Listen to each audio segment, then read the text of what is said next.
Right, case 2-4, which I can kind of case 2-3 being one of the weakest of Justice for All. I kind of feel like this one is the strongest case of all of Justice for All. But we will see. We will see what this game has to offer. Remember, you do have a Bullseye 2-1 lawyer if you were a follower, so you can interject, should you so wish, whenever we have all these hype lawyer moments going on. As well as the ability to make me voice act, which I need to go back and listen to see how I can improve. Never stop improving, folks. That's your lesson for the day. Right. Let us go. Farewell, my turnabout.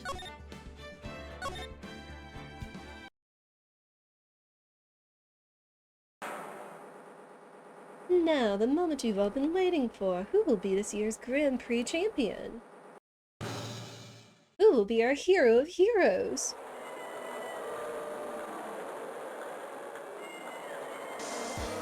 Oh my. Who will be last year's running-up Jammin' Ninja? Or maybe Captain Saipan all the way from the lovely tropical island of Saipan? See, the students of a certain star school are raring to win, and our global hero Onyakupan doesn't want to go home without the prize. We hope Lady Luck is with all our heroes tonight. And now, the winner of the 3rd annual Heroes of Heroes Grand Prix is me! My.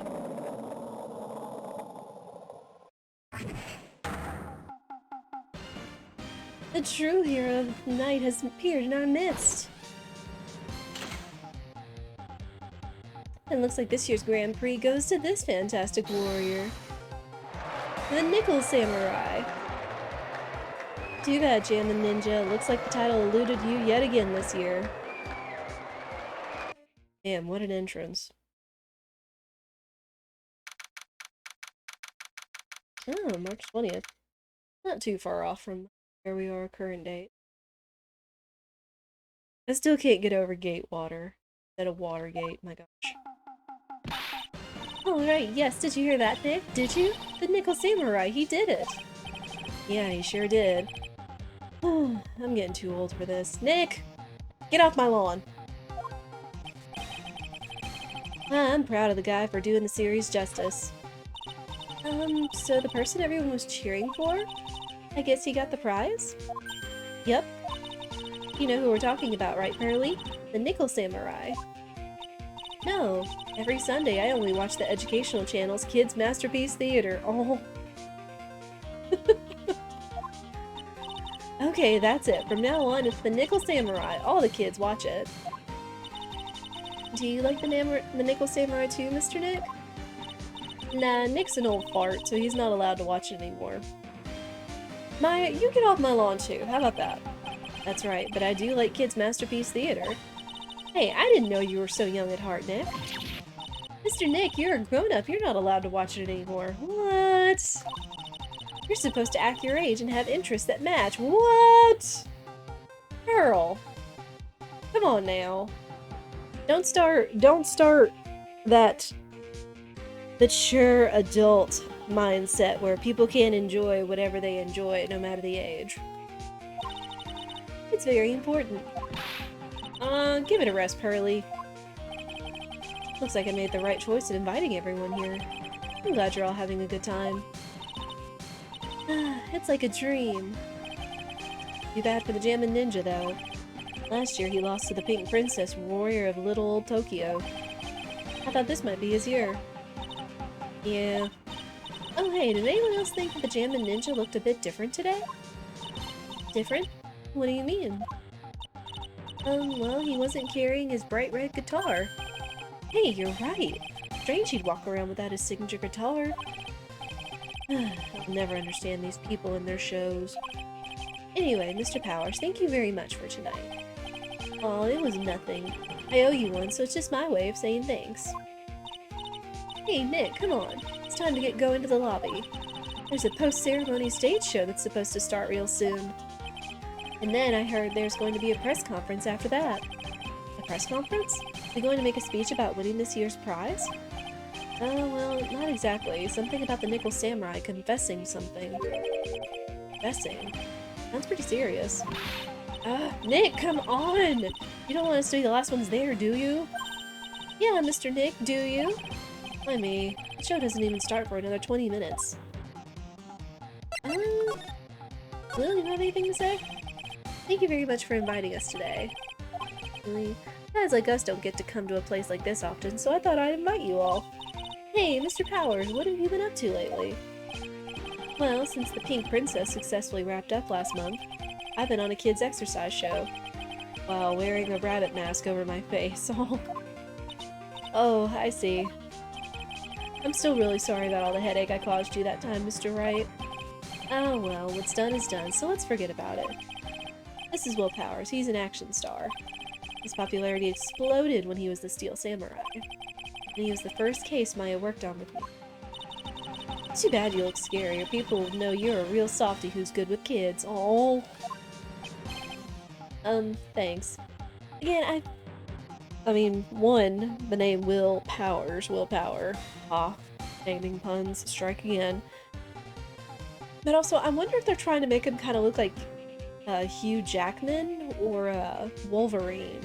It's kind of the vibe I get from this guy. I can't believe they're going to make a movie based on the Nickel Samurai. I can't believe it either, but for a different reason. Steel Samurai, an epic story of one hero in a desperate fight against his arch-nemesis, the evil magistrate, in the city of Neo Old Tokyo. Last year, they started a new series, The Nickel Samurai.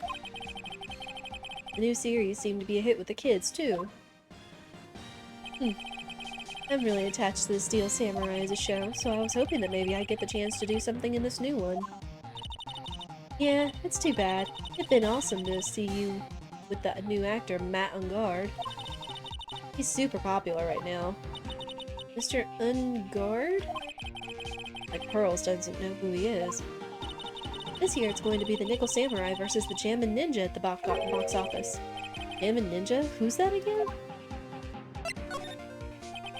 So who is this Jammin' Ninja again? He's a hero, duh! His symbol is the bright red guitar he's always carrying. Ninja who's always carrying around a bright red guitar. How does that even work? True. Oh. With a scarf around his neck and a guitar in his hand, he rises to stardom in an ancient time. Ninja who becomes a star? Yeah, a ninja who becomes a star. There's a strong rivalry between the two of them. Global Studios' Nickel Samurai and Worldwide Studios' Jammin' Ninja. They even air at the same time. Oh boy. You know what I heard? I heard those two don't get along at all. The Nickel Samurai is Ungard, and the guy who plays the Jammin' Ninja, I mean. Nickel Samurai speaks French? Oh, you mean Matt Ungard, the actor. I guess even the World of Heroes isn't a sparkling happy place. Yeah. You know... Badge. I really owe you one. If it wasn't for you guys, I don't know what would have happened. But you did. It was a real tight spot I was in, and you fought so hard to get me out. I don't care what happens. I'll never forget everything you've done for me.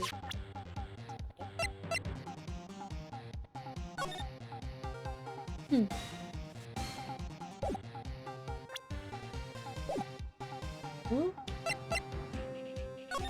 Do we have anywhere else to go other than the hallway, I guess. Wow. Wow, what is with this place? Looks like I've stumbled into Oz or something. Way in the back, there's a sign for the bathroom. Maybe I should visit it while I can before the show starts. There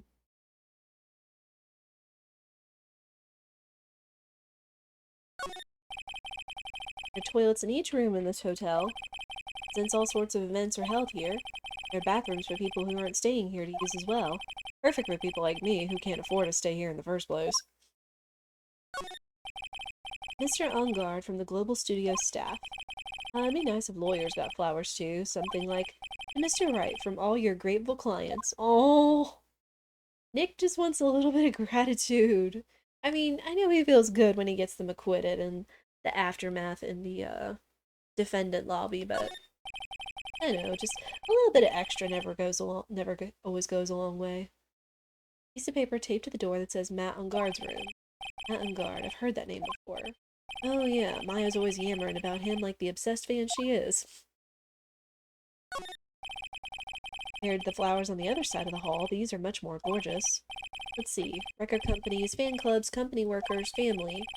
Carrying all these flowers home would be hard, I think. I can understand flowers in front of the dressing room. But what are stuffed bears doing? Could it be that there's an action star with a soft spot for teddy bears? Oh. Nah, can't be. I mean... Don't fault somebody just for if they like teddy bears. This piece of paper taped to the door says Juan Corrida's room. Juan Corrida, who sounds just like a star's name. Heard it before, but I don't know anything about him at all. I don't think I'm gonna get anything. I mean, we don't even have a case right now. Start to examine at least to get a little context. Wait. Missing something? Sounds like the post-ceremony show is about to start. Alright, I'm so pumped. I wonder if he's going to show off his special move today. Nickel Samurai Smelting. Actually, what I'm interested in most is the press conference. You mean the big confession the Nickel Samurai is going to make after the show? So, what is it? Don't you know what it's about, Mr. Powers? Well, I'm not the Steel Samurai anymore, so I don't have any idea. Sorry. So I guess you are all going to the press conference then? Yeah, of course. If that's the case, then here, take these tickets so you can get in. Okay. Well, I guess we would need that. Thank you very much. Well, let's get going to the lobby. It looks like it's over this way, Mr. Nick. Okay, for great justice. Oh. Alright, to the lobby.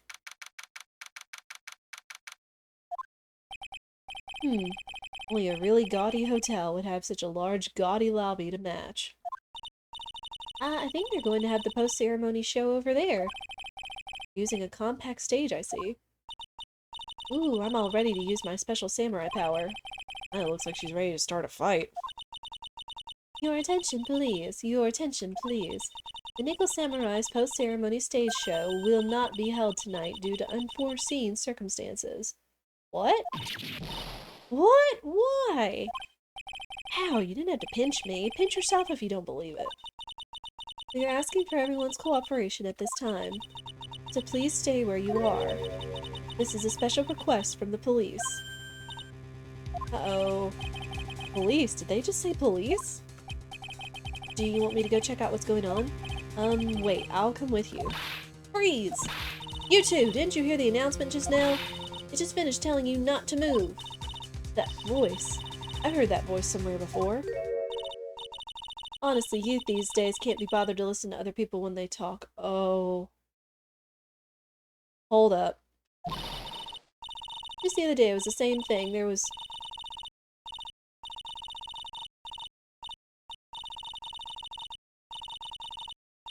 Oh, boy.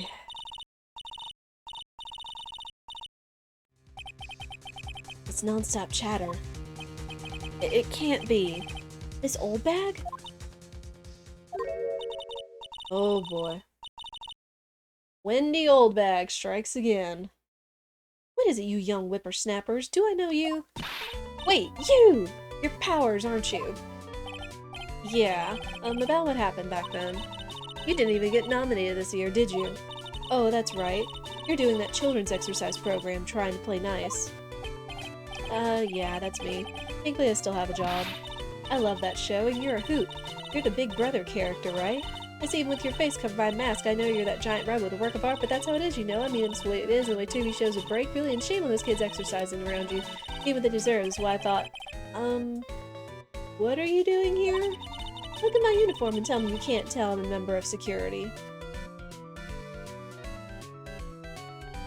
You're dressed like a space alien? That's security? with that outfit. Annoying, noisy brats, get the blaster.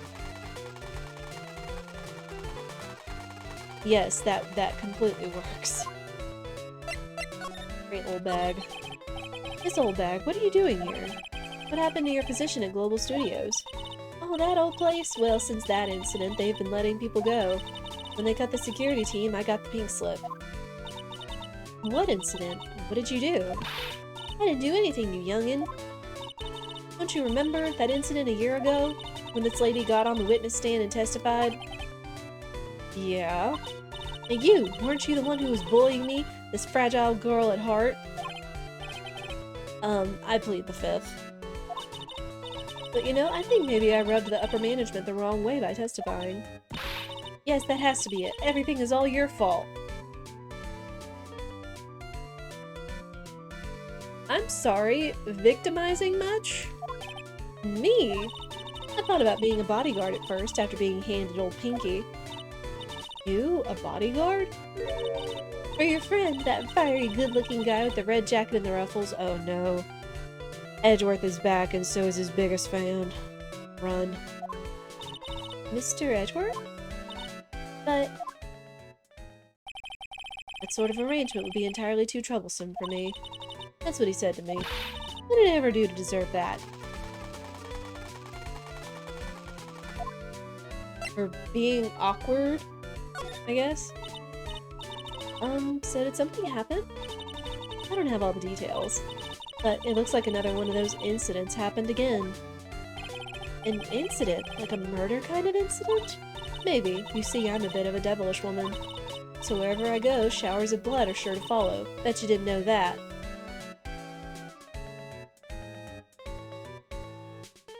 Never mind. Shouldn't you quit being a security guard, at least for other people's sake? Silence, whippersnapper. Hey, Nick? What is it? I don't like that devilish smile playing on your lips. Let's make like we're going to the bathroom and check things out. No way, the police told us not to go anywhere, remember? Huh? How boring. You're such a boring guy. You've got no motivation, no spirit. Huh? What? What's going on? Are you giving Mystic Maya trouble again, Mr. Nick? Not you too, Pearls. Please don't stick your little nose into this one. So listen to this, Pearly. This one time at lawyer camp, Nick... Okay, I get it. Let's go take a look. Yay! I knew you couldn't say no to me, Nick. Well, not if you're gonna blackmail him and make a weird 2000s movie reference. That's right. You'd walk over miles of hot coals for Mystic Maya, wouldn't you, Mr. Nick? That would be every time we work a case together. Well, what are we waiting for? Let's go already. You can come along too, Pearly. Goody! I get to come! I get to come! Oh boy. Let's say... badge? Yo, pros. Pros are doing what? Doing police work, of course. My eyes are like a hawk. My professional eyes spot a messy incident. A messy, bloody incident. That's why I don't have time for you meddling kids and your petty little things. Fine. It doesn't hurt. Check. Alright, alright, alright. Out of the way, old bag.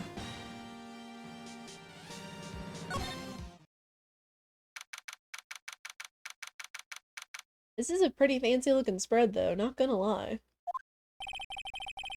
Nothing really out of the ordinary here. Are you looking for the incident that the old lady was talking about?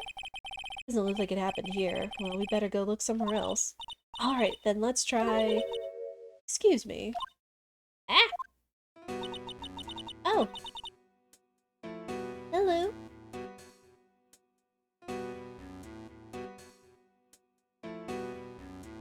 I would say he's a nice-looking gentleman if it was not for this, I don't know, scar zipper thing or whatever it is. Are you by chance Miss Maya Fey? Yeah, that's me. You have a phone call waiting for you at the front desk. A call? I wonder if it's someone from Khura'in Village. What's wrong, Mystic Maya? Oh, nothing. You guys go on ahead and I'll be right there, okay? Okay. Right this way, Miss Faye. Let's go look somewhere else now, Mr. Nick. Yeah, okay. This is a little exciting and a little scary. Agreed. Nothing out of the ordinary here. I told you! I get people the info they want, which means that I've got a right to know. Nope, don't care who you are, pal. We're still investigating, so you can't go in. Sounds like Gumshoe. What's your problem? Just you wait. I might recognize that southern accent. It'll be all over the morning paper. Scruffy detective's secret scandal revealed. You'll see, I'll get you back.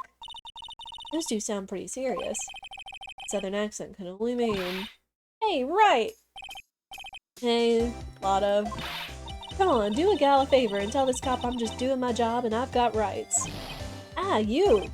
Ah, Detective Gumshoe. Hey, pal, help a guy out. Tell her that only the police are allowed here. This is the scene of a murder, so she should leave this to us pros. Why am I the middleman for this argument? That doesn't make sense. A murder? Ah, shoot, me and my big mouth. See? I knew it. My gut instinct told me so. I always trust my gut. A murder, it said, and that's what it is. Genuine murder.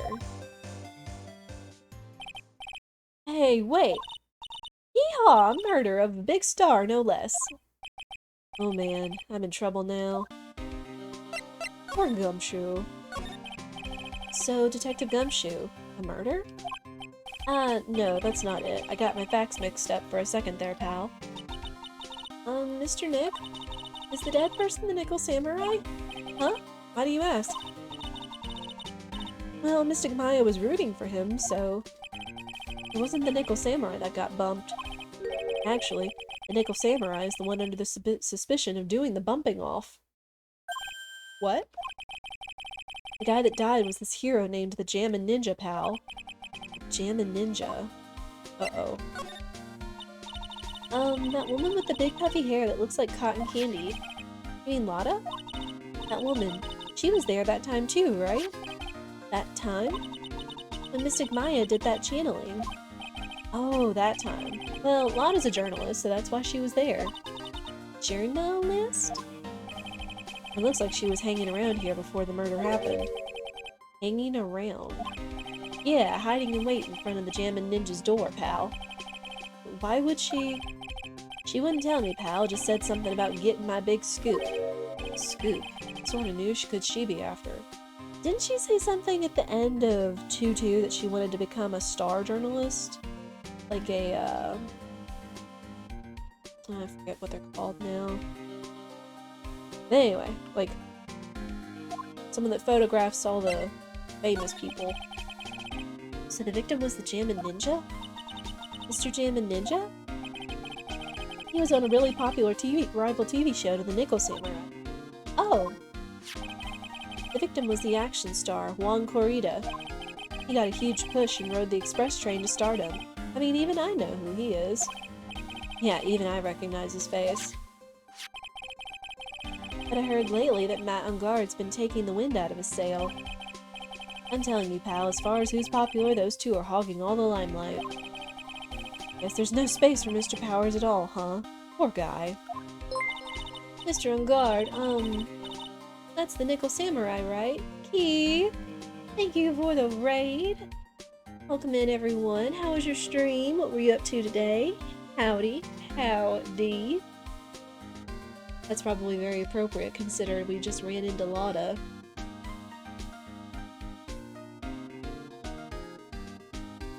Good, putting together an aquarium. What? Is this still before we go? Or, that one game you played last time? Or is this a different one? Sounds fun either way, though. IRL stream. Ooh, so you're getting some fish? What kind of fish are you gonna get? Yeah, welcome in, everyone. I do hope you are doing well and having a good Monday. We are starting the final case to Ace Attorney Justice for All, which I think objectively, subjectively is probably the best case of the game. We'll see. I think it's from what I've heard that this is the best case. Yeah, putting it together in an aquarium sounds fun, especially if you're gonna get some cute fish. Moving an old fish into a comfier tank. She's on her way out and needs shallower water. Oh. Yeah. You're doing good to him, Key. I'm glad. Yeah, thank you for bringing your community by. It means a lot. Oh man, what kind of fish, I guess, is it since you got a fish? Old Gorami is on her last few days. Oh, sweet babe. Sweet, sweet babe.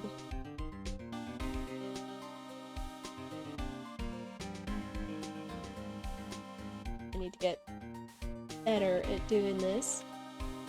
Yeah, if you don't know, Irritive, mod and friend of the stream, is another very comfy streamer. I know she likes to play games like Words on Stream. She also does Words on Stream. She's also been playing some really neat daily games like Wordle and New York Times games that look kind of fun, as well as some other variety games and stuff. But another super comfy streamer. Do recommend. Yeah, of course.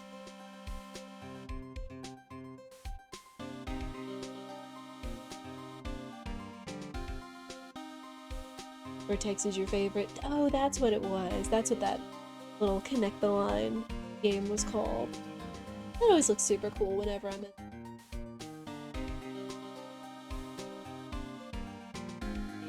Right.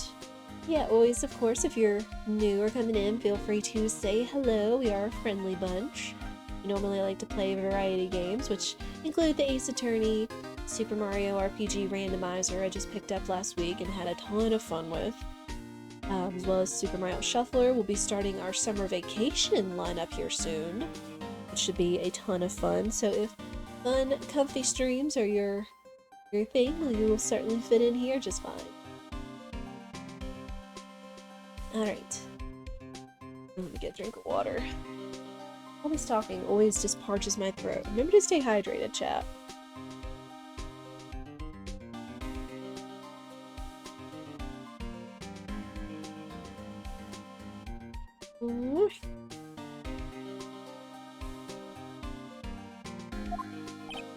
Yep. How do you know? You've got to say it with more oomph. The Nickel Samurai. Anyway, so now that Wong Clarita's gone, that means Mr. On Guard is the whole stage to himself, wouldn't you say? I wouldn't bet on it, pal. We can't have that happen, you know. Can't have that happen? What's that supposed to mean out there? Didn't he just say that the Nickel Samurai was the suspect about Wong Clarita?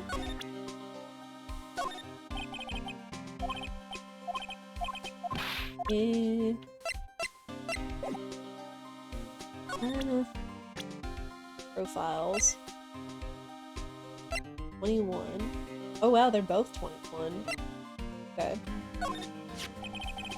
The Nickel Samurai, he really took the Grand Prix tonight. I was a big fan of his. Really? Oh, I'm sorry then. Why are you sorry? Matt On Guard was just arrested, pal. On suspicion of murdering Wong Clarita. What? And I'm not a real fan of action shows or anything, but I know who Wong Clarita and Matt On Guard are. You can't talk about one without talking about the other, I guess. They even debuted around the same time. They had this real fiery rivalry with each other. Kinda like you and me, pal. Never knew he thought of me as a rival. Neither.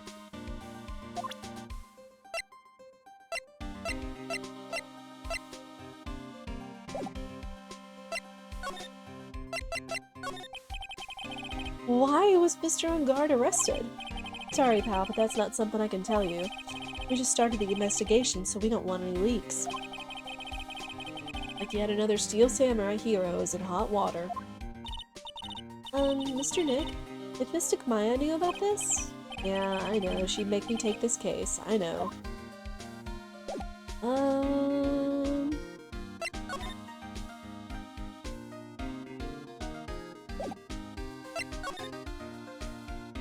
Oop. Do that. Don't move the window.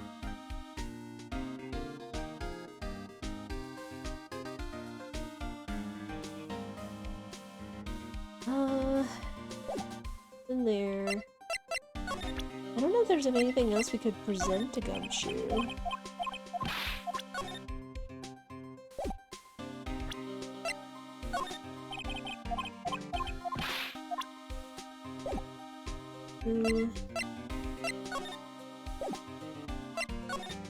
The only thing we can do is go back to the hall.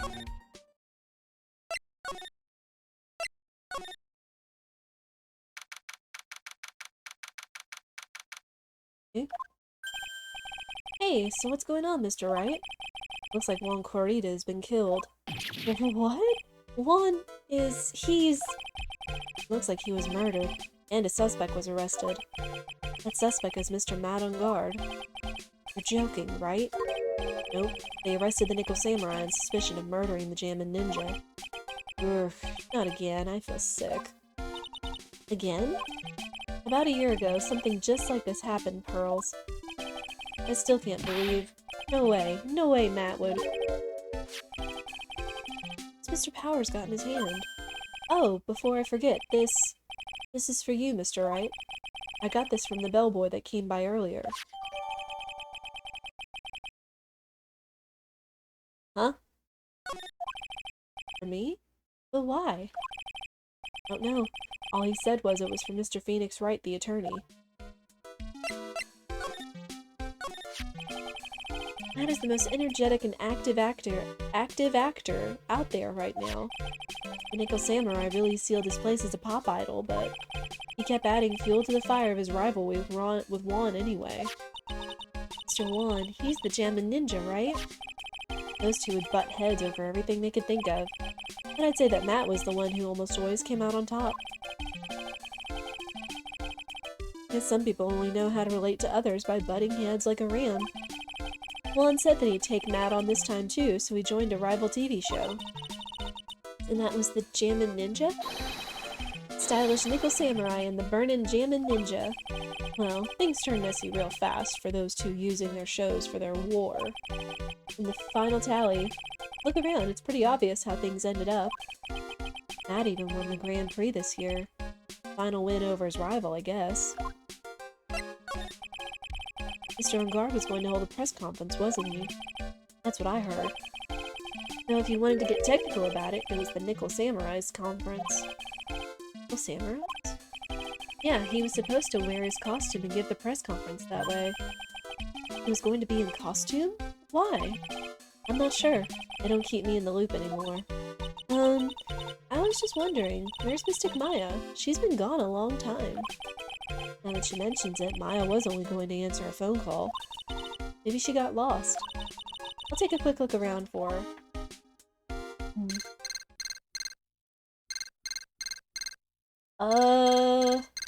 Phone call? Ah! What is it, Mr. Nick? Huh? I'm not sure. It's coming from this transceiver. Yes, hello, right here. Is this Mr. Phoenix Wright, the attorney? And you are? You don't need to know who I am. I think you have other things to be concerning yourself with, such as... Help! Nick! The Mystic Maya! Maya! So, Mr. Wright, wouldn't you agree that the more important issue is the fate of the girl? Fate? Does he mean what I think he means? Uh-oh. Maya, where are you? Are you hurt? Come now, don't fall apart on me yet. No! This can't be! Now that I have your attention, Mr. Attorney, I have a modest proposal for you. Do what I require, then I will return to you your valuable item unharmed. What is this called again in your fancy lawyer terms? Kidnapping for ransom. Yes, that's it. Mm. This is a kidnapping. Oh. Mystic Maya! Mystic Maya! Oh, Pearly. In that sight, everything's fading away. Maya. Maya. Maya's been kidnapped. Are you there? Mr. Attorney, are you there? How much? How much do you want? Very good, Mr. Attorney. I'm glad you have such a good grasp of the situation. Hurry up and state your condition, and then return Maya. Money is not what I seek. What? What I want is a certain verdict. I would like a complete acquittal. Complete acquittal? What in the world have you done to need... I am not the person you will be representing. What? You are currently at the Gatewater Hotel, are you not? And I know that a murder has just taken place there. Juan Corrida was killed and the suspect is Matt on guard. You are, as expected, quite on top of things, Mr. Attorney. Now then, what I want is very simple. I want you to obtain a complete acquittal from Matt on guard. And Matt on guard? But why? He did not kill anyone. I can attest to that. However what? However, someone is framing him for the murder. A very smart someone who is setting him up to take the fall. I agree and do what he wants. Can I believe he'll keep his end of the bargain? Hold up.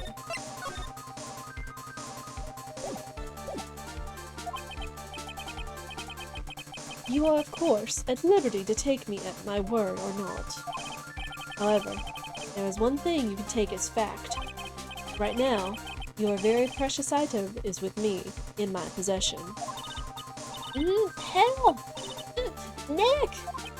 Maya! You have 2 days. Of course, tonight he will be in questioning with the police. But the trial is in 2 days. At that trial, you will win a not guilty verdict. Remember, you only have one chance. One chance, Mr. Attorney. One? You expect me to get a not guilty in one trial day? Yes, exactly. I don't believe I was wrong in choosing you, so don't let me down. Oh yes, that's right. Now that I am playing the role of the kidnapper, I can't pass up this chance to say... And don't even think about calling the cops. Not great, but you get the idea. Dang it! Who the hell are you? Very well, I'll tell you that much. My name is... The Killer. Ah? Well, that was the turnaround. Hey, Chaos, how are you doing? Mr. Nick, where is Mystic Maya? She's been kidnapped. No, it's all my fault! If only I had gone with Mystic Maya. It's not your fault, Pearls. But it is! Mystic Maya! Ah! Mr. Wright, I think we should tell the police what's going on. No, we can't do that. If we do, who knows what will happen to Maya? Mr. Nick, what about the detective we saw earlier? Detective Gumshoe. Yes, that's it. Wait here and I'll be right back. Alright, I'll take care of Pearl while you're away. Doug, how are you? This theme, yeah, this is probably the most boppin' jam out of all of Justice for All so far. What? Ransom? Shh, not so loud. Ransom is complete acquittal for Matt on guard. Wait, the deal is complete acquittal in exchange for Maya, you mean? And this means Matt on guard is obviously the killer, pal, no doubt about it. But the guy said that Matt on guard is innocent. You really believe that a kidnapper tells you about? Guess he has a point. On guard really is innocent, then why the kidnapping? And on top of everything else, there's all this evidence we keep finding. Huh? The forensics team's having a field day back there. That's strange. There's so much evidence that it feels like something's wrong. There's too much evidence? Is that possible? Actually, didn't the kidnapper say something about on guard being set up? Anyway, looks like you won't be leaving here tonight, pal. Sit tight and cooperate with the investigation. Tomorrow you can start yours. Alright. Isn't there another way? We've also got to be careful about pushing the kidnapper the wrong way. Right.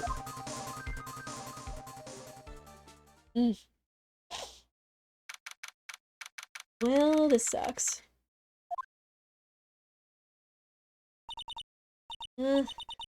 Ow, my head. Where am I? Wonder if I'm still in that hotel. What happened to me? Nick. Hurley! Come on, you guys, this isn't funny anymore.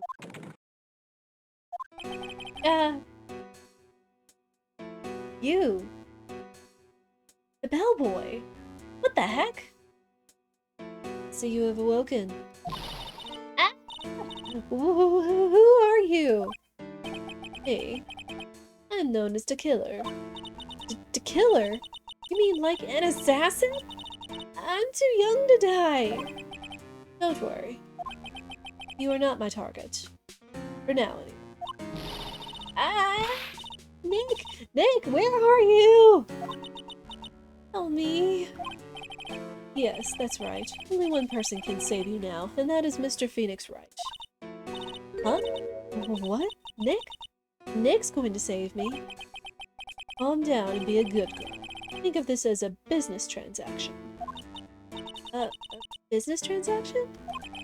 I'm going to contact him now. I hope you'll cooperate and play your assigned role well. Nick, what's going to happen to me? Nick, Hurley, Sis. Oof. Nice lighting, though. Oh. Is this Mr. Phoenix Wright, the attorney? You don't need to know who I am. I think you have other things to be concerning yourself with, such as...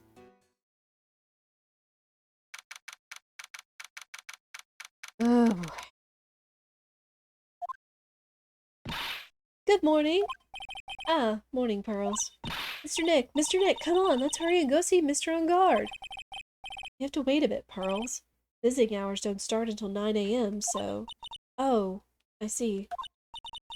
Mystic Maya, if only I had gone with you. Poor Pearl, she's been like this since last night. We managed to get home somehow yesterday evening. Thanks to Detective Gumshoe, gently holding her by the hand and leading her here. Oh! By the looks of it, I don't think Pearl's got any sleep at all last night. Mr. Nick! Mystic Maya! She's alright, right? Yeah, she's alright. Either way, I'm going to save her. You can trust me on that. Please. Please, help her. Being able to stay this calm and collected because Pearls is doing the crying for the both of us. Oh, Pearly!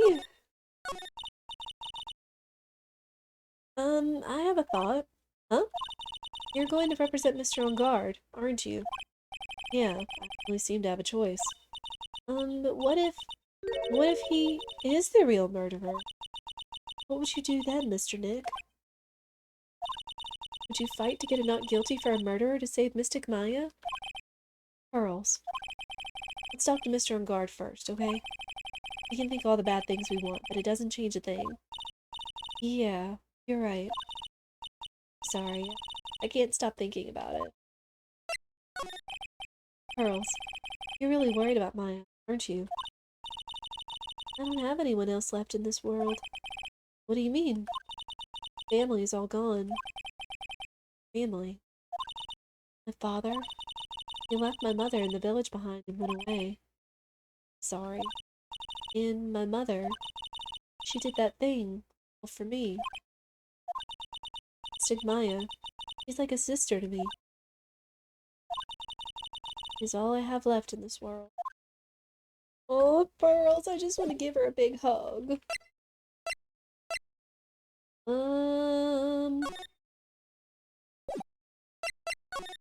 Anything else to give her?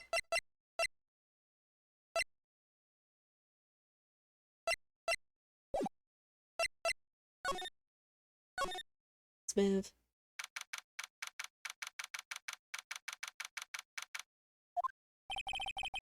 We couldn't wait for visiting hours to start, so Pearls and I came down here early. To visit one Nickel Samurai charged with the murder of the Jammin' Ninja. Oh. Good morning. How are you today? I know this situation might be a little tough for you.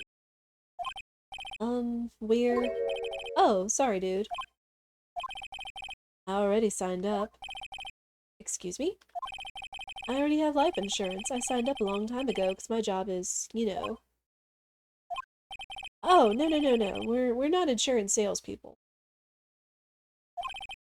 Really? Dude, I really don't need that right now either. Fire extinguishers. I mean, this building isn't my house, so... No. We're not here to sell you fire extinguishers either. I'm a lawyer. My name is Phoenix Wright. A lawyer? Hold on a sec. I'm gonna ask my manager, okay? Those are some fancy wrist guards, bracelet things you've got going on there. Hey, thank you for the resub of 5 months. It is much appreciated. Please continue to enjoy your ad-free viewing, as well as your sub emotes and badge. It is much appreciated. Thank you so much.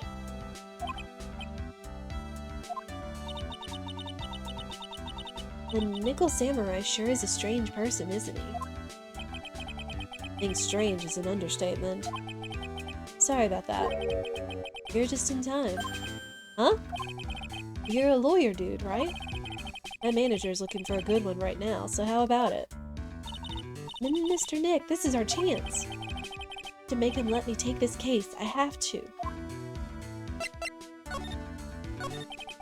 Sorry to intrude, but I would like to ask you a few personal questions. That's okay, but dude, my autobiography is coming out soon, so... If I say stuff without the publisher's approval, then I'm gonna be in real hot water. Hold on a sec. I'm gonna ask my publisher, okay? How much yellow tape do you have as a celebrity, dude?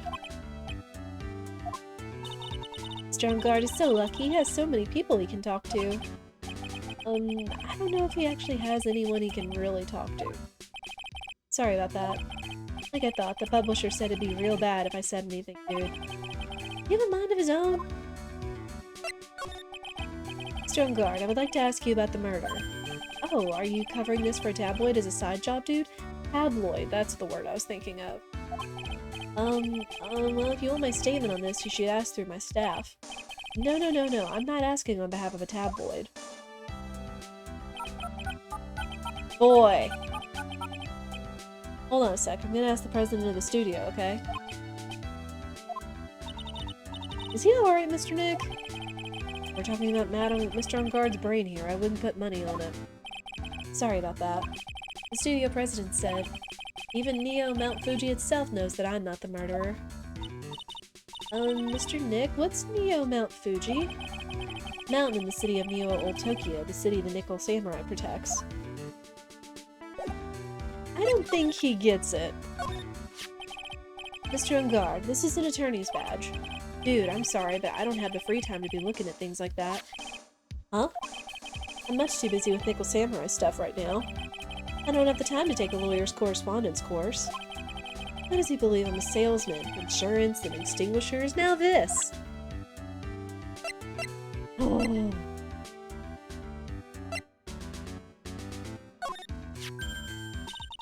Mr. Nick, what are you going to do with that?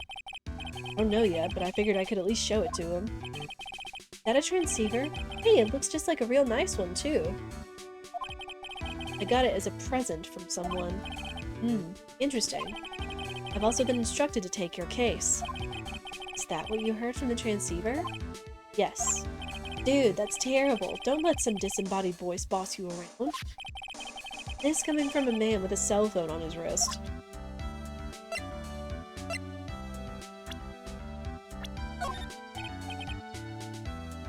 Dude, I know I like to throw money around, but it's not like I buy anything and everything. That's nice because it's not up for sale anyway. What is up with this guy? He's not understanding, like, anything. What's that? A ticket for the press conference. You were going to give one after winning the Grand Prix, right? Huh? Me? Yes, while you were in costume, no less. I never heard anything like that, dude. I only heard about the stage show.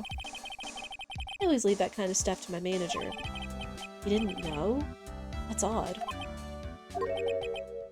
Well, dude, I think it's about time for me to get going. Please, wait! I really need to take your case. There's always other people in need of a lawyer, right? Want me to introduce you to a few? Please, please let Mr. Nick represent you. Man, oh man, lawyers these days. Now you dudes use kids to bully your clients too, huh? If you don't take me as your lawyer, then the killer is going to... Wait, what did you just say? The killer.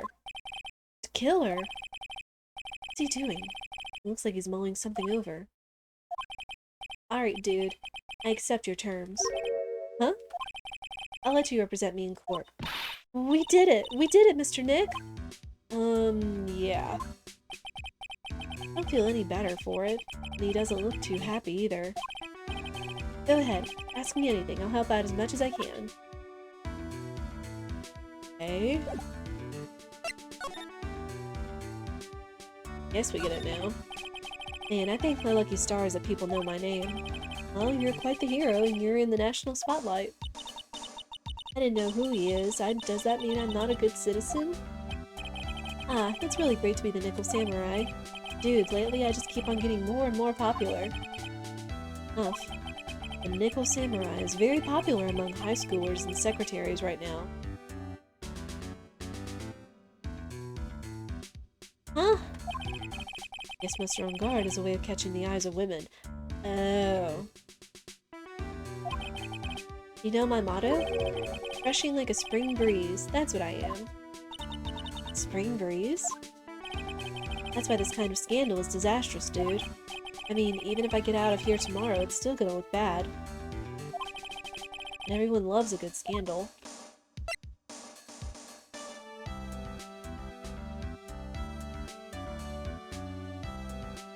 Why would you say about getting out tomorrow? Weird. How do you know how long court proceedings are? Can you tell me about your activities last night? After I got the award, I took a break and went back to my room. I had that post-ceremony stage show to do, so I was in my Nickel Samurai costume. You were alone the entire time? Excuse me. The manager was running around being busy, so yeah. Because of the press conference you were supposed to hold after the show? I told you, dude, I had no idea about any press conference, alright? It's strange. I thought the Nickel Samurai was going to confess something. Anyway, when I was leaving my room, that's when I noticed it was kind of noisy. Mr. Kurita was already dead at the time? Yeah, that's what I gathered from my manager. I'm beginning to gather that this guy can't do a thing on his own. And that's when the detective in the green coat showed up. He searched me, and out of the blue, the dude arrested me. About you and the victim, Mr. Juan Kurita, that's got nothing to do with anything, dude. And with that face of his, you can't even tell he's the same age as me. Wow! And he wanted to try making a Jammin' Ninja movie, even though we all know it'd fail. Wow, dude! The Nickel Samurai still won in the end, right? Yeah, I took the Grand Prix by storm. So why would I, the winner, have any reason to kill the guy anyway? Dude, you'd think it'd be the other way around, you know? Do you know why you were arrested? I guess maybe my full body search went badly. Did they find something on you? They found a button from the Jammin' Ninja's costume. A button? I don't get it either. It was caught in the pleats of my samurai pants, or hakama. Ah! Dude, I really think someone planted it there, though. I'm serious. I wonder if that's what really happened. This is about all I'm going to get out of him. Mr. Nick? Yeah? Let's ask one last thing. Let's test Mr. On Guard to see if he really is innocent or not. You can do that? Yes. You use this. It is Magatama. He won't be able to hide any secrets from you, Mr. Nick. I'm sure of it. Get it. Mr. Ungard, I'd like to ask you one more question. Please answer me honestly. What is it, dude? Did you kill Mr. Wong Florida? Please put the phone away and answer this question yourself. Alright, just so we're clear, dude. I didn't kill anyone, and that includes Wong Florida, okay?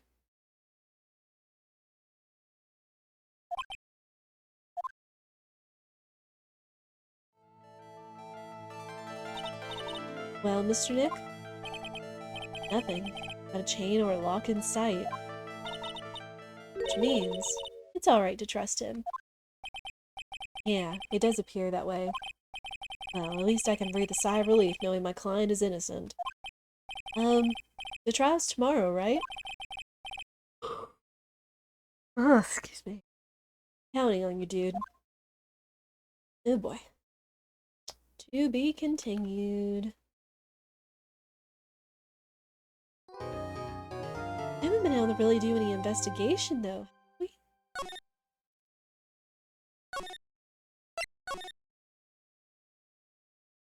Okay.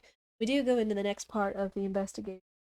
However, we are coming up on the hour where I do need to run some more ads to turn off pre-rolls for anybody that is coming in. I am also going to get myself a glass of Dr. Pepper. Stifle this yawning. I encourage you all to do the same, stand up and stretch, get snacks, beverages, water, and all that. We're just going to run a couple minutes of ads and we will be right back.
Alright, thank you everyone for your patience. Right. Should turn off pre-rolls for a little bit. I've got Dr. Pepper.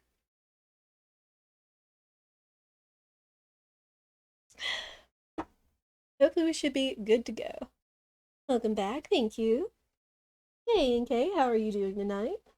Tonight, wherever you are in the world. Let's get on with investigation. Got a case to win and our friend to get back.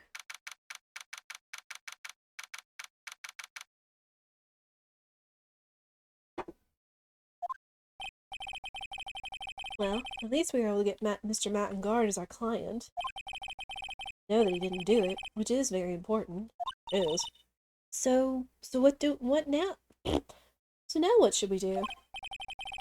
Well, the trial is tomorrow. We only get this one chance.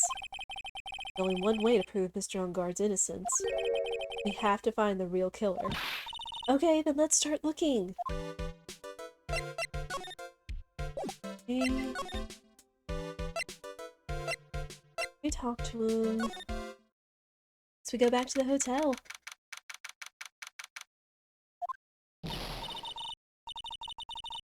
Oh no. Hey, what do you think you're doing? You can't come in without... Good morning. Hold on, it's you! What is going on around here? I heard poor Juan was killed, is that true? It's a bad rerun is what this is, another steel samurai doing the most evil of deeds. You know, that's not entirely. I'll have you know that I was a huge fan of Juan's. Why, oh why, do all the stars I'm interested in drop one by one like flies? It's always been that way, ever since I was a little girl in elementary. The class was fine until it...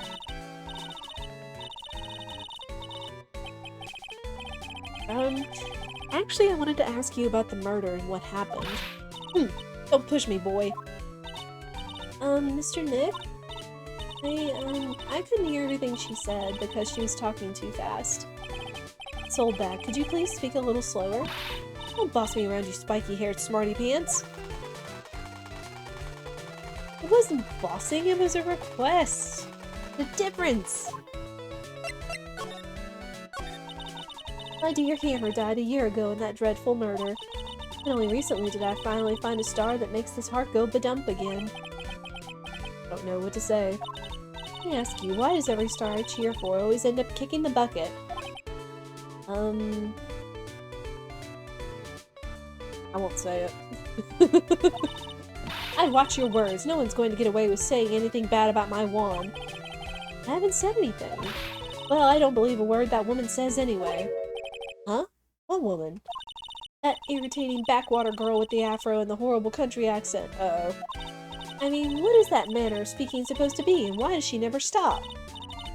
Honestly, women these days, they don't know the meaning of the word modesty.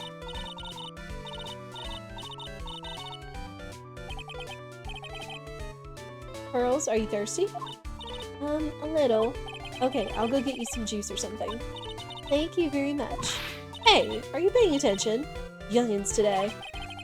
I'm guessing this old bag heard everything from Lotta. I want to ask you about what happened around the time of the murder. I don't know anything about that. I was here getting ready. Getting ready? For what? The show, of course. Well, and the press conference afterwards. Cue mysterious music for the magical press conference. Anyway, I don't know anything about the murder. Ah, I see. But if you're talking about what I saw, that's different. I saw it very clearly. What? I saw the most important moment of the night. Oh boy. Here we go. Most important moment? You don't mean...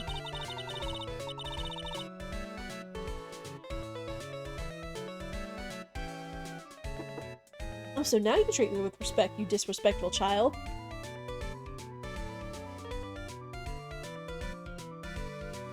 We could go into a whole discussion about stuff like this, but I'm just gonna skip it. When you speak to your elders, you should always be polite. Really, kids today. When was he not being polite? Please tell me, what did you see? Uh-oh. Oh gosh. The murder last night was gruesome, wasn't it? But then, what murder isn't? Please don't stray onto another tangent, please. If you want to hear more, then show your respect and bring this lady a present. Okay. Well, I don't doubt we're gonna get anything out of her. Or I doubt we're going to get anything out of her right now. We're gonna need facts, and I guess we're gonna need a gift or something.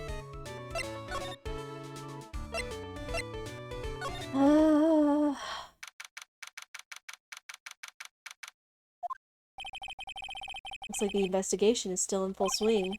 Hotel staff and the police are running around like a bunch of headless chickens. Wonder if we can do any investigating of our own in this kind of atmosphere. Well, gotta roll up the sleeves and try, I guess. Thing of interest around here? Sure is one luxurious hotel. Almost to the point of gaudy with how it blends together everything fancy imaginable. Speaking of fancy, didn't that bellboy give me something just like that last year?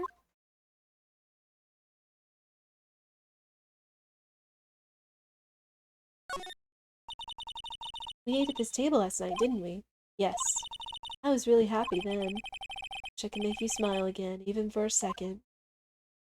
Oh, girls. The award ceremony was held on that stage just last night. It was really fabulous. You just reminded me of the circus for a second. I wonder if everyone is alright. I heard that Berry Big Circus just recently started holding performances again. I'm sure they're all fine, Pearls. That's good. Good for them. That is such a beautiful sight. Chandelier? Yes, but I can't believe it. I can't believe that such a terrible murder happened under such beautiful lights. It's shocking. Well, you know. The grand set of doors over there. It's the doors Maya followed the bellboy out of. Only does this appear. Only we had all gone together.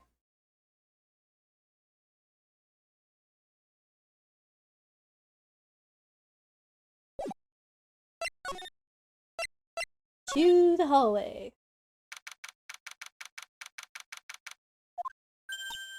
Hey, you're here. Been waiting for you, Mr. Lawyer. Lotta. Hey, Mr. Cop fella, the thief showed his face. Whoa, what? Arrest him, put him on trial, find him guilty, give him the death penalty. What's wrong, Lotta? Are you feeling alright? Looked here and there and up and down the mountain, but it ain't here. Why don't you just hurry up and give it back to me, you creep? What are you looking for? Yeah, that's what I'm asking.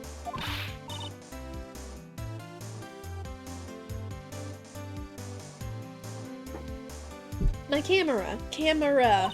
It's my lifeblood. I'm gonna die without my $700 camera. Wow. Your camera? Look, don't lots of people say the criminal always goes back to the scene of the crime? And looky, here you are. Yep, here I am, faced with a lot of trouble. Huh? A lot of... What are you blindly accusing me of? So you lost your camera? It ain't no ordinary camera. You buy it in a store and it's $1,600 brand new. Huh? But didn't you just say you bought it for $700? I had a nice long talk with the guy at the store, about 5 hours I reckon. Woof. I made this itty-bitty scratch on it and the manager got all huffed up in the face. He gave me his talking to and was real mean about it too. He done made me cry at that. When did you lose your camera? Last night after the murder happened. Must have been when I was busy running around looking into things. That's when I lost sight of my dear, darling, expensive sweetie. Lotta, what did you capture with that expensive camera of yours? I don't rightly know. I snapped a shot of anything that catch my eye. So I don't remember. Besides, I couldn't get anything for my big scoop. Wonder if Lotta's missing camera is even connected to the murder.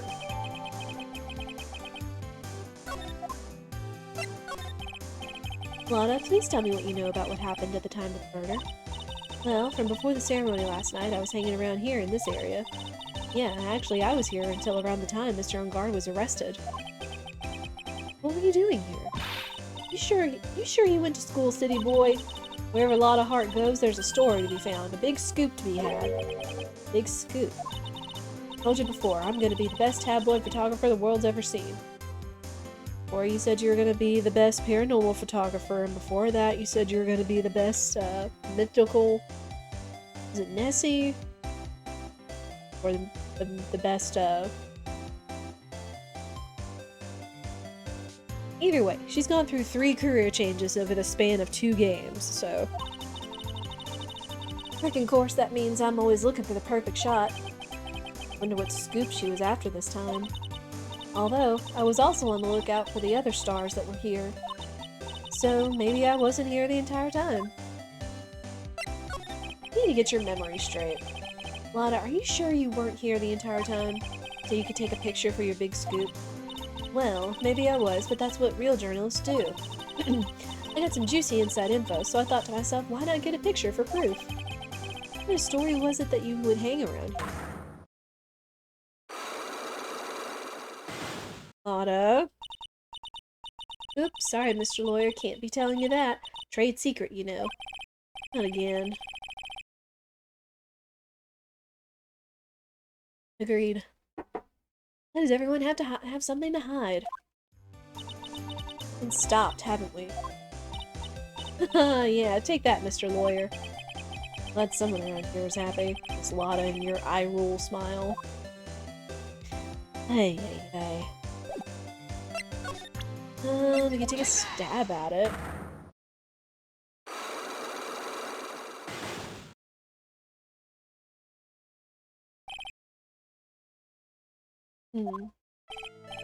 Lana, will you please answer my questions? On the night of the murder, why were you loitering around the victim's room? I told you, didn't I, for my scoop? What I want to know are about the details of this scoop. That's not something I can tell you. I mean, that there's my bread and butter. Alright then, an unpleasant tabloid photographer looking for a scoop. I'm going to say that you were looking into a scandal. Could it be that you, Lotta Hart, were looking for a break with a huge story? Perhaps an unfolding scandal between Juan Clarita and this person.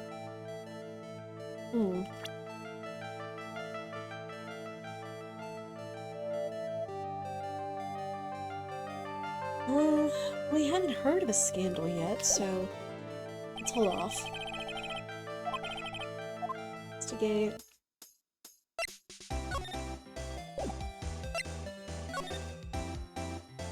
Oh. Well, we can go into their rooms at least. Oh. Where are we? We're in Mr. Maddenguard's dressing room. This is our client's room. Can I help you with something? Oh, hi. You're Mr. Enguard's lawyer, correct? I gathered as much. I also looked for lawyers on my end, but to no avail. How did you know I'm his lawyer? You were just saying that he is your client. In a situation like this, the only other person who would use such a word would be his lawyer. Wow. It's a simple deduction, really. The trial is tomorrow, and Mr. Enguard's situation is looking rather grim. So you came here, once stopping your mad dash to find clues to build his case, correct? Well, you're not totally right, but you're not totally off either. It's really not the time to be showing off, Mr. Nick. I'm Adrian Andrews. I hate to waste time, so let's get down to business. Alright. Maybe of small stature, but appearances can be deceiving. Alright. I assume the first thing you need to know is what everyone was doing that night, correct? Yes, that is correct. And I will tell you. Before the award ceremony, I had dinner with Mr. Enguard. In this very room, I might add. What is that card? Dinner? What did you eat? I told you I hate to waste time with trifling details. You took a look at the table yourself, you wouldn't need to ask me. But she's a lot of fun at parties. When the award show was starting, I headed for Viola Hall. And after the show ended, you came back to this room? No, I had some small errands to run. Helped with the preparations in the lobby. Oh, preparations for the post-ceremony show, I guess. When it was time for the post-ceremony show, I came back to call for Mr. Enguard. After that, I went to visit Mr. Clarita. That's when you found his body, isn't it? You really held strong through everything. Yeah, she does seem to be mentally tough as nails. So about you and... Stop right there. You aren't seriously about to ask how Mr. Enguarde and I are related, are you? Sorry. I have no idea how he could have chose you as his lawyer. Why did you have to go and say something like that? Mr. Nick, calm down and hang in there. I'll give you a shoulder rub to relieve your stress later, alright? I already gave you my name earlier, but I'll add that I'm Mr. Enguarde's manager. His manager? Speaking of managers, did the victim, Mr. Kurita, have one? No, he did not. Didn't? Global Studios has a very different policy from Worldwide Studios, in that Worldwide Studios does not assign individual managers to their stars. See. This industry is very ruthless and unforgiving. Actually, you look quite ruthless and unforgiving yourself to your poor partner. Dragging a little girl like her to places like this, honestly. You're wrong! I'm doing this to help Mystic Maya! Girls, calm down and hang in there. I'll buy you a juice later, alright? Ugh. I mean... it's not wrong. Badge? This, trifling, fine. Fine.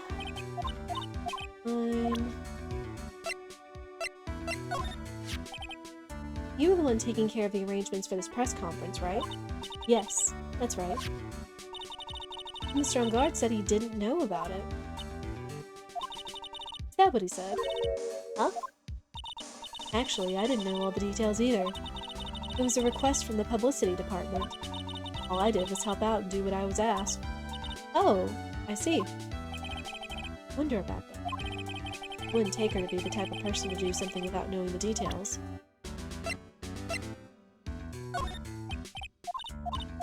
Fine. Hey.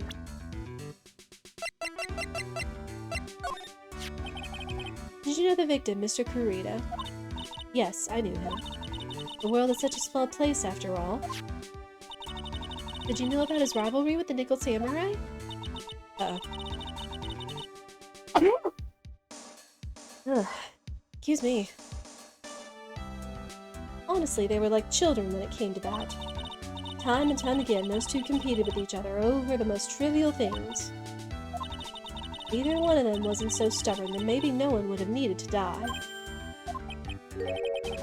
Got a hunch that this woman knows more than she's letting on. She must know why Juan Kurita was killed. I asked to become Mr. Enguarde's manager. He's a pleasure to manage with his nice disposition. Mr. Enguarde does seem like a rather weak-willed man, always doing as he's told. He's always saying, my manager, right, Mr. Nick?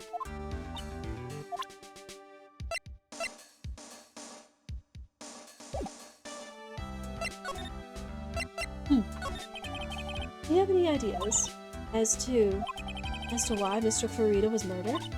Why would you ask me about such a thing? Just doing my job, so do you have any ideas?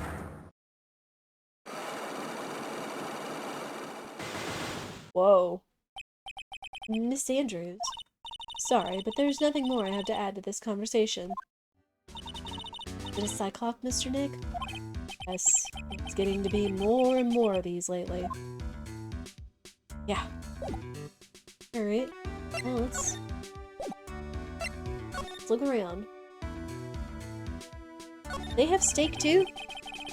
Like dishes left over from dinner. A dinner for two at that.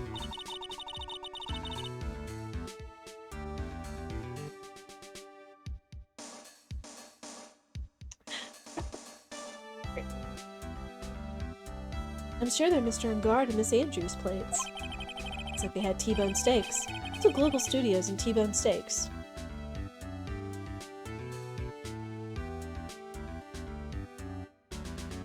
Right.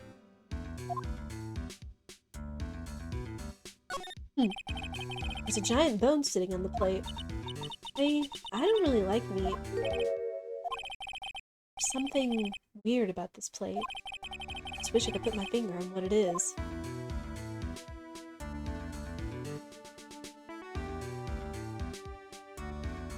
That one, if they ate the same thing, one has a bone on it and the other one doesn't, and this one's also missing its knife? Okay. There's some samurai-looking clothes on the sofa here. I think the jacket-looking thing is called a happy. Whatever it is, I'm sure something like that would make a great souvenir. Maya would be absolutely thrilled. Don't do it, Nick.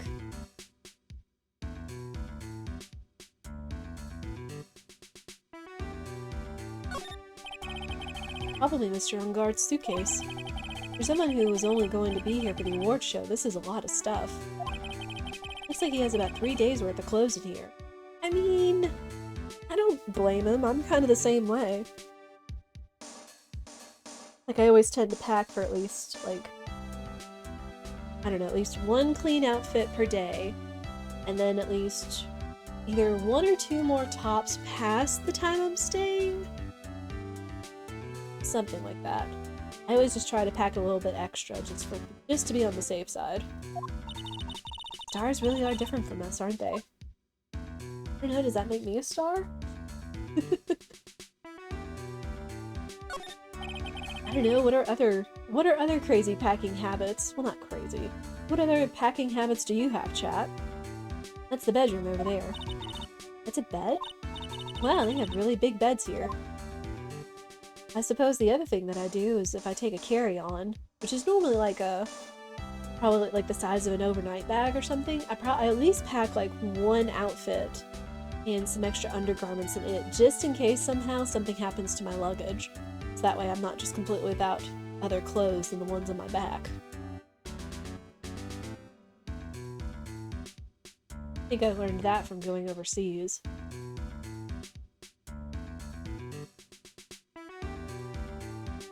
What other clues, huh?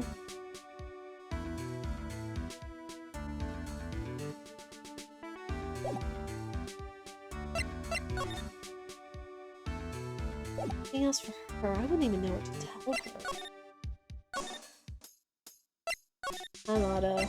Hi, Lotta. Oh, wow.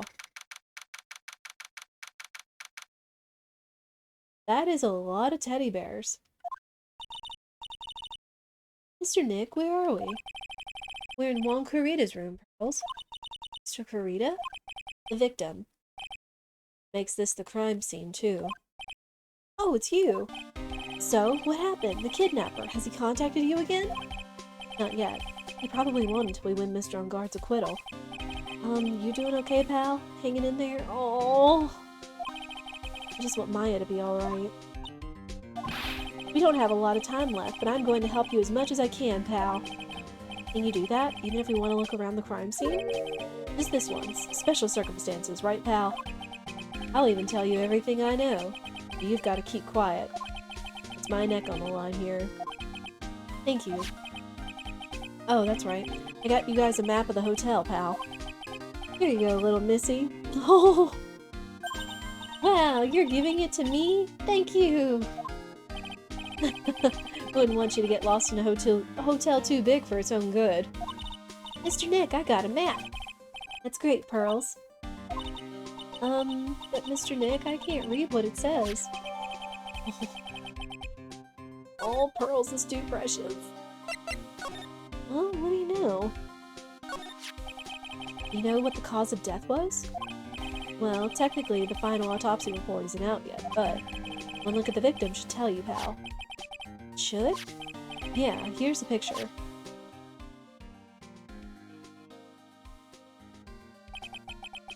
Huh? There's a knife in his chest. Yeah, pal, that's the murder weapon.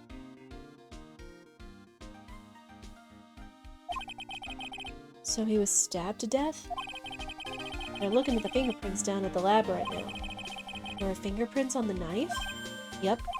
And it looks like they're pretty sure they're Matt Enguarde's fingerprints, pal. That's bad. Real bad.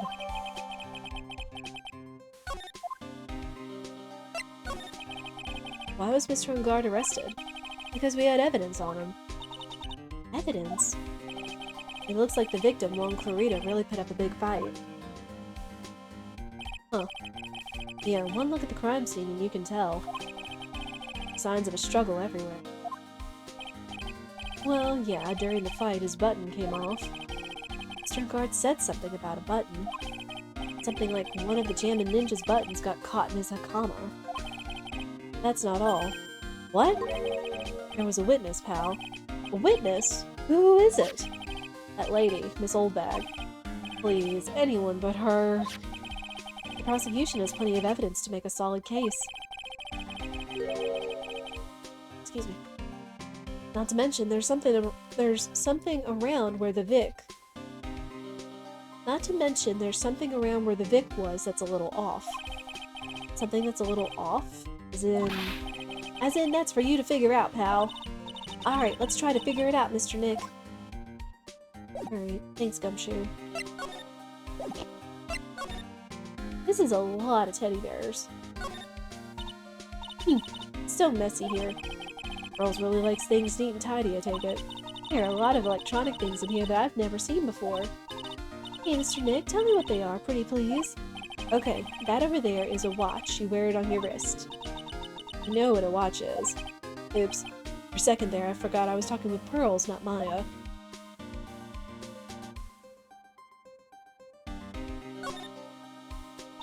Wow, there are a lot of bears! Alarm clock ones, collector's editions, stuffed teddies, plastic models. Pretty overwhelming. Bear kind of bear he doesn't have. There's even a few in the trash can. Yeah, I get the feeling maybe the guy didn't really like bears. Poor teddies. It's hard to bear with all these problems. Growl. Dang it, Mo. I don't think I want to bear with the trauma the last case caused me. What's wrong, Mr. Nick?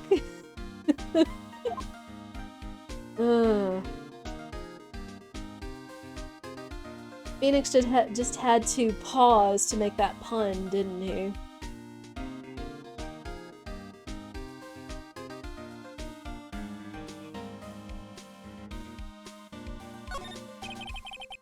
There's all sorts of things in this refrigerator. The carrot juice bottle and the tomato juice bottle are both empty. Empty? Too much of a hassle to throw them away, I guess. All vegetable juices. I guess he must have been a real health nut. Oh! There's a beet, some ketchup, and a bottle of strawberry jam, too.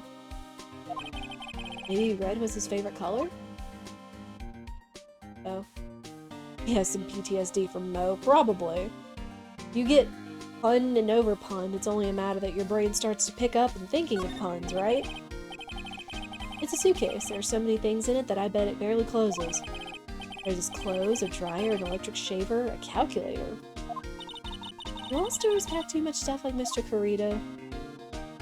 Why is there a calculator, though? And a rice cooker? This is quite the crime scene.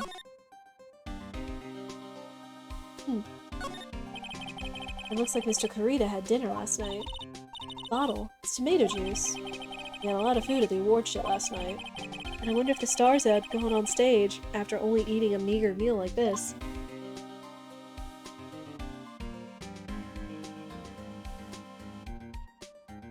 So many bears. But that's a bed, right? Yep, it's big, but it's a bed. Ah, Mr. Nick, it's so soft. Big beds must be a rarity for her. I mean, if coming from where she lives, they probably just sleep on futons, which are much different than, like, big framed beds and mattresses that we sleep on.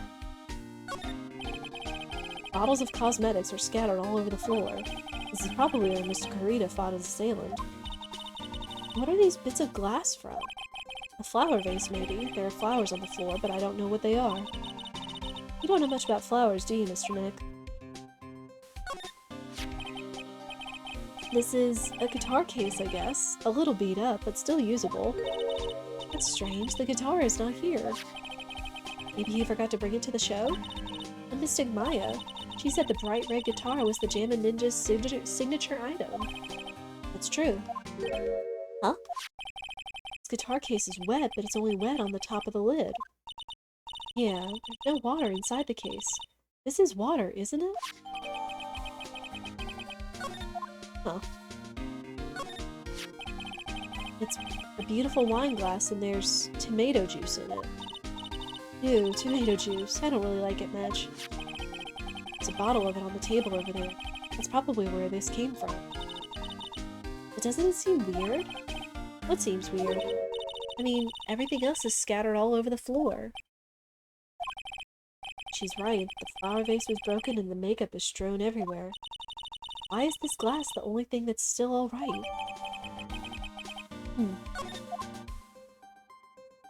He does have a point.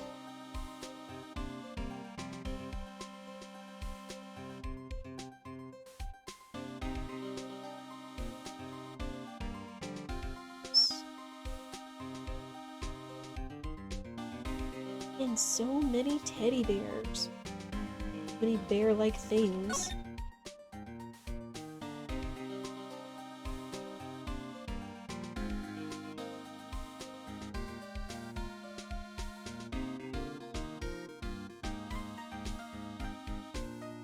Double check. Gumshoe, do you have anything to say? Anything about this new evidence? So about this wine glass. Ah, so you noticed it, pal. The whole crime scene was a mess, but this glass was the only thing that was untouched. You noticed that too, Detective. No, actually Miss Von Karma noticed it first. Yeah, Pearls noticed it before me, too. Hey, wait a minute. So, does that mean Miss Von Karma's here at the hotel? Yeah, she's around. Dang, you're gonna be in so much trouble, pal. Especially if she catches you in here. You can bet the instant I see her, I'll be running the 1,000-meter dash. Uh-oh. Time to run! What's that beeping noise, Mr. Nick? Heard this sound somewhere before. It's Miss Von Karma. Huh? For some reason, whenever I hear that sound, she pops out of nowhere and whips me. And to think of it, that's exactly what happened the last time. Sorry, I've got to make myself scarce. Later, pal. Ow! At last, you reveal your true nature, Mr. Phoenix, right? Would it be too much to ask for you to be nice to me for a change? So, you're the type to steal information from pitifully hopeless detectives. That's very dishonorable of you. Oh? Hey, don't you dare run away, Scruffy McTrenchcoat. I didn't think the detectives of this country could be this pitiful. What? Detective, come over here for a second. Oh boy. Yeah! Oh, poor Gumshoe. Speaking about PTSD. I feel better knowing at least you were man enough to face your punishment. He was so scared he just froze up on the spot. Mr. Phoenix Wright, you've soiled my perfect prosecution record. I'll never forget that. This time, victory is mine. Victory is yours? Is that all this means to you? What? Come, Scruffy, the investigation briefing is about to begin. Yes, sir. This isn't over yet. I swear on my family's honor. Ow, what did she throw at me now? Who's this? Well, I guess this means I've got to get back to the precinct now, pal. If you ever need me, come down to the Criminal Affairs Department, alright? And if you can, try not to let Miss Von Karma see you. Will do. I know we can't tell her the truth, because she'll just be like, you're not going to ruin my perfect case. Why don't we... Got everything else out of here, I suppose.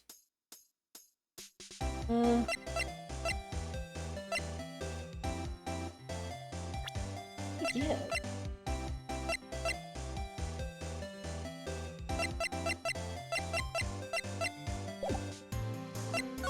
Hold on. She threw something at us, but I didn't see what it was. And it's not in my court record. Son of...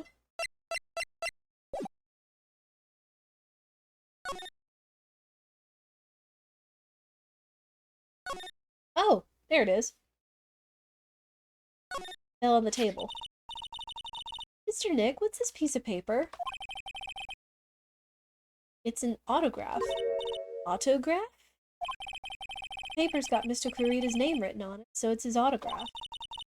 Can't read it at all. To be honest, I've never seen writing that looks like this. Ah, it's a special way of writing called cursive. Look here, see how it says to my dearest Wendy in more normal letters here? Hold up.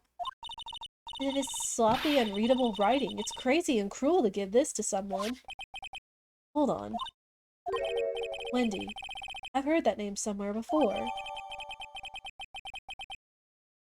She did say, bring her a gift. Good, I'm glad I didn't leave without that. Hi, Lotta.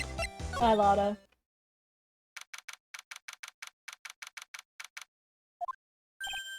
Oh, Mr. Wright, how are you? Mr. Powers, have you been here the entire time? Yeah, people connected to the murder aren't allowed to go home, let alone leave. How are you connected to the murder?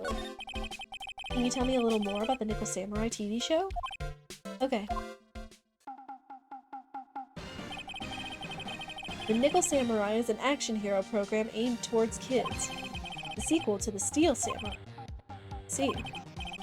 This time there are 3 samurai brothers, Aluminum Samurai, Tin Samurai, and of course the Nickel Samurai.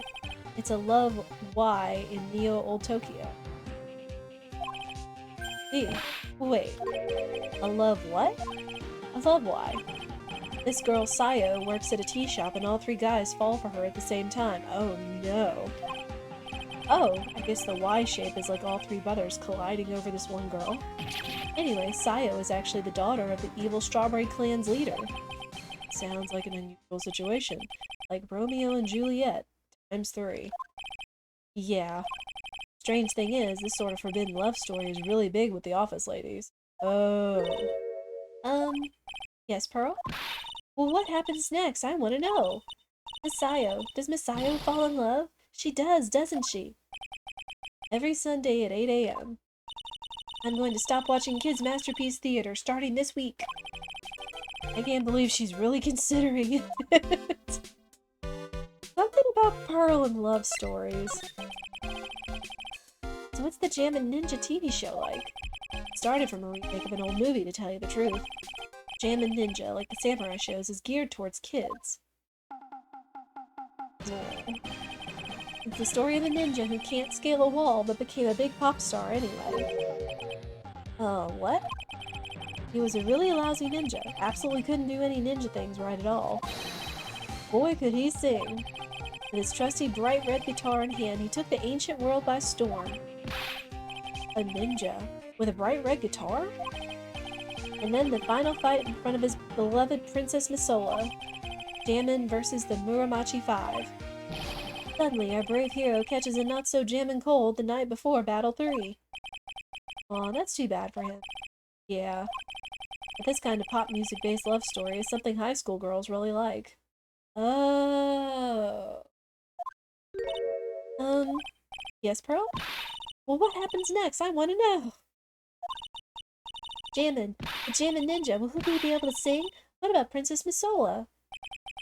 Every Sunday at 8 a.m. Uh-oh. Which show should I watch? I can't believe she's really considering it. Oh, Pearly.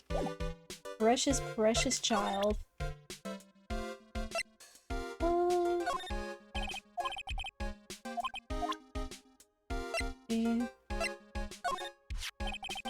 My guitar case. That was Juan's. I'm guessing you've seen this case before? It's pretty famous by now. It stands out because it holds the bright red guitar. Bright red guitar, the Jammin' Ninja's signature item. But if the guitar's so important, how could he forget it for the awards ceremony? It does seem a little strange.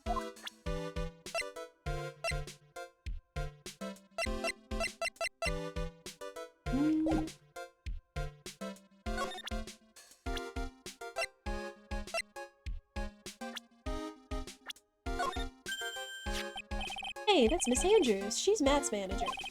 Actually, I was interested in her for a little bit. Just a little. Aw. So Mr. Powers likes this type of woman. What do you know about Miss Andrews?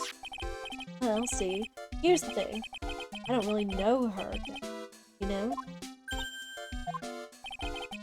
There's sort of a small rumor going around about her right now. A rumor?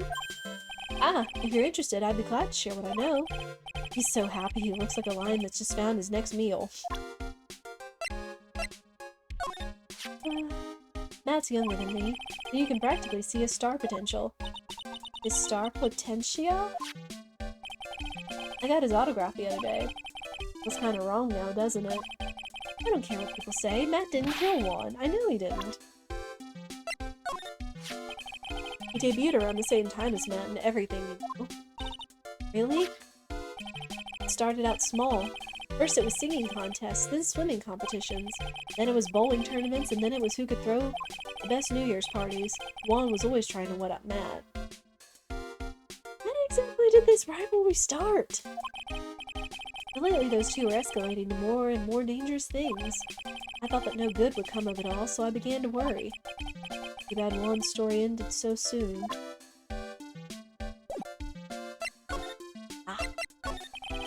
Would you mind telling me about this gossip? Ah, so you are interested in it. I figured you would be. Yeah. I have such a weakness for celebrity gossip, too. Oh, really? You too, huh? Yeah, so take a look at this. It's like a tabloid Miss Oldbag would read. Alright, let's see here. Jammin' Midnight Rendezvous? To the mysterious yet beautiful manager to the stars, Miss A.A. You see now, don't you? What? You can stop pretending to be in the dark, Mr. Wright. Juan Corrida didn't have a manager of his, which means we're talking about a certain manager with the initials AA. Adrian Andrews? Yes, exactly.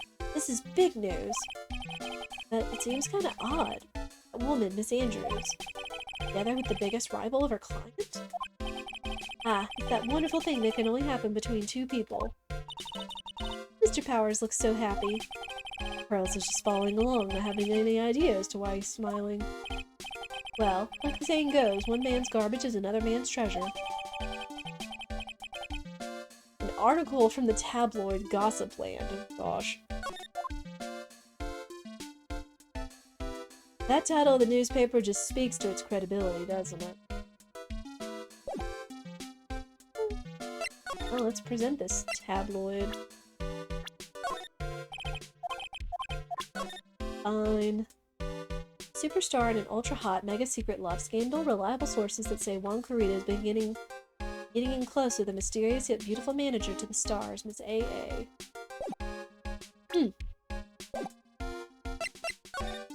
Oh. Alright, old bag.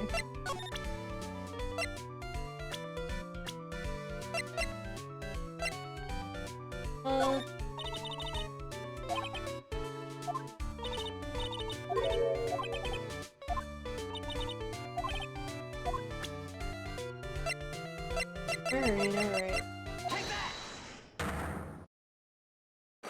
Listen here, old bag.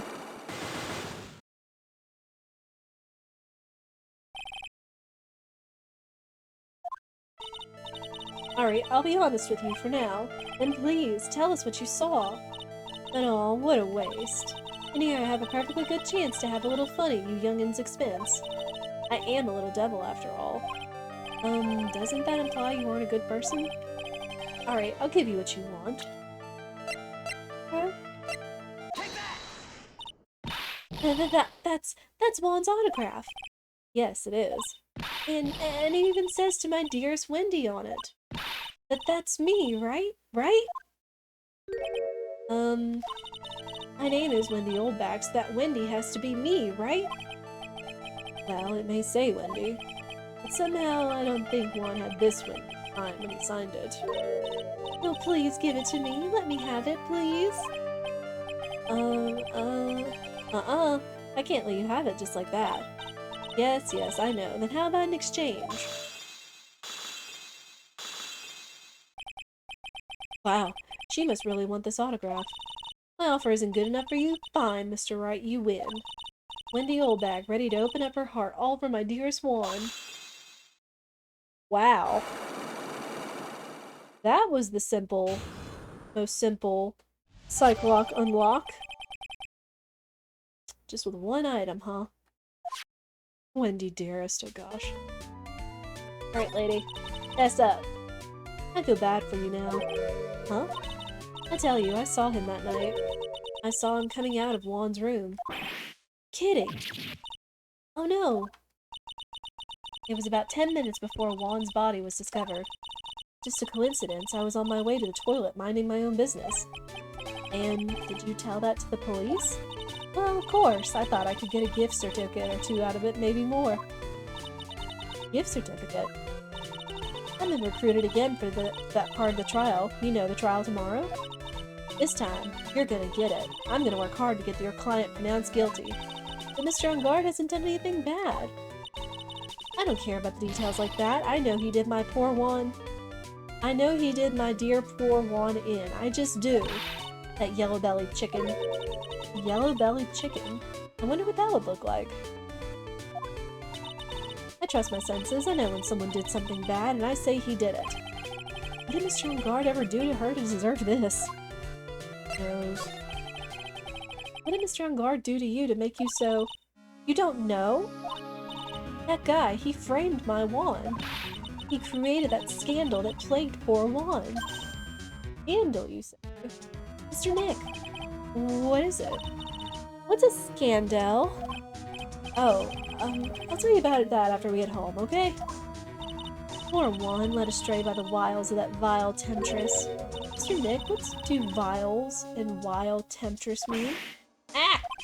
How about we just listen to what Miss Oldbag has to say for now, okay, Pearls? So, Miss Oldbag, who is this woman you're talking about? Adrian Andrews, of course, who else? That guy, he shoved the girl onto Juan on purpose. His own manager. But why? I thought lawyers were smart. It was to create a scandal to make Juan lose face. That girl drove Juan into a scandal that dragged his reputation through the mud. Like a pretty standard definition of a scandal to me. Why do you know about that anyway, Miss Oldbag? I'm one of Juan's biggest fans. I'm always out there gathering information. There's nothing I don't know. You have proof Mr. Engarde did what you said he did? Next week's issue of a certain magazine says so. Ugh, of course, a tabloid. Next week?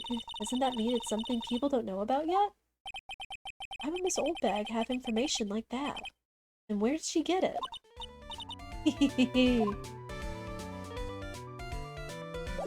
That giggle does not fill me with hope. This?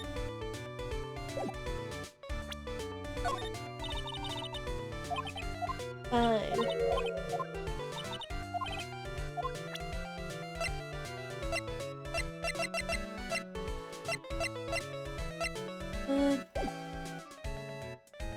Well, we do know about a scandal now, and we know somebody that was looking into a scandal.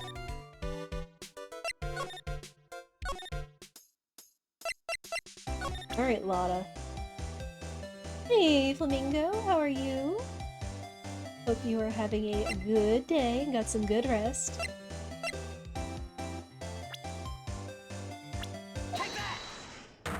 Alright, Lotta.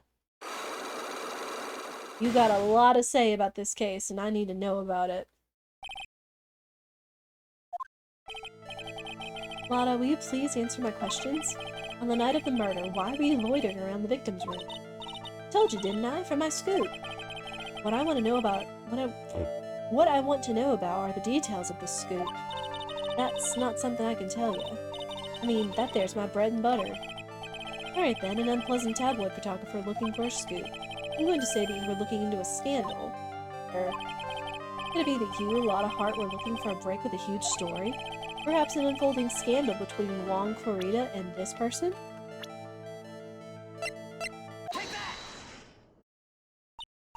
This woman. She's Adrian Andrews, Man Engarde's manager. The Nickel Samurai's manager, caught secretly meeting with his rival, the Jammin' Ninja. It would be the hottest story of the season, wouldn't it? Pretty good at this guessing thing, Mr. Lawyer. But you can't just make up any old thing and think it'll make the papers. You gotta have backup. Backup? Yeah, you gotta have that what's it, news sauce. You mean news source? That's it. Show me something that shows that Wong guy had something with Miss Andrews. Alright. This is the article from a certain weekly tabloid. Jam and Midnight Rendezvous. Mysterious yet beautiful manager to the stars, Miss A.A. Ah! Mr. Kurita didn't have a manager of his own. What's more, his rival Mr. Enguarde's manager, Adrian Andrews, she has the initials AA. You saw this article and then thought to take some pictures of them as proof. That's why you were lurking around Mr. Kurita's door last night. Wah! Got him.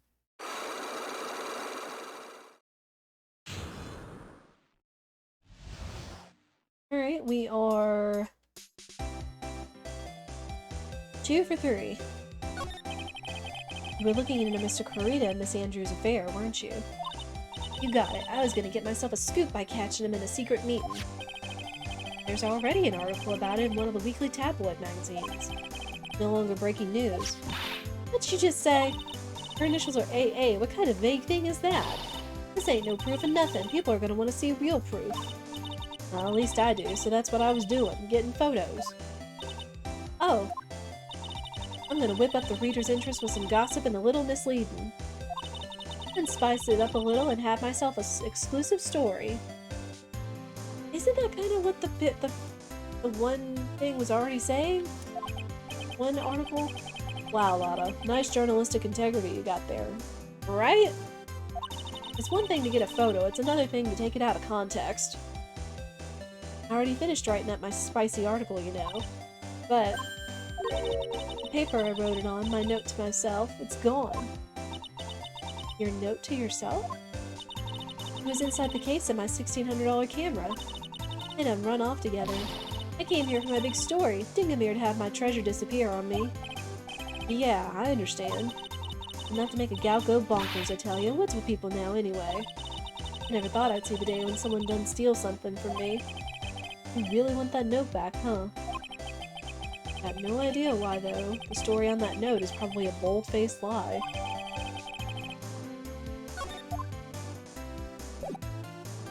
Well...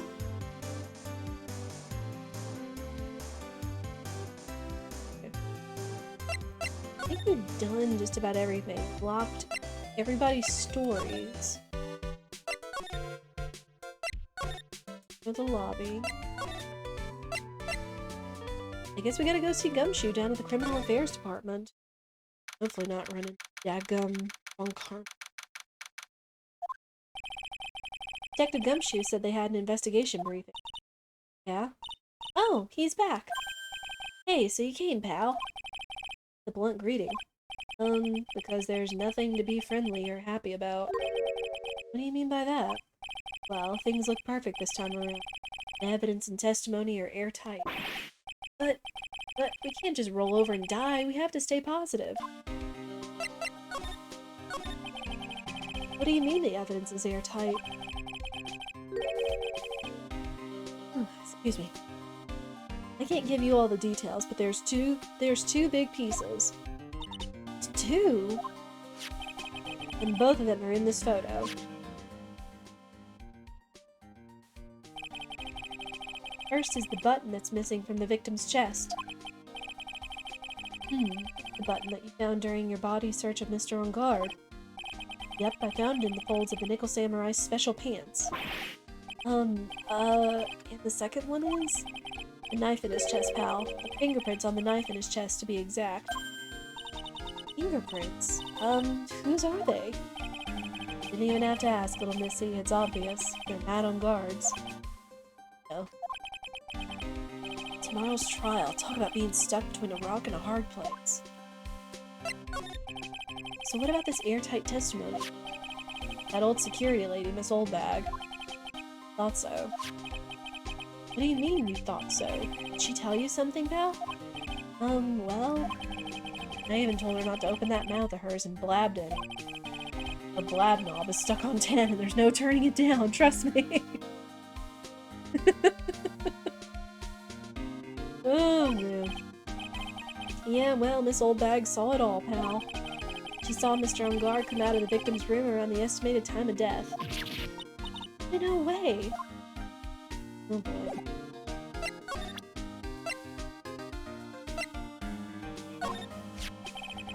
Stuff in that glass is tomato juice, pal. Tomato juice?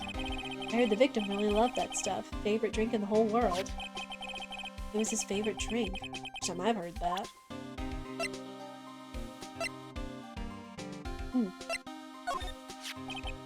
What can you tell me about this guitar case? Oh, that. This is just what I heard, pal. That's the Jammin' Ninja's signature item. But the guitar wasn't in his hotel room. Yeah, we looked for it too. It's not normal for a person to forget to bring their most famous item to an award show. It's starting to sound like that red guitar is really the case after all.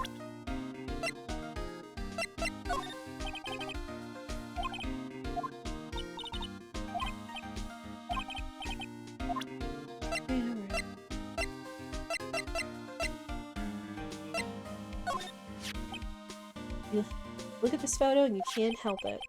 Makes you want to say, I can't believe this is the scene of a murder. Stabbed with a knife after a struggle. Who is sleeping in this photo somewhere?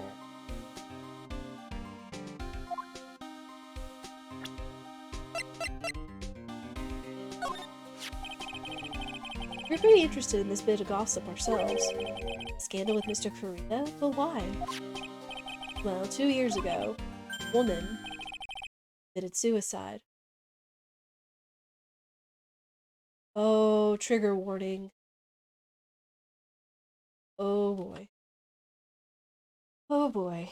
I mean, we knew that stuff like this was happening in Ace Attorney, but just a trigger warning for everybody. It's mentioning this now, and there was a flash of what looked like the scene, unfortunately.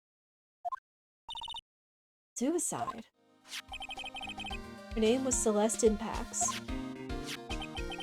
She was Juan Kurita's manager. Victim's manager? But that's not all, pal. Miss Impax was Miss Adrian Andrews' mentor. She taught Miss Andrews everything she knew about the business from square one. Her mentor. A woman who was both Mr. Kurita's manager and Mrs. Andrews' mentor. Her suicide have something to do with this case? You want to know more about her, pal? Yeah. Sounds important. She was the victim's manager and was also Miss Adrian Andrews' mentor. Been 2 years since her suicide, and now those two are linked by another death. It's just a coincidence, but heard that coming. I'm getting sick of dealing with one foolish idiot after another. Miss On Karma. You can't seem to stop allying yourself with the enemy, can you? I don't need a traitor in my midst. You don't mean... I do. Scruffy. You have 30 minutes to get out of here. You are no longer needed. Goodbye. But that's... Wait! Please wait, sir! If I don't get this month's pay, I'll quiet!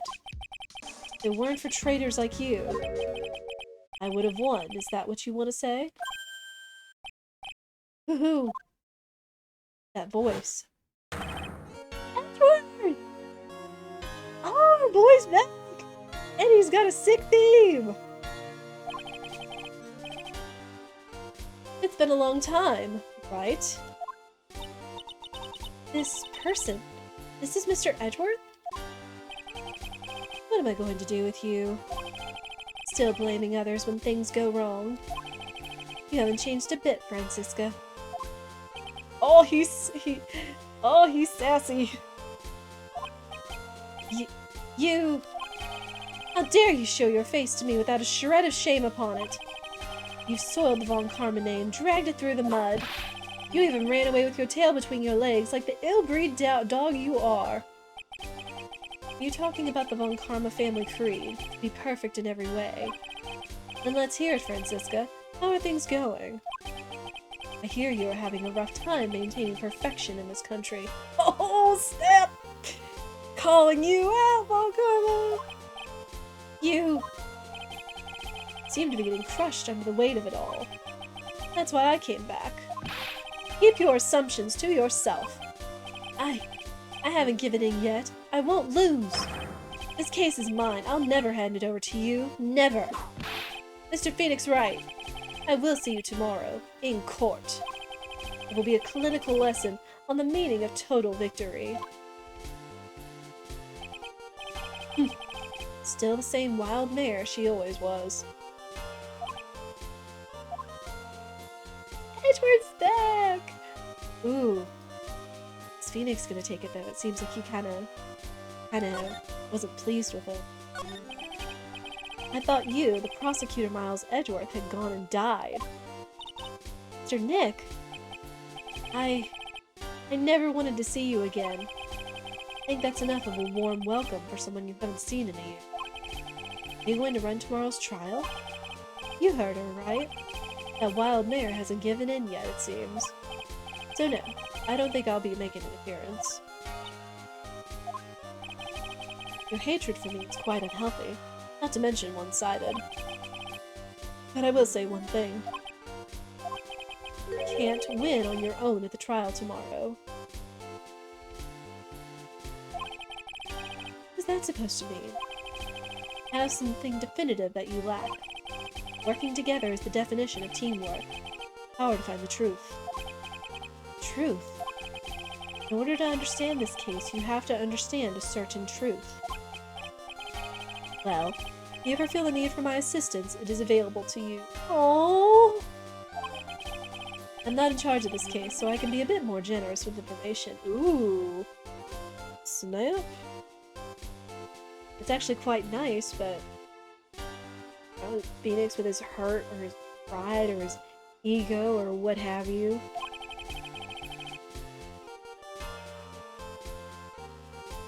But I won't even bend that to confirm just to help Maya? You forget why we're supposed to win this case, Phoenix? So what is going on inside of his head? A lot of things may have happened. However, Manfred von Karma was still my mentor. And a perfect win record, proof of von Karma. 1 year ago, I've now established guilt in a few cases. Are those losses the reason you suddenly disappeared from the prosecutor's office? Did you leave because you had lost your perfect win record? I think your motivation for prosecuting trials was so selfish. It'd been better for everyone if you never came back from the dead, Edgeworth. Thanks! Oh my gosh, boy is spitting fire over here! Hey, and let me ask you something. Why do you stand in the courtroom? What is your reason? Well, with Francisca, she almost always says, I will defeat you this time the instant she sees me. But the courtroom is not a personal battlefield for prosecutors and lawyers. I stand in the courtroom to defend my client. To save their lives. Save your client, you say. Those who think only of their own ego-driven goals, those kind of prosecutors are reprehensible to me. Even if you're a prodigy. Someone like you, Edgeworth. Edgeworth definitely knows a lot more than he's letting on this time around. Looks like there is still a lot you have yet to learn. A lot I have yet to learn? Me? Well, that's enough for now. The time when you will see is coming soon enough. Also, this is some theme of his, my gosh. I don't think we got this theme out of him from Ace Attorney 1. Awesome, though. Are we talking to him about anything, or are we just gonna be some little prideful sad boy defense attorney?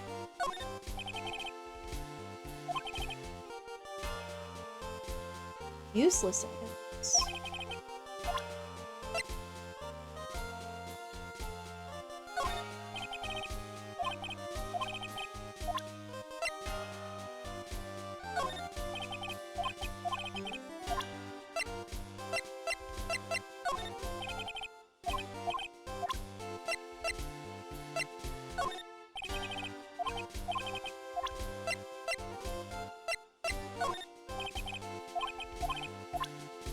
Okay, fine.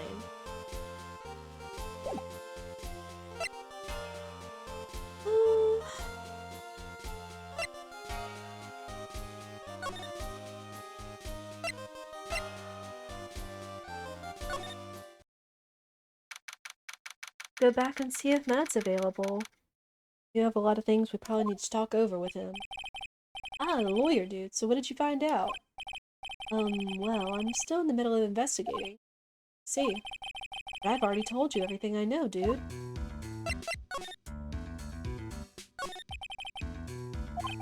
Please.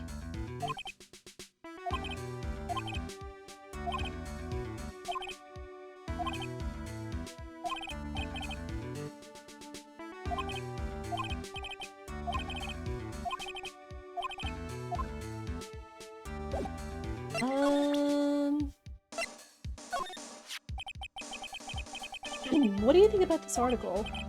They're talking about her thing with Juan. I always thought she was a bit careless in the way she handled it. That's it? That's it.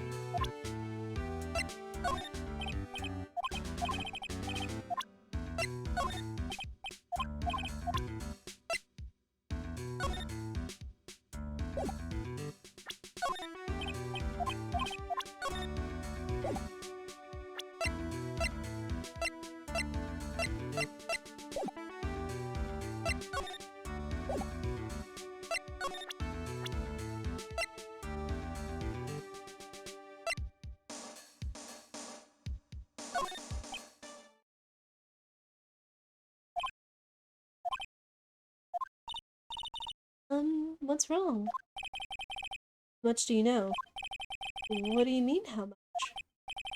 Mr. Lawyer, I may be your client, but I hope you will keep yourself out of my personal life.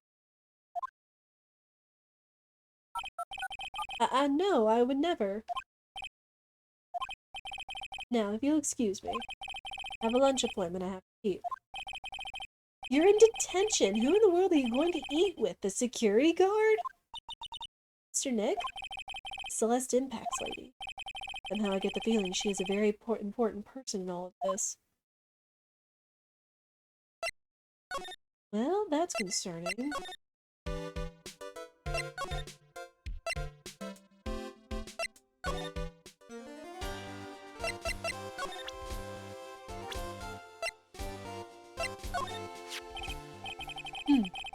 This woman is another key to solving this case. Okay. This is what we'll talk about. Do you really think so? She was Adrian Andrews' mentor a long time ago. She was suddenly called away by a different show and became Juan Corrida's manager. Then, a few months later, Celeste Impacts died. But her death was ruled a suicide, right? Yes. There is still one riddle we've yet to solve. Riddle? Suicide note. It went missing. No one could find it. A suicide note that just vanished, huh? We are looking into leads, but we can only look into a few key players with our limited resources.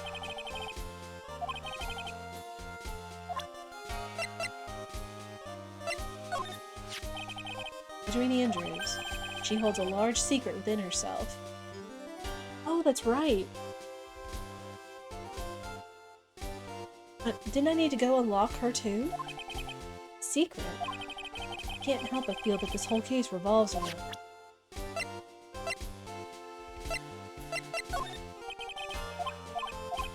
Of course he wouldn't have anything to say about Old Bag. It's an interesting rumor about this man. And the one Miss Andrews was getting close to him? That's pretty common tabloid fare, isn't it? I don't take things at face value when there's more to be found. He's so smug, and I'm okay with it. For being gone for so long, like... I mean, he's smug, but at the same time, it's like... I don't know. I guess not smug, he's confident. He's very confident. And he's trying not to... He wants Phoenix to figure it out on his own. Whatever he's been doing for the past year has made him stronger. And I'm here for it. I do like Edgeworth. Oh.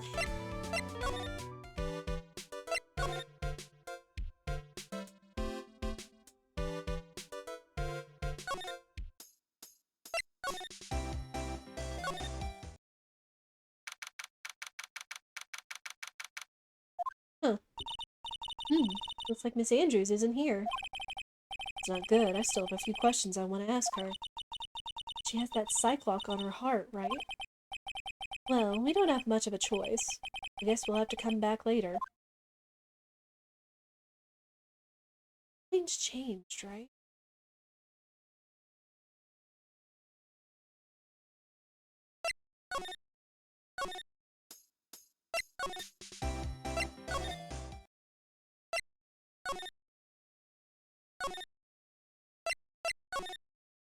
So we still have something left to do, but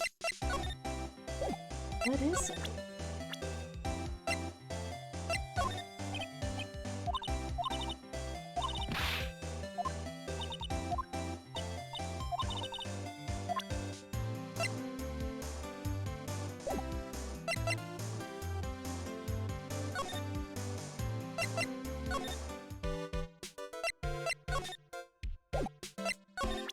Maybe we'll know something.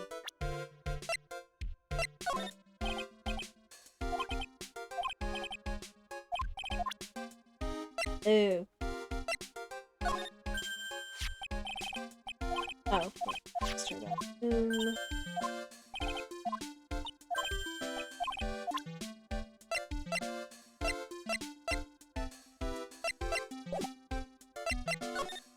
What am I missing then?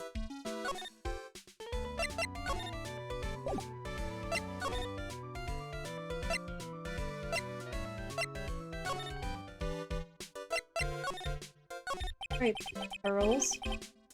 Since there were no Cyclops, then that means we can trust Mr. Ungar to be innocent. I really feel much better knowing that. Ever since last night, I was so worried that I kept wondering, what if he is the real killer? What then? Hey, I have something I want to ask you first. Okay, what is it? Why are you so interested in how Maya and I get along? I mean, she and I don't have anything special going. Huh? What do you mean? But I thought that you and Mystic Maya were... I've been mistaken all this time? No way! Ah, she really wasn't kidding. Pearls actually believes Maya and I are... Maybe I should have just left it alone. Mr. Nick, stop it! Don't hide your true feelings from me!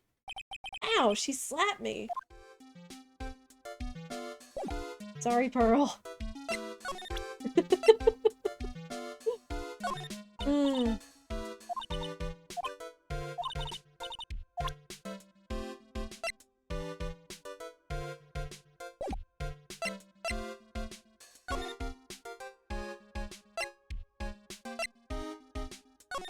Sings. Perfect.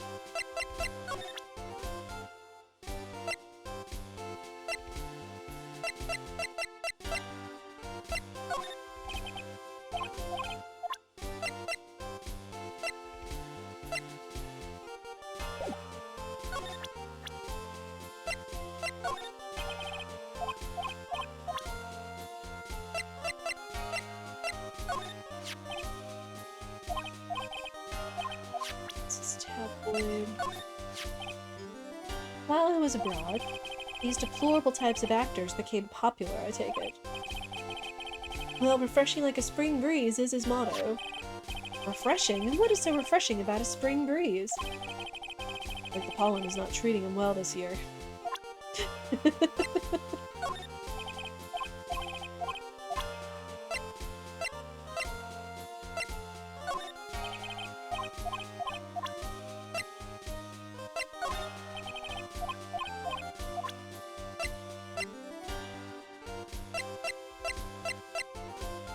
I say I've asked him about everybody I know at the moment.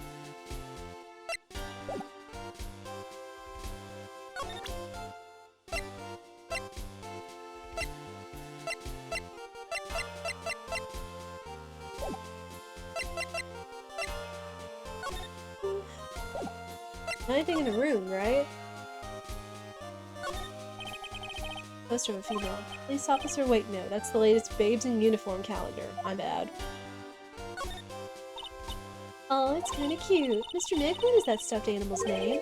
That's the Blue Badger. It was my idea. I made it. It's their precinct's mascot, you know.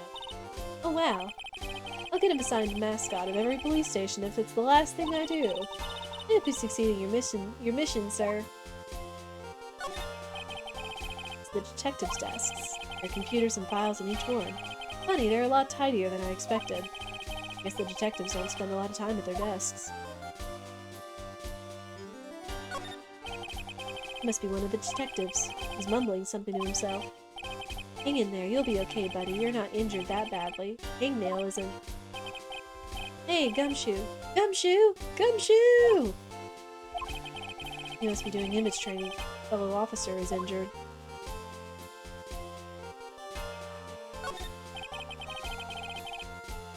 Must be the chief of detectives here. He's glued to his computer screen. What? The Hero of Heroes award ceremony? The grand prize got away from the Jammin' Ninja again? You should be reading something more important. Old police chief.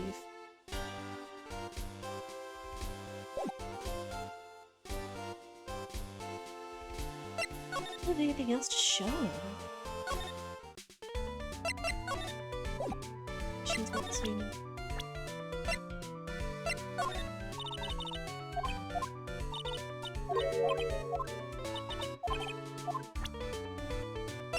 Oh. Nothing to say about Edgeworth, huh?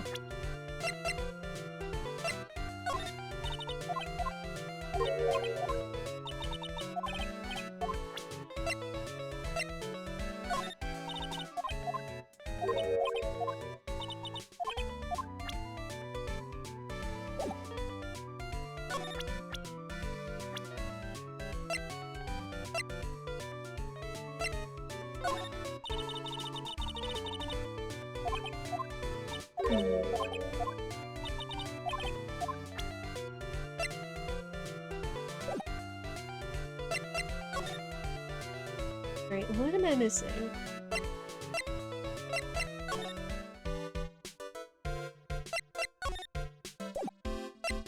Is everything out of here? Wait, what if...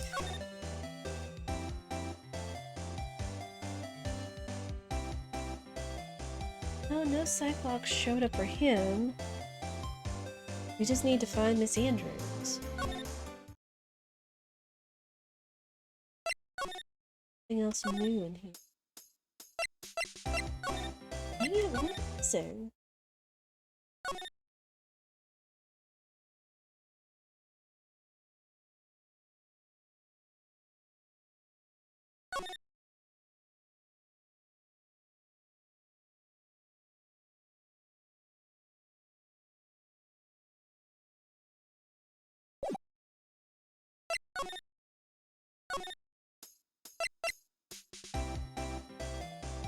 I asked her about Celeste. She doesn't know anything.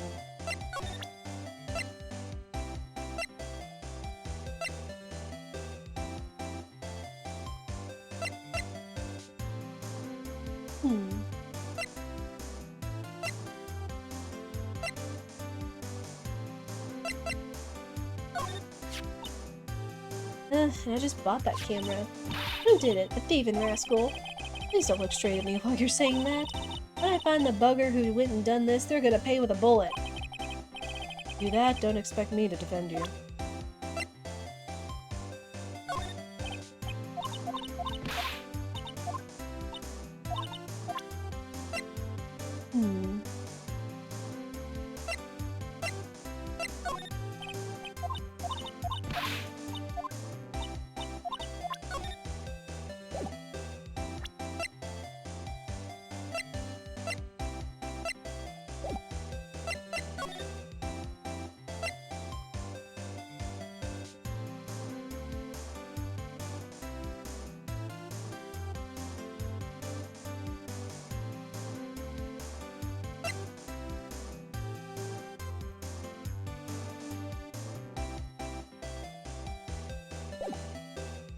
I'm blanking.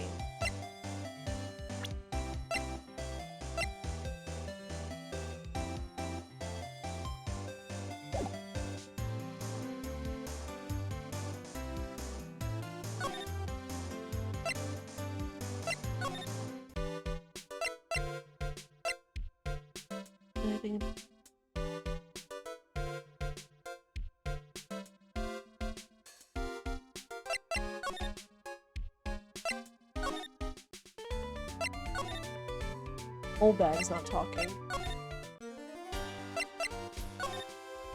Oh. Oh. Miss Impax's death was most certainly a suicide, of that there is no mistake. However, we could not find her suicide note. That's when the police began to suspect that someone had hidden it. Suicide note? How do you know Miss Impax had even written such a note? There was no solid evidence, however. We did find traces of ink on her right index finger, which makes the likelihood of a suicide note very high. Who would hide such a thing? The police think it was Mr. Juan Corrida himself. Victim?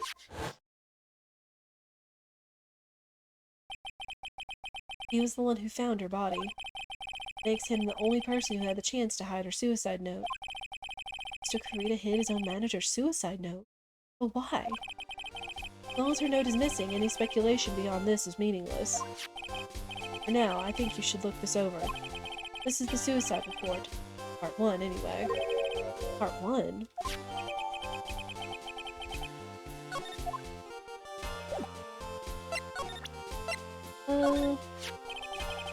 I don't like to look through reports.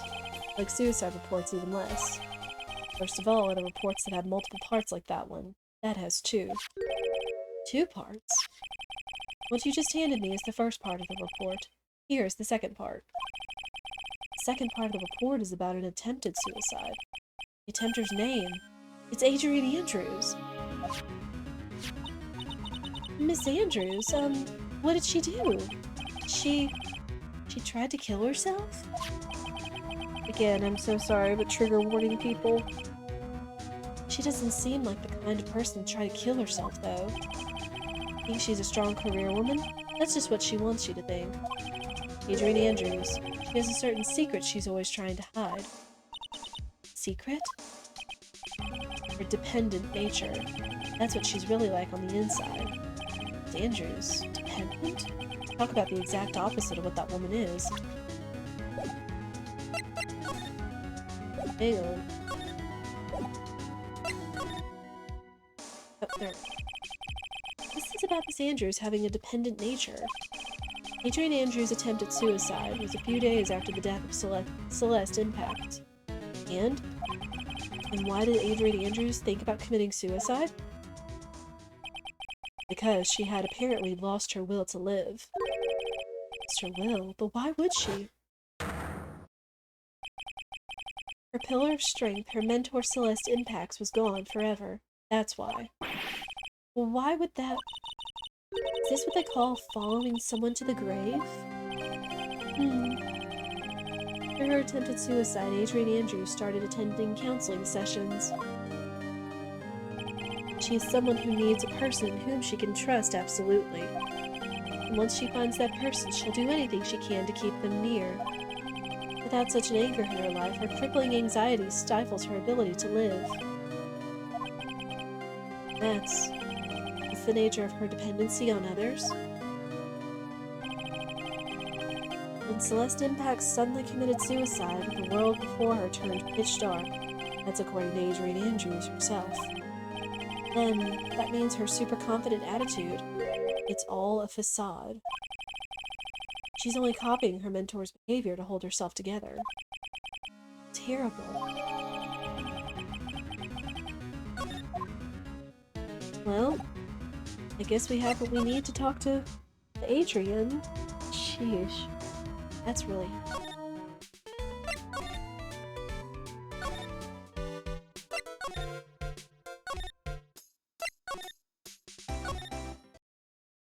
Whew. Let me guess, she's back. Oh, Miss Andrews is here. It looks like she's talking with someone. That's Franziska von Karma. Miss von Karma? What are you doing here? Well, you see, I'm his lawyer, so... You've got some nerve following me around. Following you? That's you, Miss von Karma. You're the one doing the following. Pearls. You're always following after that Mr. Detective with the little beard. Me? Following after Scruffy? Don't make me laugh. Let me show you something interesting. Little girl.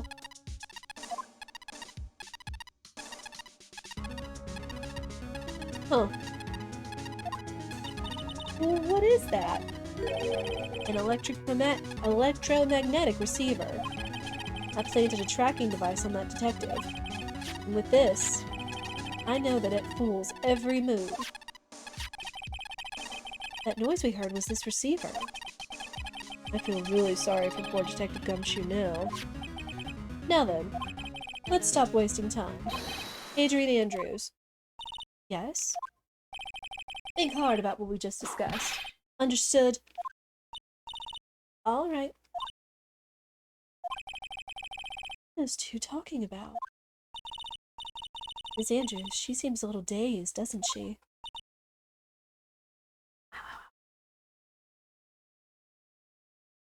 Need to readjust a little bit. Oh boy. Look at Von Karma when he talked to me.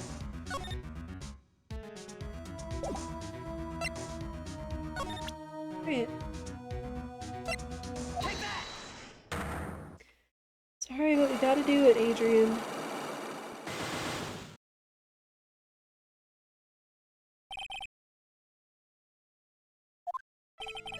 Why was Juan Clarita murdered? If you ask me, I think you know the reason he was killed. Hmm? Why are you hiding things? You realize you're putting Mr. Engarde's life in danger by your actions? Why do you ask questions for which I have no answers? The truth is, I was not that close to Mr. Clarita. Not that close? That's right, I've never been good at being intimate with another person. If you're not good at being intimate with another person, somehow I highly doubt that. You and Mr. Clarita had an intimate relationship, did you not? Silly third-rate tabloid article. If you even had half your wits about you, you wouldn't believe such rubbish. Seems quite a few people have already bought into this story. That's to be expected in a world filled with crooks and liars. Note to self, stay on her good side. In any case, I despise interpersonal relationships like that. See, however, what if there was a need for you to get close to someone? Need to get close to Mr. Clarita? As if there was ever such a need. Didn't you get close to Mr. Clarita for the person's sake?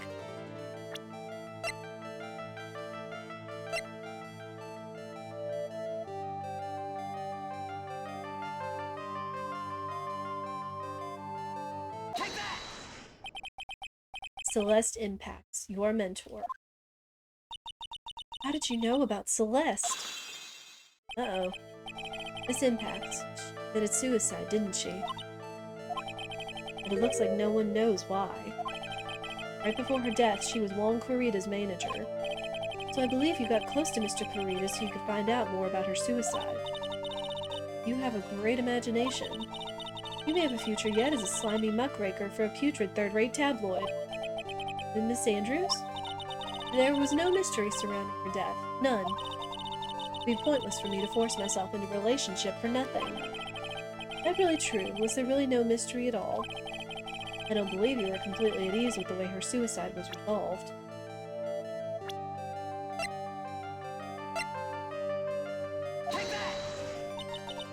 Oh, bother.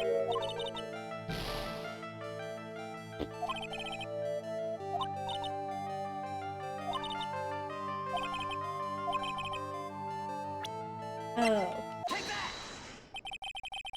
Wrong case file. Miss Impact's suicide note was never found, was it? Looks like the police were under the suspicion that someone had hidden it. The person who discovered her body, Mr. Clarita. What? And, Miss Andrews, I believe you thought the same thing. That is why you became intimate with Mr. Clarita. I've sat by quietly and listened to your insulting ramblings long enough. It's true that Celeste was my mentor. However, allow me to say this again. It had nothing to do with me. I didn't even know that her suicide note was never found. The person who doesn't care about what goes on in the lives of others. The impression you like to give. However, I don't think that's who you really are. I have evidence that says otherwise. This is proof that Celeste Impacts was someone very special to you. Miss Miss Andrews, you nearly went through with it too, didn't you? Went through with what? Your life. Miss Andrews, you look and act like a very strong woman who has it all together. You don't ask for anyone's help, relying only on yourself. Yes, I've been very independent ever since I can remember. However, that is all just a lie, a facade. You've always searched out people on whom you can depend on. You were dependent on Miss Impact, weren't you? Which is why. She passed away, you lost everything you had. Stop! When Celeste passed away so suddenly like that, I died a death of my own, but no matter how hard I tried, I couldn't stop thinking about what had become of her note. I've heard about the police report. One that said the police suspected Mr. Rita of hiding Miss Impax's note. You heard about it, thought to recover it from him by getting close, am I right? If that's the case, then everything changes. What do you mean? What topic did we start this conversation on again? Why was the victim killed? Exactly. Somehow, Miss Andrews, it seems that you have the reason to want Rita dead. Me? Miss Impax was everything to you. And then she died. You would do anything to find out why she killed herself. Even commit murder. Murder? As much as they keep going over and over and over this again, I kinda...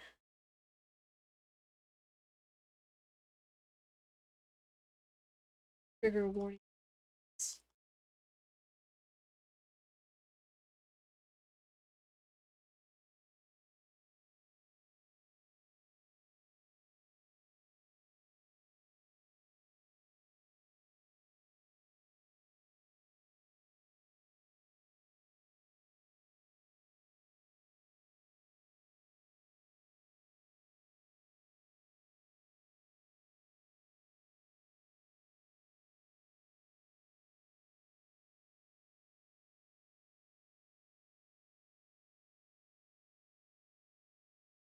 Hopefully that's good enough to see without distracting from the stream, but just with all this constant thing, and as much as we're talking about it now in the very beginning, I feel like it's really going to become like the apex of this case.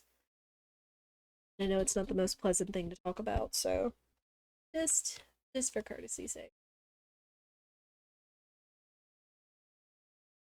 I mean, because talking about murder is one thing, but constantly talking about self-harm and suicide and all the things and whatnot is not pleasant.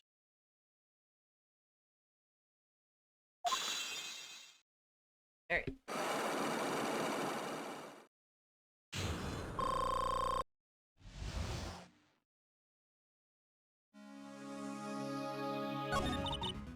It's true. I am a woman who can only live in insecurity. I'm physically small and I don't really have a lot of self-confidence. Pushed against all that, though. Tried to live strongly. I never wanted anyone to find out the truth. It's Andrews. This one thing, it's the one thing I want to take with me to the grave. It was my secret, mine and mine alone. I'm sorry. You probably think I'm a worthless human being right now, don't you? Oh gosh.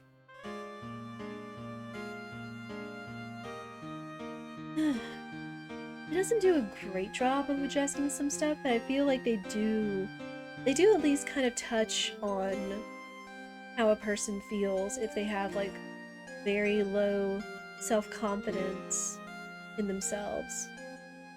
Like if they just feel like they have very little worth or connection or bonds with people, that they really do feel like this sometimes, included in moments of my life. But it's not something we have to go through alone. It's not something that everyone is isolated by. We've all gone through struggles and things like this. We've all gone through trials like this. But just know you're never alone, chat. You're always welcome to reach out to people, to those that care about you, and if need be, to seek professional help without judgment, without fear. That's what they're there for. Know you are valued, you are cared for, and just never be afraid to reach out. Please, Missy, all I want to know is the truth. After Celeste passed away, I heard that someone had hidden her suicide note. That someone was Juan Clarita. Celeste. Without her, I became scared. Everyone seemed like they were out to get me. You got close to Mr. Clarita to recover her suicide note, correct? Looks like that tabloid reported the truth after all. Ironic, isn't it? Well, like they say, where there's smoke, there's fire. And if they purposefully add fuel to the fire, they keep the celebrity world burning. But as for the suicide note, I didn't and wouldn't kill anyone for it. It just doesn't suit me, that's all. Well, that's enough for now. I still have work to do, so... I understand. Oh, I have one small favor to ask. I attempted suicide. I'd like for you to keep it a secret. Miss Andrews, if people found out about my weakness, I would sooner choose to die than live. Alright, I understand. We'll keep it a secret. Hence why I put the trigger warning, because I feel like this is going to come up again. Miss Andrews. Guess she's the overthinking type. Ooh. She probably never says anything without carefully thinking it through first. Thank you for your discretion. Mr. Nick, can I ask you something? What is it? Miss Andrews has been playing with that card in her hand since a little while back. That card? Yeah, I guess she has. Miss Andrews, what is that card you're holding? Huh? Oh, this? I don't quite know, it just suddenly appeared in my handbag.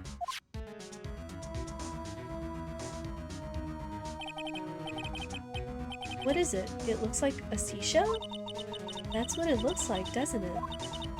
I honestly don't remember owning this card. I wonder where I picked it up from. You're not remembering something clearly. Sounds like it would be a rare occurrence. Well, I must be off. I leave Mr. Ungard in your capable hands.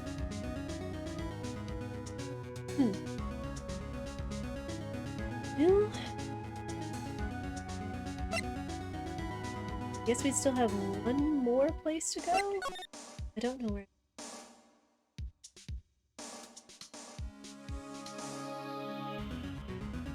wish he could have told us what that was. Or at least given it to us. So I guess it just doesn't matter if it pertains to the case or not. Well, I think we've gathered about all we can. Well, what about Mystic Maya? Is she alright? Or else she looks so worn out by all this. She hasn't slept at all and has been walking all over the place with me today. What's wrong, Mr. Nick?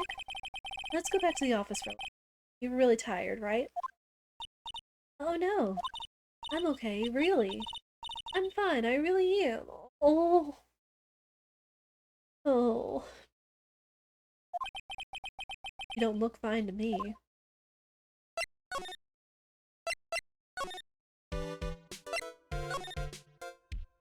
Let's do what he said and go back to the office.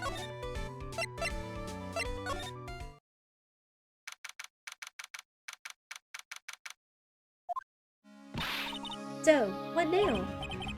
Well, we did find one thing out for sure. Miss Andrews has a motive. You mean Miss Impax's suicide note? That's right. She was also the one to discover the victim's body. Clever. Uh-oh. Ah, Mr. Nick, the transceiver! Hello? Wright & Co. Law Offices. Mr. Attorney, you're not answering the phone. Maya! Where's Maya? As I promised, I have not gone within a few feet of her this whole time. Phew.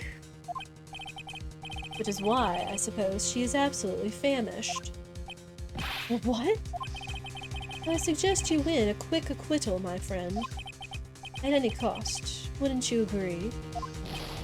Wait, Maya, let me hear her! Very well. Ask my... Maya, is that you? Sis! Ask my sis! Maya! Maya! Dang it, he cut me off. Mystic Maya said ask my sis, didn't she? Sis? What does she mean by that? She means Phoenix! Come on, Phoenix. You're a hopeless one. Sorry. Ah! Pearls is quick on the draw! And by draw, I mean channel. Mia! I have a message from Maya, so come, ask me anything you want about her. Oh! She's been left alone this whole time. Great. How's Maya? She's safe, for now. That kidnapper is one to keep his word, it seems. I'm glad to hear she's safe. And Mia, how did you know? As soon as she was locked up, Maya called for me. I read the note she left. Then I gathered as much information about her surroundings as I could. I didn't know you could use spirit channeling like that. Pretty smart of her.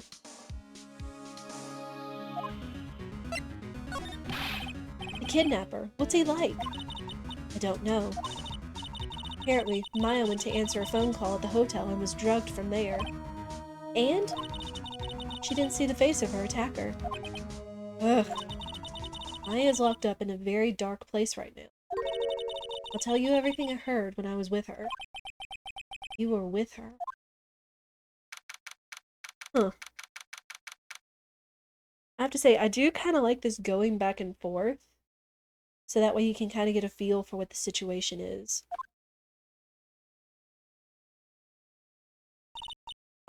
I'm starving. I could really go for some apple pie.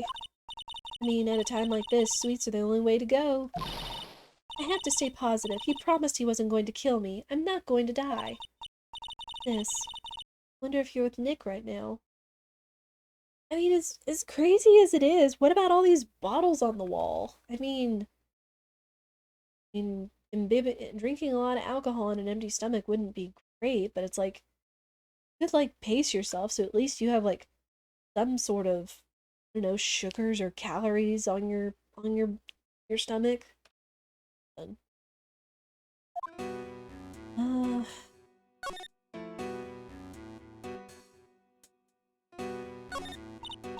Drat, it's locked. This door's lock seems easy enough to open. On TV, the hero always uses a plastic card or a stiff piece of cardboard. Then click, they magically open the door. Wonder if there's a card like that around here I could use. Barring the obvious thing in the floor, I'm gonna look around over here. This feels like there are a lot of glass bottles here.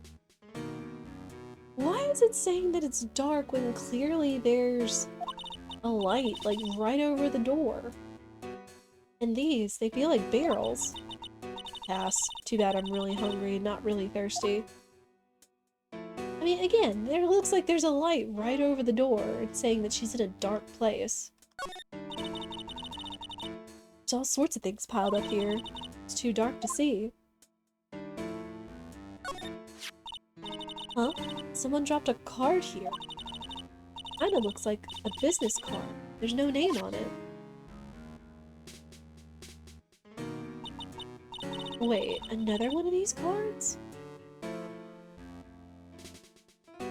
It's a picture of a seashell, I think. What a strange card. Ah, that's it! This shell card. If I use this, maybe I can get the door to open. This might be my key out of here. I had a feeling this card might be useful. I'm such a genius. Alright, now if you'll excuse me, Mr. Kidnapper. I did it! Okay, now I'm getting the heck out of here. Shouldn't keep Nick waiting, or worried.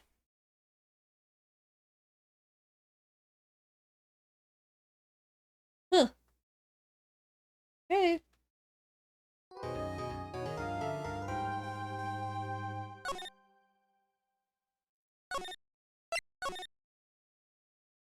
Ooh.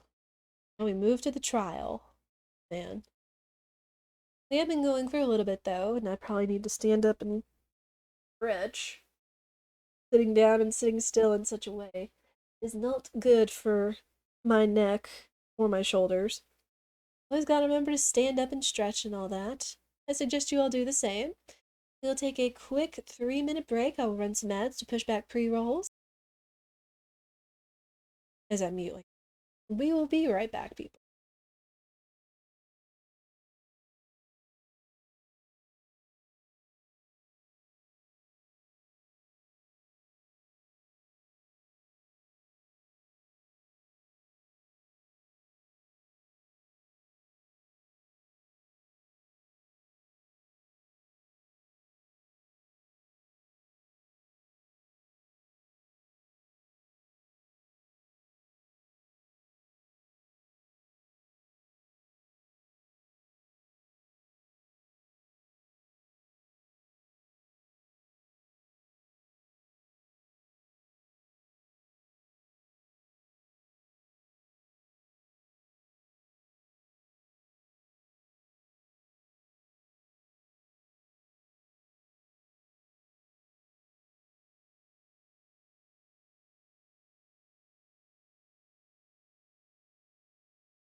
Great and break up.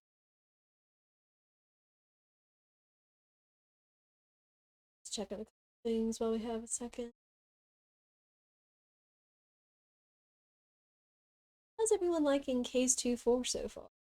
I mean, things are definitely getting interesting, but with kidnapping of Maya and everything that's going on. Oof. Plus, this is the day that we have to get the acquittal. Well, looks like ad off, so that's good. Oh man.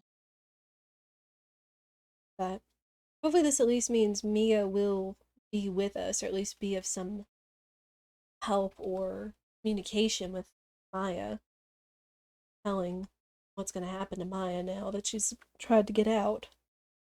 But we go. We continue on.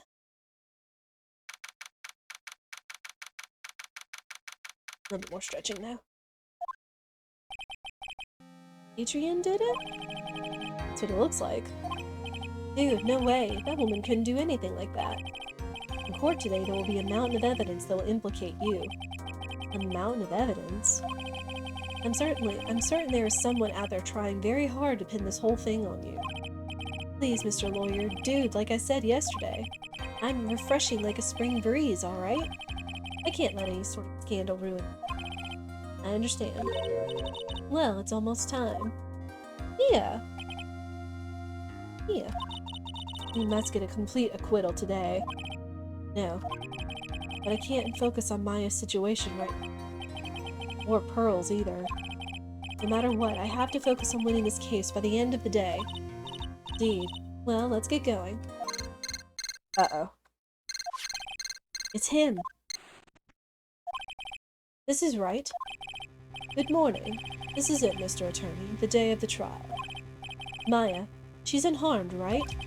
Well, when I checked on her earlier this morning, she seemed a bit, how shall we say, tired. Don't worry, people don't die that easily. Besides, what you really should be concentrating on is winning today's trial. For my sake, as well as yours, you must win today's trial. Which is why I sent you a little present this morning. Present? What in the world would you want to give me? I'll figure it out once the trial starts. And even if you don't like my gift, I expect you to graciously accept it and win today's contest, if you please. Wait! Uh-oh. Kidnapper sent me a present? Mr. Lawyer Dude? Who was that? No one. It has nothing to do with you, so forget you heard anything. Dude, did your nose just get longer? Well, it's not like we can trust you to understand what we're going through right now. Huh? Court is now in session for the trial of Matt Engarde. Are the prosecution and defense ready? The defense is ready, Your Honor. Huh? Where is Von Karma? I say, Mr. Wright, what happened to Miss Von Karma? I don't know, Your Honor. Why are you getting mad at me? Your Honor! Please be quiet, bailiff. Court is in session. You must tell me something. Please keep it brief. Now then, what is it? Prosecutor Von Karma has... This morning, Miss Von Karma was shot by an unknown gunman. What? What? Shot? Oh no. Somehow, I think that this is the present that man was talking about. It's present. Miss Von Karma is one of the top prosecutors in the country at the moment. If she were to disappear, it would be your advantage. This is totally insane. Miss Von Karma, is she alright? I don't have that answer. She's alive and in stable condition. That's good. Whew. I thought he'd show up. Edgeworth! Your Honor, due to the circumstances, Miss Franziska Von Karma cannot appear in court today. I, Miles Edgeworth, will be taking her place. Oh! Oh! Prosecution is ready. Naturally. Get over there, Edgeworth! I mean, I know he's still gonna be a prosecutor and everything, but... Oh. Miss Von Karma was shot in her right shoulder and is currently undergoing surgery.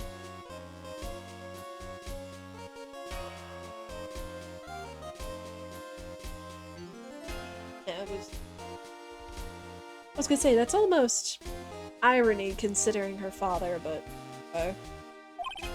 Luckily, I have looked this case over and am familiar with the details. The prosecution seeks to prove the guilt of Mr. Matt Engarde. The court acknowledges the prosecution, right? I've finally found the answer I was struggling for on my long journey this past year. Ooh. By the time this case comes to an end, you too will know the answer. Now then, the prosecution would like to call its first witness. Please bring Detective Gumshoe to the witness stand. Oh, snap! We get to go to court with Edgeworth! Witness, your name and occupation. Plus he still has his awesome theme. My name's Dick Gumshoe, sir. I'm a detective down at the precinct. For now. Now? After this trial's over, I'm supposed to turn in my badge, sir. Detective Gumshoe? The prosecution has no need for a depressed witness. Lift up your head and face forward like a proud officer, Detective Dick Gumshoe. Yes, sir! Oh. Now, let's have your testimony. We want to explore the various facets of this case. We must start with that. Get ready, Phoenix. This is going to be one very rough fight. Yeah. It'd have to be with Edgeworth as my opponent. The answer he was struggling for. Interesting. Show me this answer you finally found, Edgeworth. Alright. His murder happened after the Hero of Heroes Award ceremony, sir. The victim, Juan Corrida, was found dead in his hotel room. After looking into the cause of death, we believe he was definitely murdered, sir. At first, we thought there was something suspicious about the empty guitar case. However, we later found out that the guitar case had nothing to do with the murder.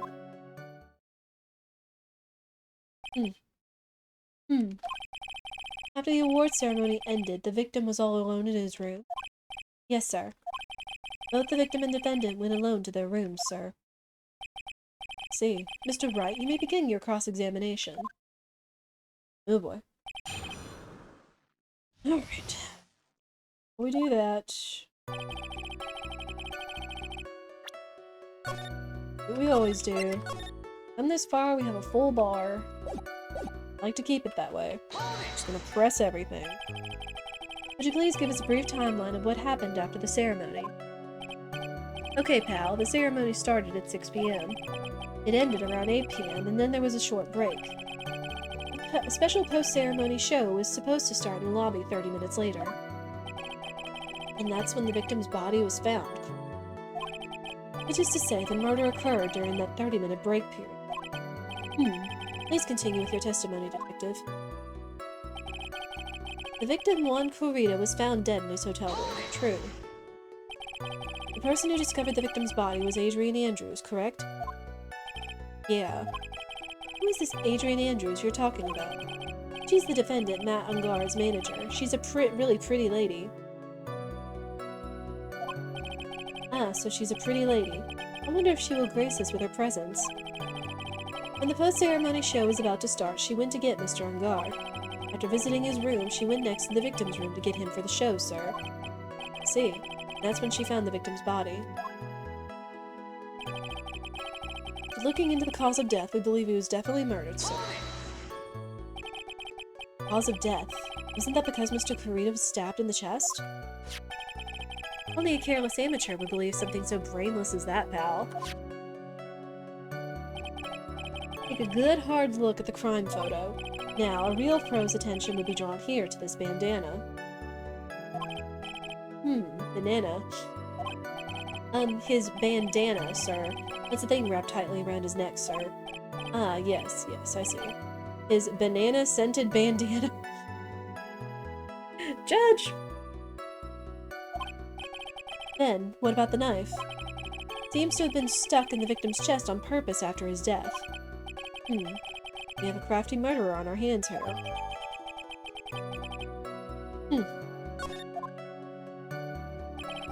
At first, we thought there was something suspicious about the empty guitar case. What's that? But why did you think that? Because it was empty, pal. The Jammin' Ninja doesn't go anywhere without his bright red guitar, and we couldn't find it anywhere at the scene of the crime. Oh, then how about this theory? The man really wanted the guitar and did the crime to get it. How's that? We thought of that too, but... The only fingerprints on the guitar case were the victims. Only the victims, huh? Let's see. So much for my theory, then.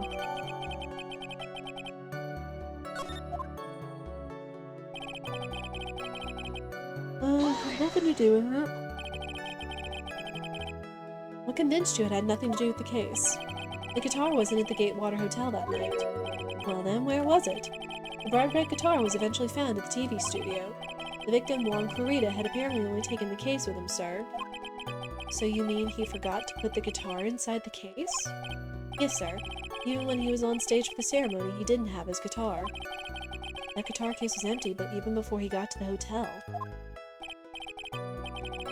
Yeah, that's right. It really had nothing to do with the case at all. I believe that is enough. First, the victim was choked to death with his bandana. Then, after the victim was dead, the killer deliberately stabbed him with a knife. Which brings me to my next point.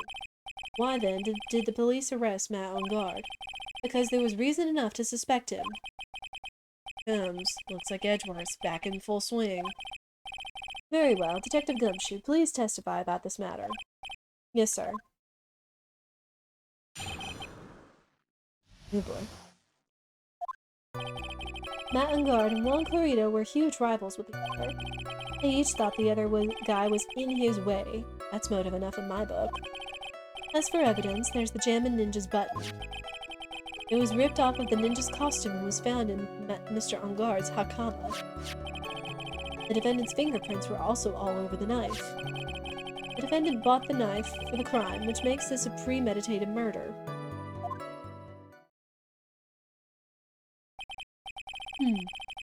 So the defendant's fingerprints were found on the knife used in the stabbing. It was sort of sticky on the handle, so the fingerprints came out pretty clearly, sir.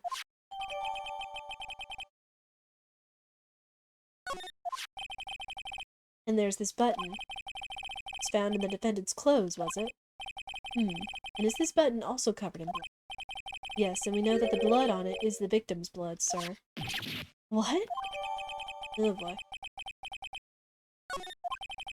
Although this points very clearly to the defendant, doesn't it? Yes, it most certainly does, Your Honor. Ready to give in yet, right? I'll find the hole in your argument somehow. You can press as hard as you like. Just hurry up with your usual pointless questions. Oh!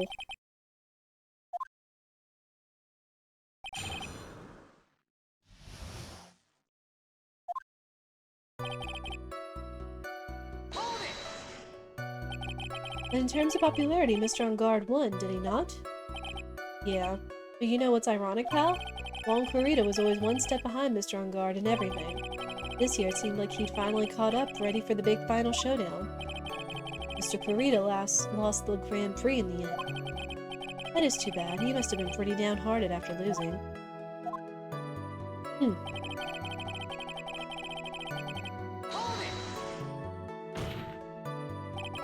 Wait just 1 second here. Mr. Engarde was beating Mr. Corrido in the popularity polls. Well, yeah, I guess, but... Which means that in the defendant's eyes, the victim was not a rival at all. Which means he had no motive to kill at all. Yes, I quite agree. Well, Detective, it's not, well... I guess if you put it that way, then yeah, the defendant would have had no motive. Detective, I'm beginning to see why you were fired. Eh? No, not you too, Mr. Edgeworth, sir. That's... I look forward to your pension negotiations. Ooh. No! Now, Detective, let's continue with the testimony. No, not my poor pension, too. Detective, if you value your money, I suggest you proceed. Yes, sir. We can talk about my pension later, sir. What about what I was saying? Hello? Anyone?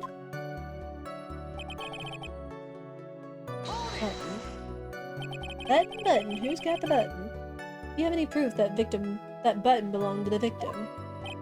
Huh? What do you mean, pal? Oh, let me put it this way. I'm asking you if you had any evidence to back up your claim that this button was ripped off of the Jammin' Ninja's costume. Huh? But can't you tell just by looking at it? And the victim's blood is on it. Anyone could have smeared that blood on there afterward. Mr. Edgeworth, help me, sir. Alright, I knew it had to be this piece of evidence. Now to reel this one in. Thread. Huh? The button was attached to the costume by thread, obviously. And that thread snapped when the button was torn off. You match up the ends of the thread on the costume and the thread on the button. It's a perfect match. Yeah, that's it. They're a perfect match, pal. It's Edgeworth for you. Never misses a beat.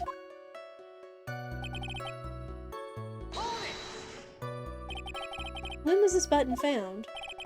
Pretty soon after the body was found, we rounded up everyone who knew Mr. Corrido. And then we did a search on them all. That's when we found the button. So it was almost immediately after the murder. The police didn't have the free time to lollygag and play tricks, unlike some people. Wow. Hey, what is he trying to say about me here?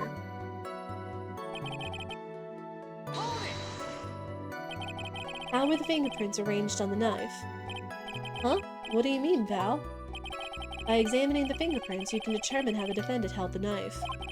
For example, did he hold it normally or overhand? Oh, is that what you meant? Well, we didn't actually think of that. Can't believe the bumbling of this department.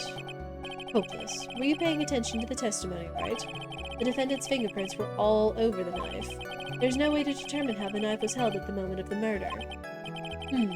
So is the defendant the owner of the knife, then?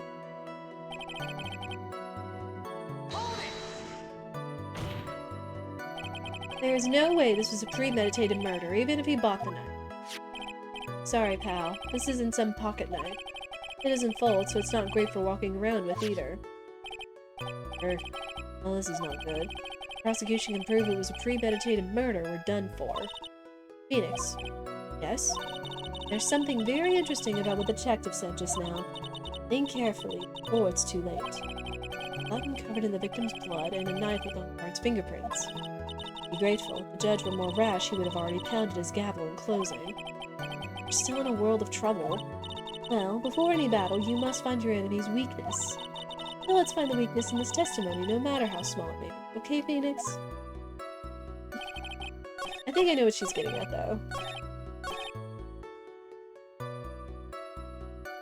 This was not a premeditated crime because it did not belong to the defendant. Wait a second. What? So the basis of your argument that this was a premeditated murder is simply that my client bought a knife beforehand. That's right, pal. The defendant did not buy this knife. Uh-huh. Take a good look at the handle of this knife and you'll see what I'm talking about. Huh? It has a Gatewater seal set into the handle.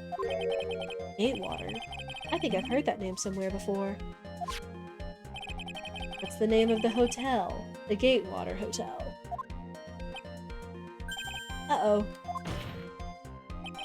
The murder knife was actually property of the hotel, which means this murder was not premeditated. Yes, that is very true. This is a very big... Oh... Edgeworth's back. What is it, Mr. Edgeworth? I'm sorry, but the defense is simply too careless. What?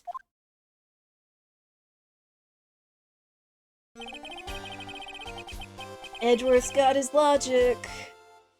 I think whether the crime was premeditated or not has already been determined. How so? I admit this knife is hotel property. There is no one currently on the police force that is dumb enough not to realize this. Oof. But I didn't know. Oh. The question is, where did this knife come from? Why, that's obvious. It came from the victim, Mr. Kurita's room. Sorry, Your Honor, but that is incorrect. The victim ate a last meal before he was murdered. With that being the case, I would like to draw the court's attention to what is on top of the table. There is a knife and a fork on the table. Then, where in the world did this knife come from? If it pleases the court, I would like for us to recall the room of the defendant, Mr. Matt Unguard. Especially what was on top of his table. There's something missing. Perhaps it is a single knife? But... it's a dinner knife! It's not even a steak knife! The heck? We investigated the leftover dishes for fingerprints, and while we were investigating, we came to the conclusion that Mr. Matt Unguard's knife was missing. Again! It's a dinner knife! While it has an edge, those things are dull as heck to even go in enough to do damage. Take a look at the photo! Anyway. There's Mr. Ungar had gone to the victim's room with the knife he had used during dinner. Why would he carry a knife on a visit? To kill, of course. And with that, I believe the prosecution has proven this was a premeditated murder.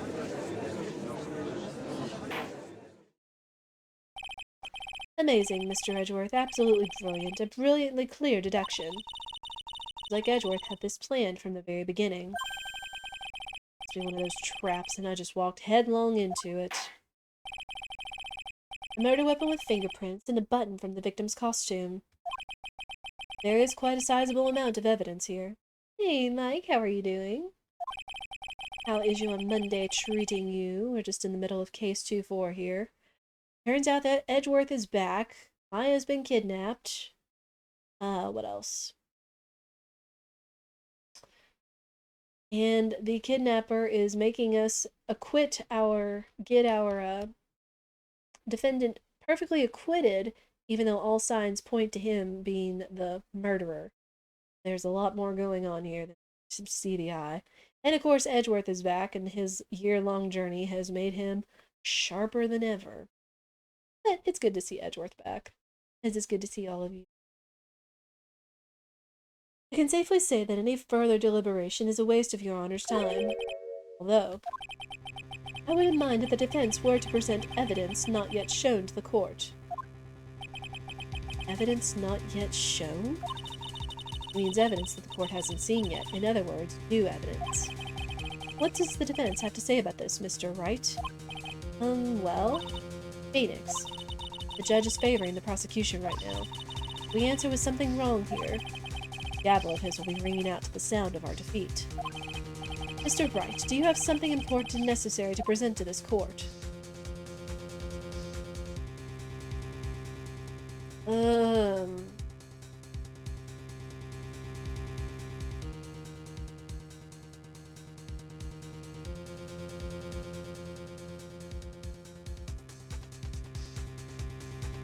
Oh boy. Gotta think on that. Naturally, you're doing well here, trying to pretend to be productive. How's it here? It's going well. Of course, Mike has called for 20 minutes of voice acting. I still need to evaluate how well I'm doing on that. It doesn't just sound like my own voice in a weird accent. But I've got to think on my logic here, too.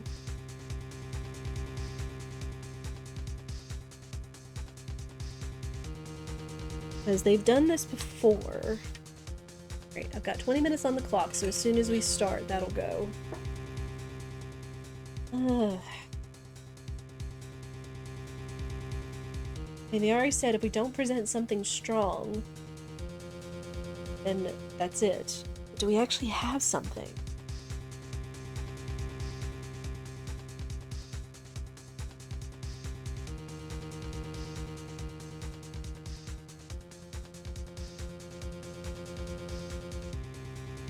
The only other thing would be whatever to do with Miss Andrews. But I don't think we have anything to present in regards to that. Bother.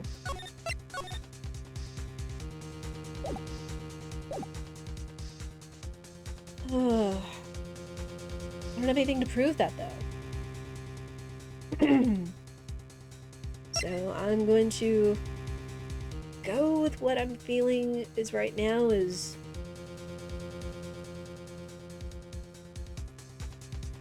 Great. No, not right now.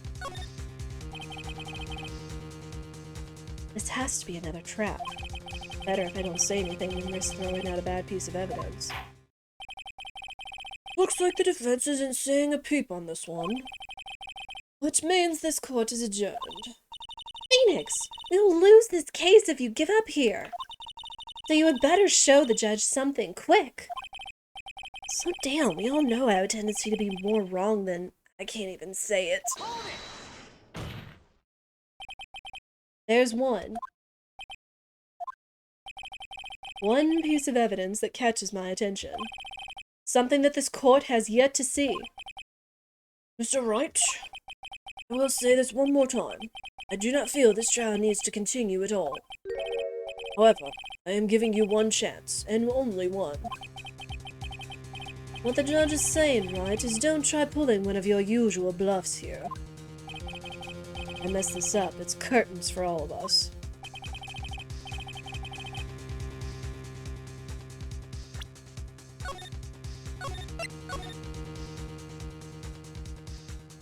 My health bar is as red as my lipstick is. That is harsh. You may now present one and only one piece of evidence. Now then, what is this important evidence that you must show to the court? Oh.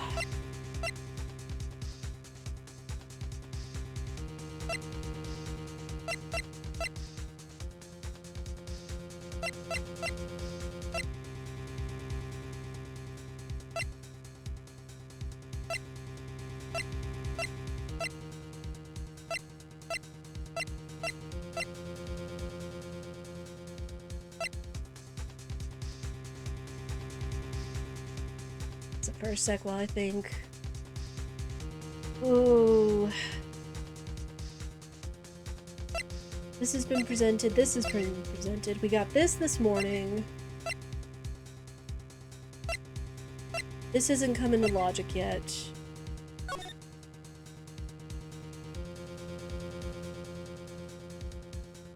Scene photo.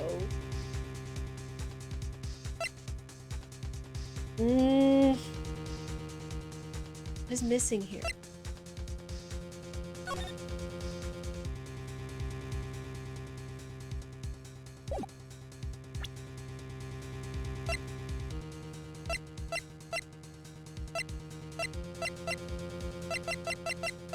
Anything I can think of is the wine glass?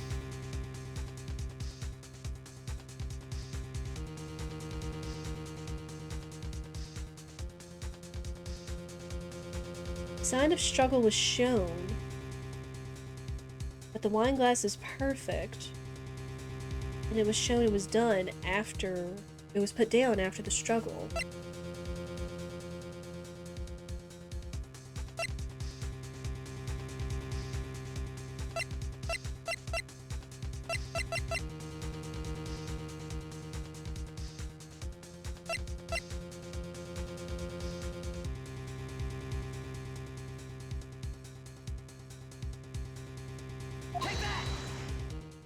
Oh. I can breathe. This is a wine glass, is it not? Please, look at the photo of the crime scene one more time. The scene is a mess because of the victim's struggle against his assailant. The ice was broken, his makeup is all over the floor. These were all things that were at one point sitting on top of the dresser. Well, yes, I see your point. However, this glass that is sitting on top of the dresser is mysteriously untouched. The only thing that had not fallen over along with everything else is this wine glass. This piece of evidence is more than strange enough to warrant further consideration. Well, what do you all have to say? Well, yes, it is a little peculiar.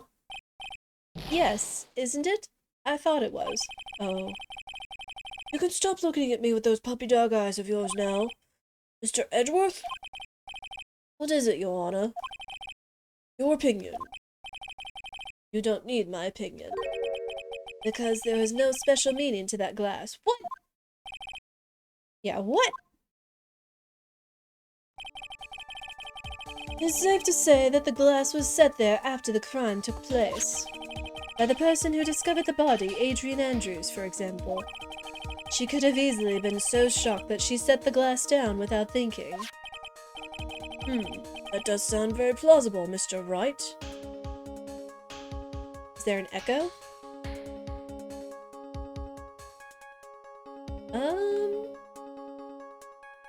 Hang on. I hope not. Hello? I mean, the only thing is that I might just be closer to... Is the game echoing or am I echoing?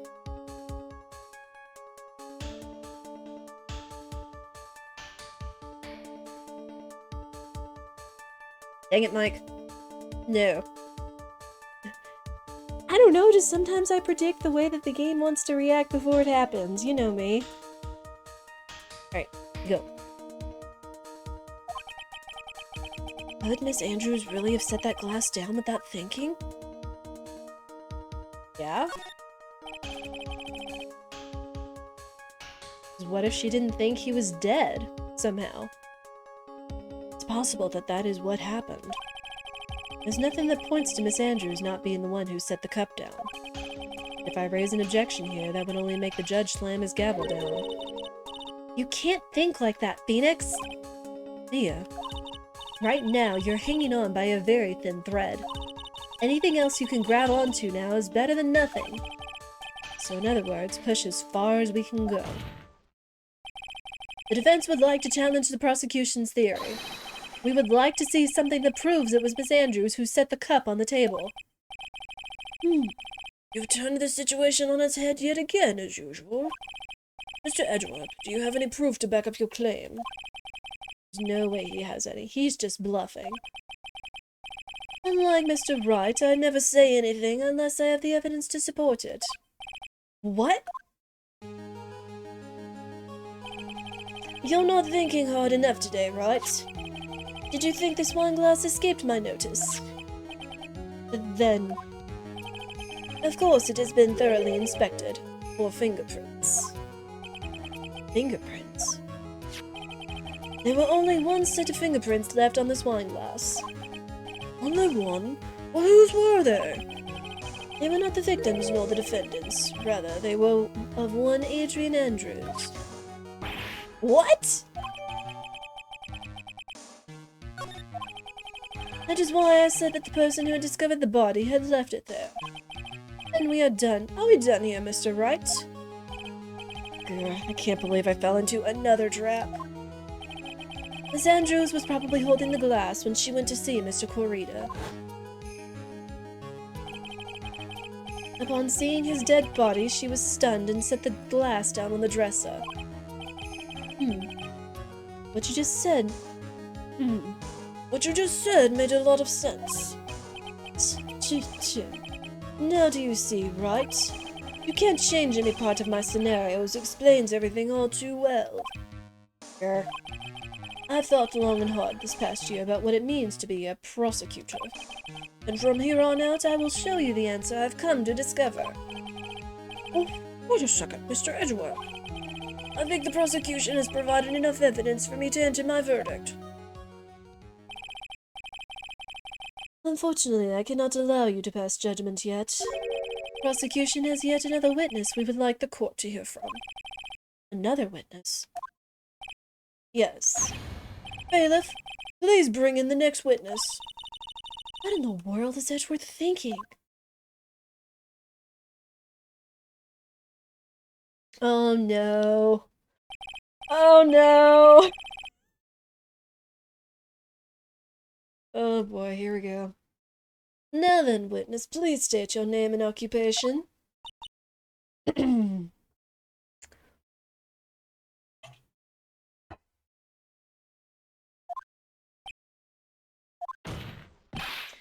Witness, your name and occupation, please.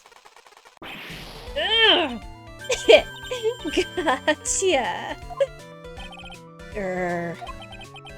I wonder what happened to that calm composure he had earlier. Reggie boy, it's been a year since we last met, hasn't it? You should be more than happy to see me. I saw the report with the testimony, but who knew that under that helmet, it was the Wicked Witch of the witness stand? I tell you, this one time I know what I'm supposed to do. So today I'm going to tell you anything and everything. Even things that don't have to do with that terrible crime.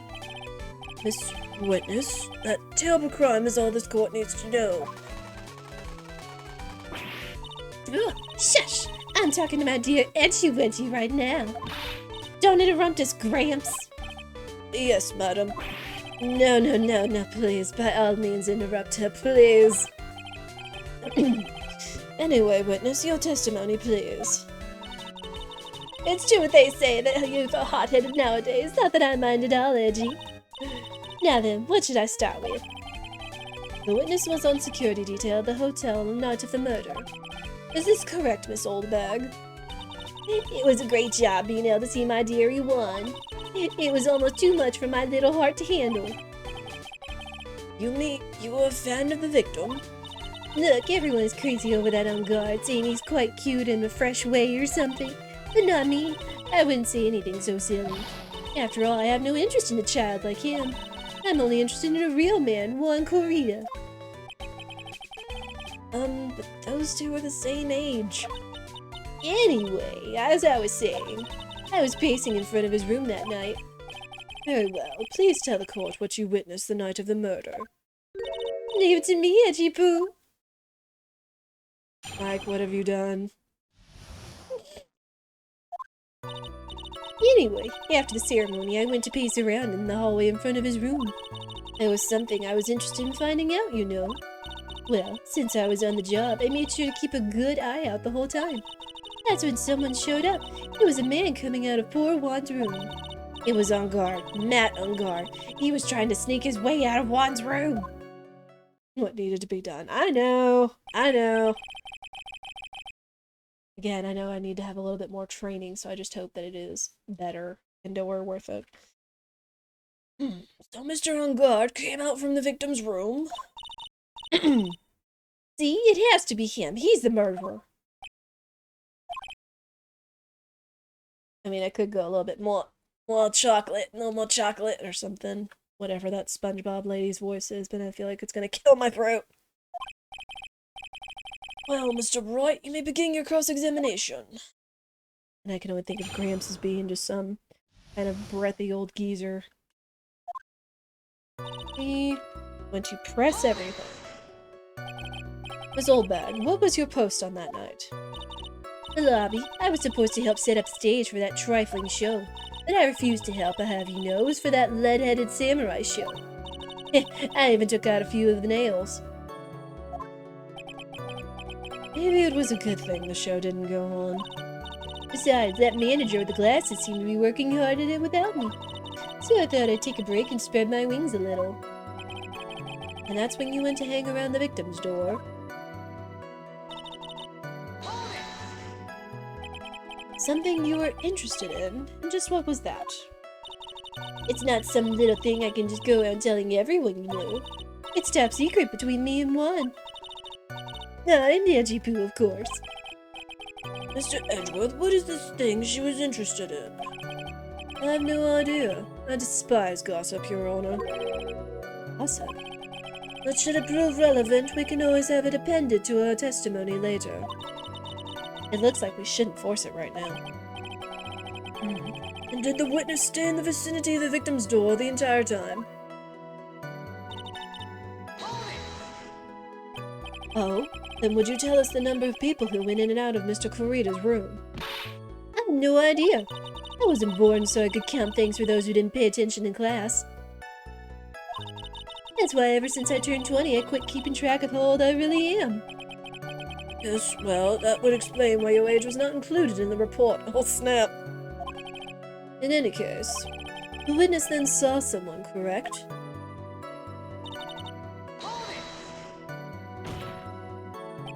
Who in the world was that? I'm not allowed to say. This sort of information is to be carefully guarded from the masses, Sunny. The man that came out of Juan's room, he was... Yes, he was... I'm too scared, I can't say his name out loud.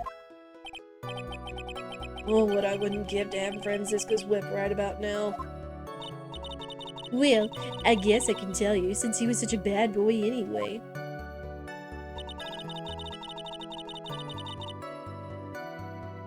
Shapes, using falsetto, vocal fray. Using the corner of your mouth for a character can help, or making a voice to get into character. True. Huh. I do know that with the recent sinus crud I've been fighting, unfortunately, that it has taken a little bit of, with the rattle or the growling out of my vocal cords a little bit. But we make do. She may not remember things or be mistaken here and there, but I don't think she's lying. Bad for us. Really bad. But that's how the human mind is. It also has the tendency to jump off topic. She's strayed onto a few interesting side topics this time too, hasn't she? But that's what makes her a sweet old lady, right? It's because you're not the one who has to question her. I guess skip it.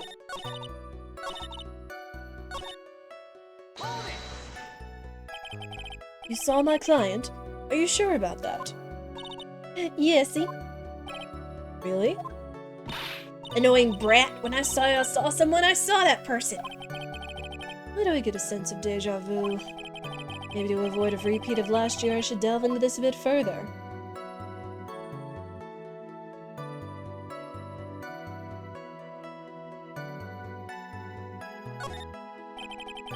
Please tell the court about the man's face in more detail. You don't need me to tell you about his face.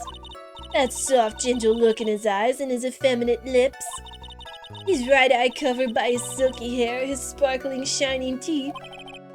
His teeth were shining? Well, he's shining all around in this week's pinup poster, dearie. TMI, old bag. TMI. This week's pinup? Why do you... I mean, I don't care how he looks in this week's issue. Please stay with what you saw that night. What? Enguarde's face is the same no matter what it is, you know, you whippersnapper. Oh, Mr. Wright? Was this testimony just now important or relevant in any way? No, it was not very important. I guess it really wasn't that important after all. Mr. Wright, you know why we say time is valuable. If not, I suggest you learn. You wasted 3 minutes of this woman's youth. That's more than valuable than gold to me. Why do I suddenly feel odd and old in the presence of her childish whining? She may not remember things or be mistaken here and there, but she's lying. It's bad. Okay, then...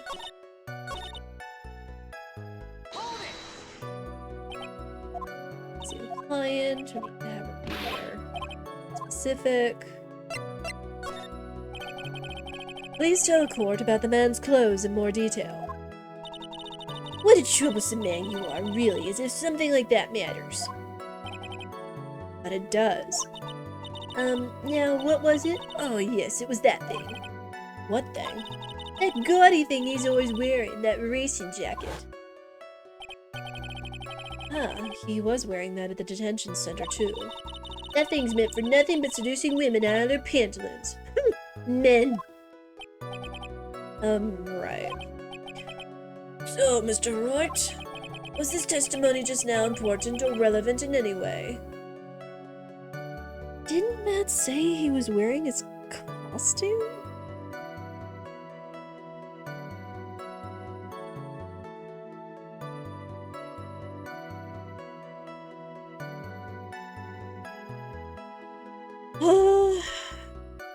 I think it is important to know.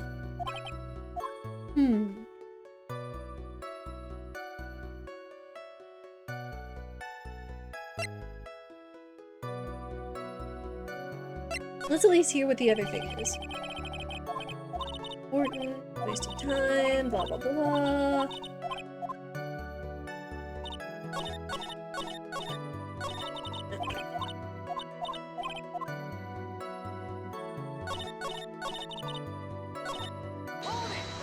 Alright.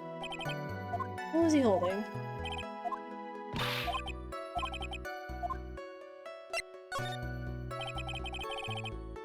What was the man you saw carrying? In which hand, his right or his left?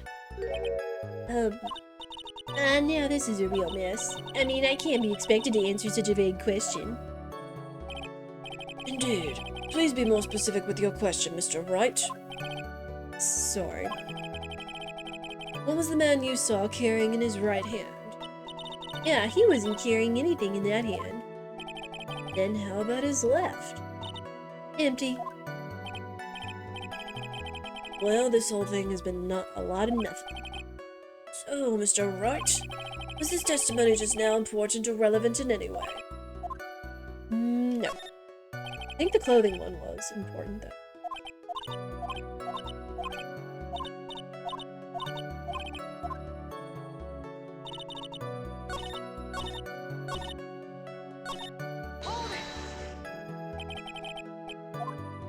Are you sure?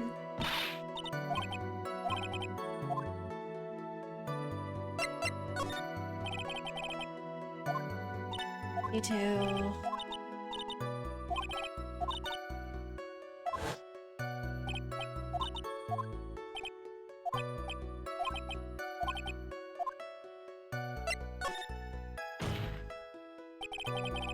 Of course it was important, Your Honor. And perhaps you would like to point out what part of that testimony was important. Don't you see it, Edgeworth? Your Honor, I request what the witness said about the jacket be appended to her testimony. Don't quite see where you're going with this, but alright, witness, please. Yeah, well, I don't like to badmouth anyone without reason, but if I must. He was wearing his flashy racing jacket. Honestly, it's all just for show. Are you sure the defendant was wearing a racing jacket? What do you think? It's not like I've seen him in anything other than that horrible thing. I'm sure he was wearing it.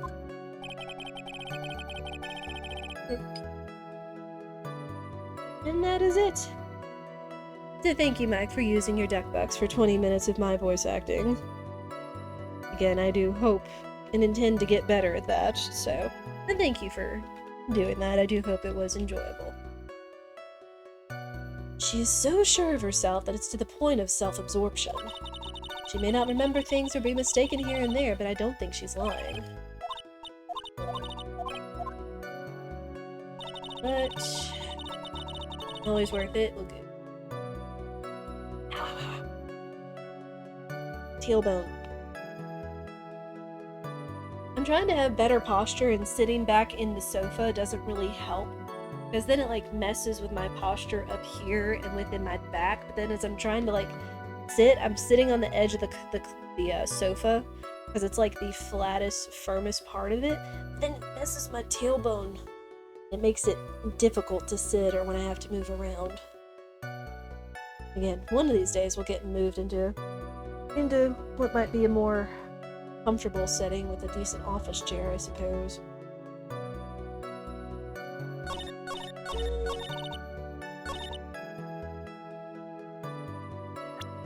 How can I say that...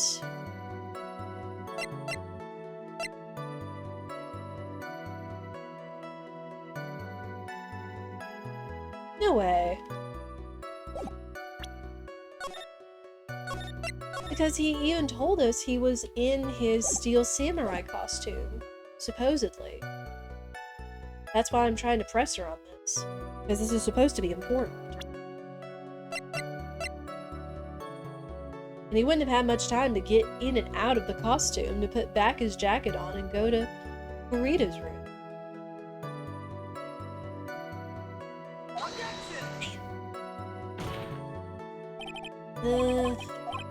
Bleh.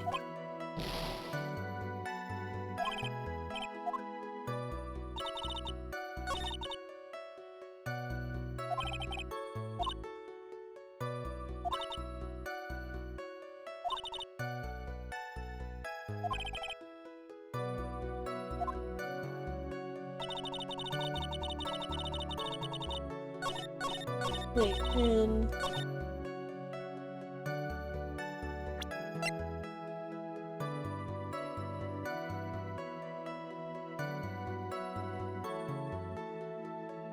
If it was found in his Hakama when Gumshoe said that everybody was searched, then that would mean he was at least still wearing the Hakama, which would likely mean he was still wearing the costume when everything occurred.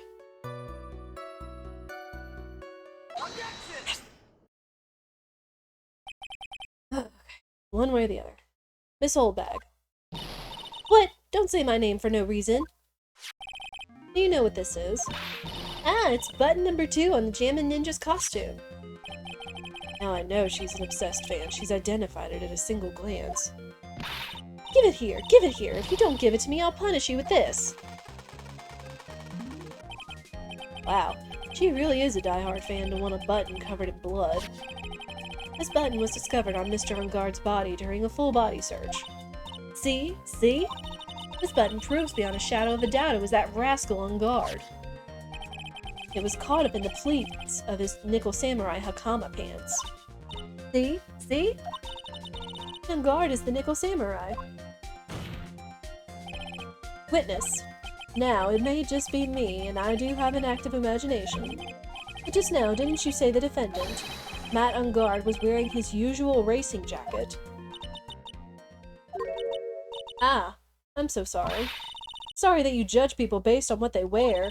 If I wore the trendiest dress, then maybe you'd think I was the most gorgeous woman ever, so I have to put up with this ridiculous swinging outfit with this afternoon haze, right? I got a tape recorder stuck in my chest. You say it's heavy, so heavy I wish I could switch to CDs ages ago, but things work out there. I work with a smile on my face. Don't you understand? I take a look in the mirror. Your clothes are about as interesting as documented and curly. You can take a tip or 10 from Veggie Poo.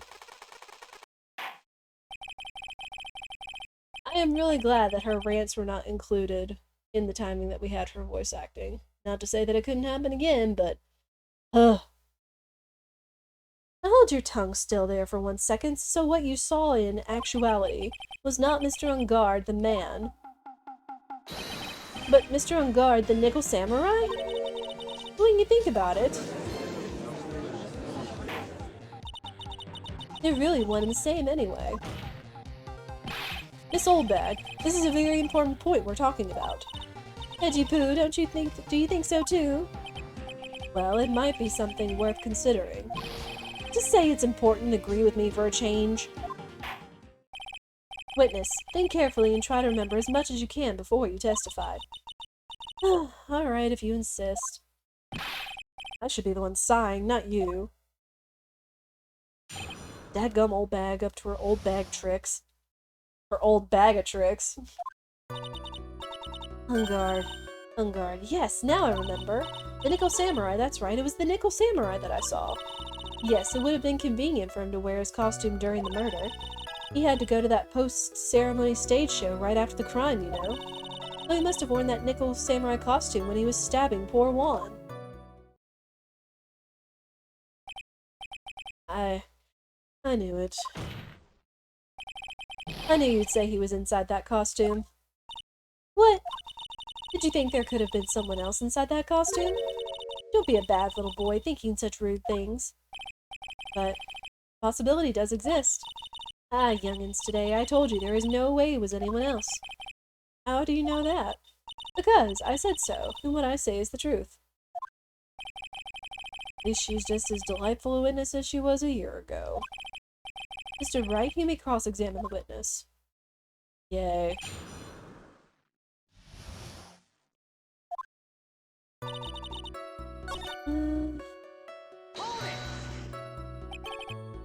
Be a little more careful with your testimony, please. Not too long ago, you said he was wearing his racing jacket, and now he's not? Not too long ago. Now let me ask you this, when you were itty-bitty, what was your grand dream? Huh? What did you want to be when you grew up, whippersnapper? A dream, huh? Well, I, wanted to be Judge Wagner, hero of the public's court, so what? See? And look at where you are now. You're not Judge Wagner, are you? Are you? Well, what I said earlier. Who puts any weight into things like that? And now is everything. I can't be held responsible for the past. Since when did court become theatrics over testimonies? All that matters is that man was inside that costume. Isn't that enough?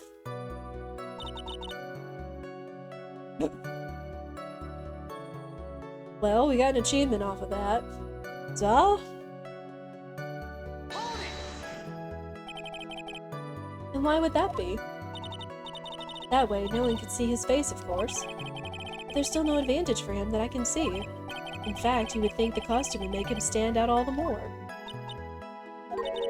You are such an annoying child. Typo! It's an and, not an A, since it starts with a vowel.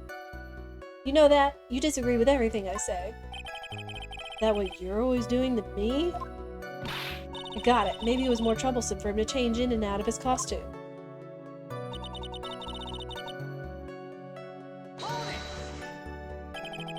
Is there anyone else scheduled to appear at the post-ceremony show? Well, all the contestants were supposed to go on stage in a friendly gesture thing. And that included the Jammin' Ninja? Of course it included him. That's why when Ungard came out of Dear Juan's room, I didn't give it a second thought. Not a typo if it's dialogue, I know. Oh, like if saying that... If that's how she said it, if that's her grammar. I get you. Let's see. Well, anyway.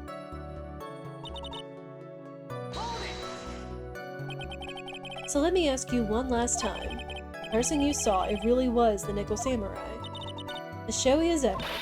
Haven't I been saying that from the very beginning? No! Can I throw in the towel yet? You don't need to think too hard on this one. Huh? There's a contradiction in her testimony and it's sitting in plain sight. The question is, what that contradiction means for us. Well, I have to figure out what you're talking about first, but okay.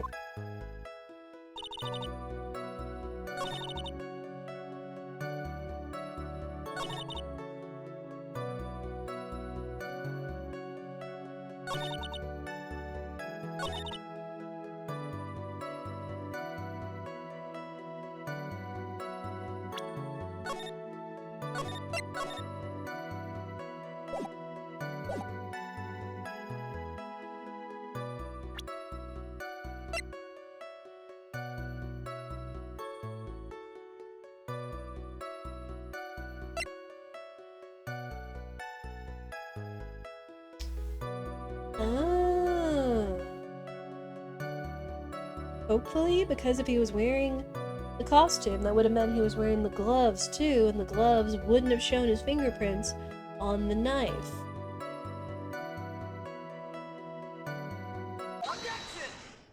Let's go. Please take a look at this. Yeah, so it's a knife. Big deal. If you're trying to scare me with that, I'll have you know it won't work. No, that's not my intention at all. That's the knife that was used in the murder, correct? Your Honor, do you know why this piece of evidence is important to this case? You don't even have to ask, it's because the defendant's fingerprints are on it. That's what you're driving at. Is exactly what I am driving at. What are we driving at, and whose car are we driving? If Mr. Ungard was really in the Nickel Samurai costume at the time of the murder, then it's impossible for his fingerprints to have been left on this knife. Actually, he would have wiped all previous fingerprints on this knife right off.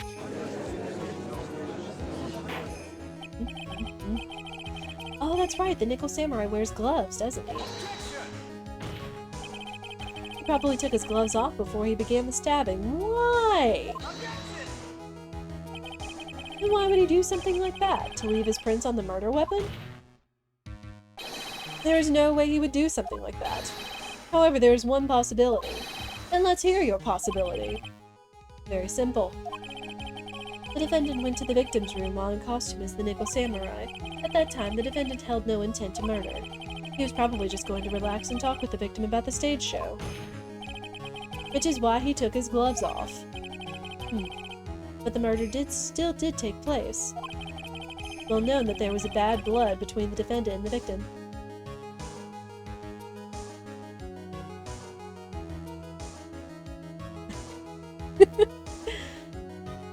Sorry, I've been listening to Taylor Swift albums on and off since I hear that her Eras tour is going on right now, so when they said Bad Blood, it threw me back to her one song off the album. Yes, I have heard that before. Well, Mr. Wright, what do you have to say about Mr. Edgeworth's theory? Let me get this straight. Edgeworth's theory goes like this. When the defendant went to the victim's room, he had no intention of killing him. Now, up to this point, are there any problems with this theory?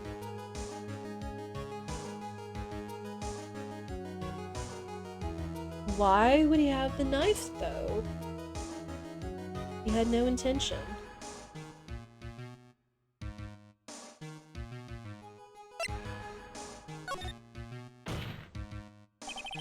His theory contradicts something in an earlier testimony. What are you babbling about? Now, for argument's sake, let's suppose Mr. Ungard was the killer. If that's the case, I think it's impossible for the killer to have gone to the victim's room without intent.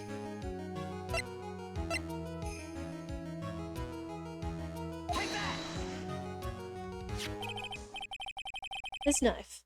This was used by Mr. Ungard in dinner. Yes, we did establish that. Which means that if my client was in fact the killer, then he brought this knife with him when he went to visit Mr. Kurita. Suppose. However, you just said it yourself. At that time, the defendant held no intent to murder. If that were true, then why would he bring a knife? He wouldn't, would he? Which means, Mr. Edgeworth, your theory was flawed from supposition 1. And one more thing. The murderer was wearing the costume at the time of the murder, and there should be glove marks left on the knife. Which means the defendant's fingerprints shouldn't be all over it like a bee's on a hive.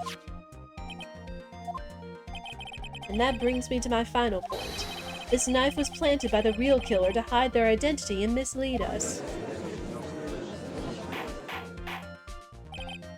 Order, order, I say, order in the court. Was this knife really planted by the killer? Why would the murderer do such a thing?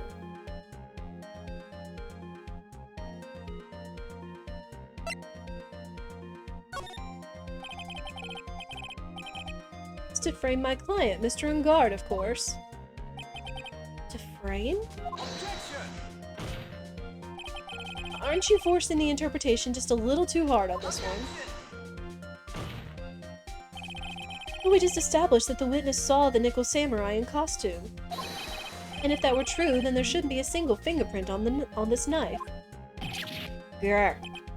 Witness! Looks like I've made your life a tiny bit more difficult, huh, Jipu? Ugh. Witness, did you or did you not really see the Nickel Samurai? Well, I guess at first I might have forgotten, but... Are you saying you mixed up Mr. Ungard with the Nickel Samurai, his character on TV? But I mean, I can't really do anything about that now. Look, I was waiting around in front of their doors because, well, I wasn't waiting around for the Nickel Samurai, that's for sure. She wasn't waiting for the Nickel Samurai. Alright then. Who were you waiting around for then? That's top secret to anyone outside of security. I have a feeling that you were waiting for Mr. Wong Kurita. Am I correct, witness? The way you think, you are a sad amateur with a terrible case of nearsightedness. Amateur? Me? What am I an amateur of? This old bag was waiting around in front of the victim's room. It doesn't sound like she was waiting to catch a glimpse of Mr. Kurita. Maybe Phoenix. Maybe the old bag was waiting around for that person. It's who I think Mia's hinting at. It's certainly possible. His old bag. You were waiting for this person to come out of the victim's room, weren't you? Oh.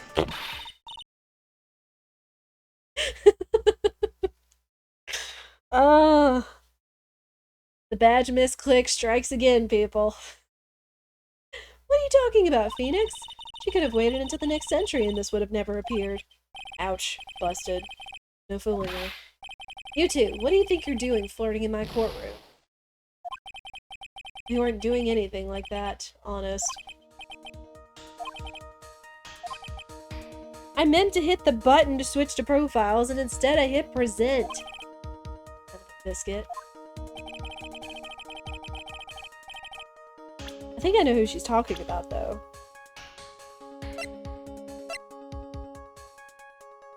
Because if old bag likes or loves Kurita as much as she says she does, she probably paid attention to the news or the gossips and was probably curious about Adrian Andrews. Probably wanted to jump her and tell her off or something. Yeah, tell that to the judge. I know.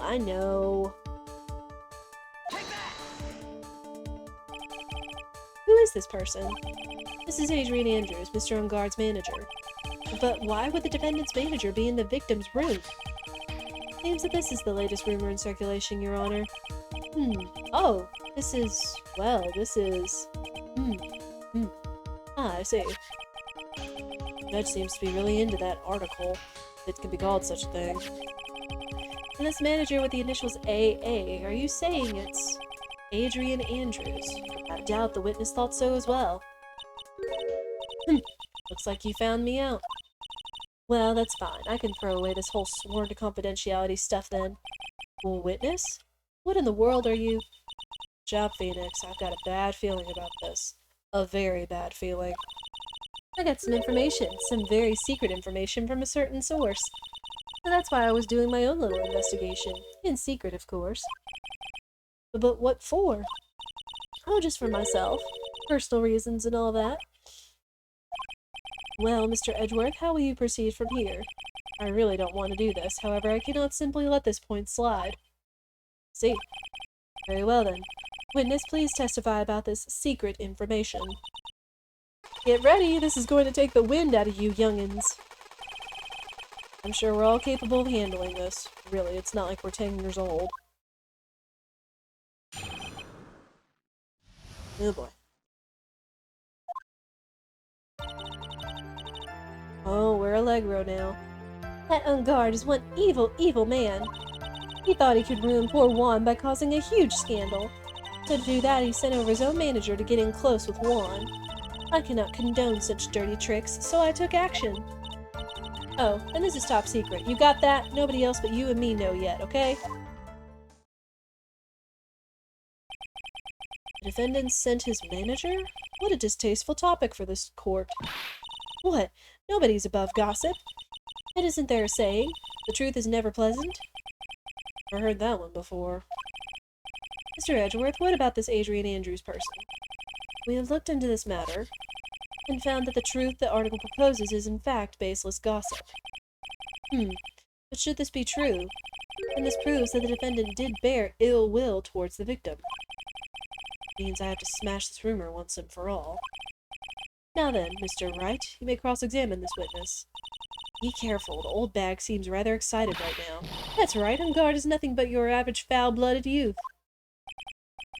As the old saying goes, you've got to burn old bags with fire. Time to fire up the afterburners and hit the highway to the danger zone. Okay. That is quite the line, Phoenix. So... what are they saying? Are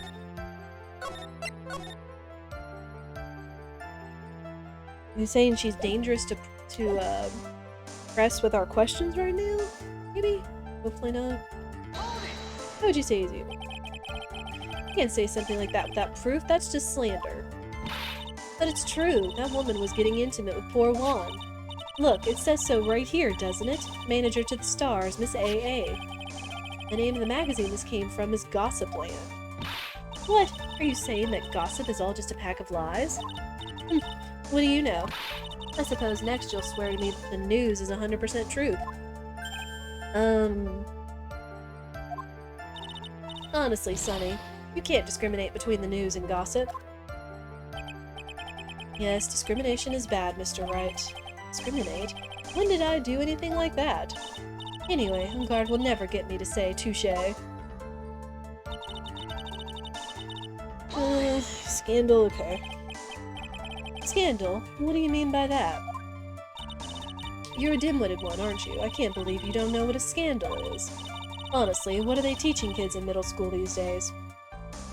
How would you think we're in middle school? No, I wasn't asking what the word scandal means. Even I know that much. Well, that Ungard thought he could own a monopoly on popularity. You don't have any proof that Mr. Ungard did any such thing.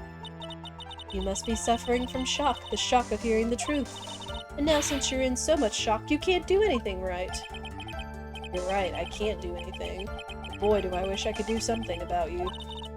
Alright then, Sonny, show me what you've got. Can you show me proof that Ungard didn't bear any ill will towards Juan?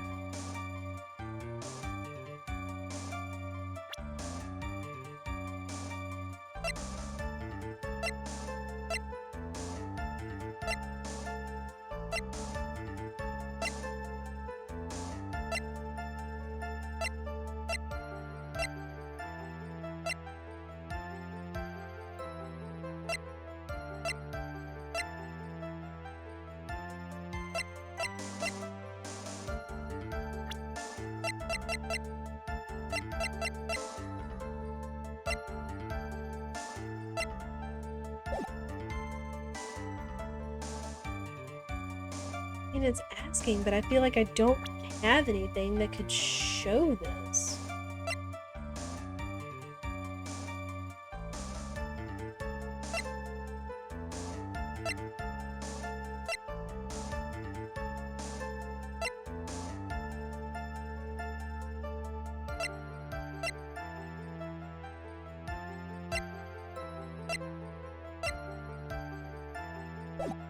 I think I can. I don't have anything to offer. See, just as I thought. You were lecturing me about saying things without proof. You're just giving me a free pass to say whatever I want whenever I want, silly boy. Big mouth. That's the way the cookie crumbles. For you, anyway.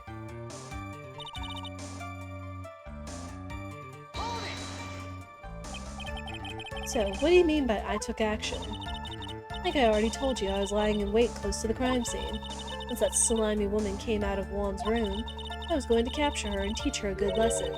Something you young'uns need. You were going to teach her a good lesson? I was going to make her eat the damaging beams of my ray gun. Like this. No, stop. Well, it was too bad that woman didn't come through the door that night.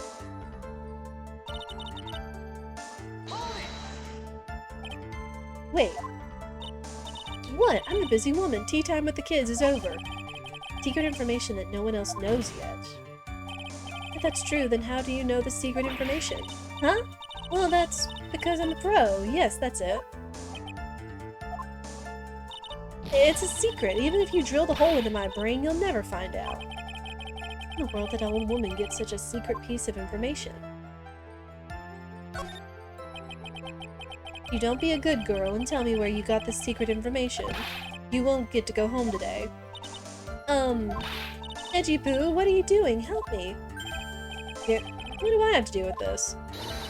Just do this for me. You'll get your reward. Ew. I don't want your reward, but you don't leave me much of a choice. The witness could have gotten her information from anywhere. It's even possible that it was spontaneously made up inside the witness's head. And he lectures me on reckless blabbering.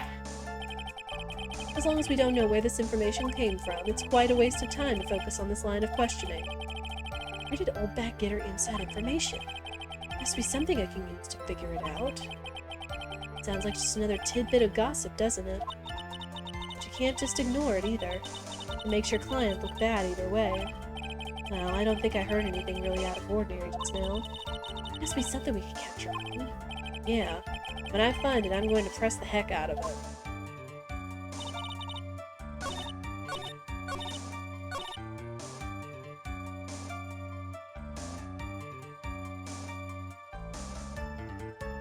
Hold up.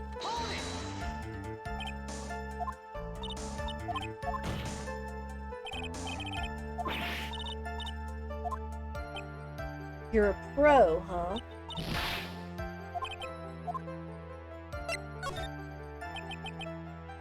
So no one else is supposed to know this secret information, correct? If that's true, then why do you know it, Miss Oldbag? Why are you looking at me like that? Stop that! Witness! I hate to say it, but this is how you came to acquire your secret info, isn't it?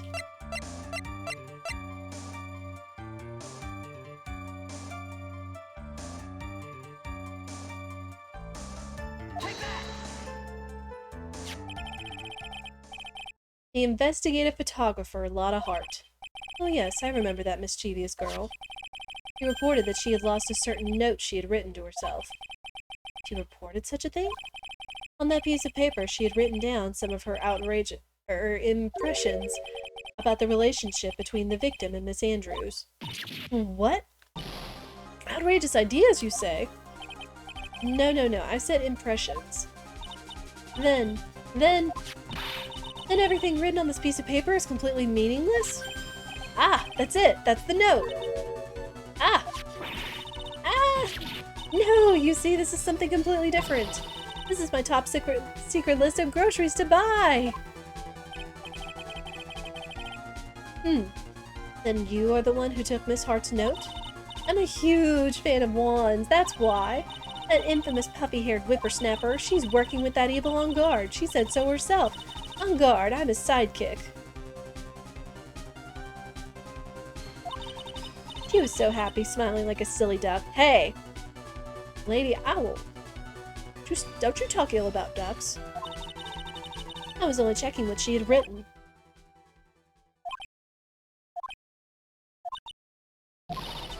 Edgy Poo, you believe me, don't you? Good. I was only trying to help out like the angel I am. It's only one little piece of paper. I've never taken anything else before. You really should come with a supply of cheese to match your vintage wine.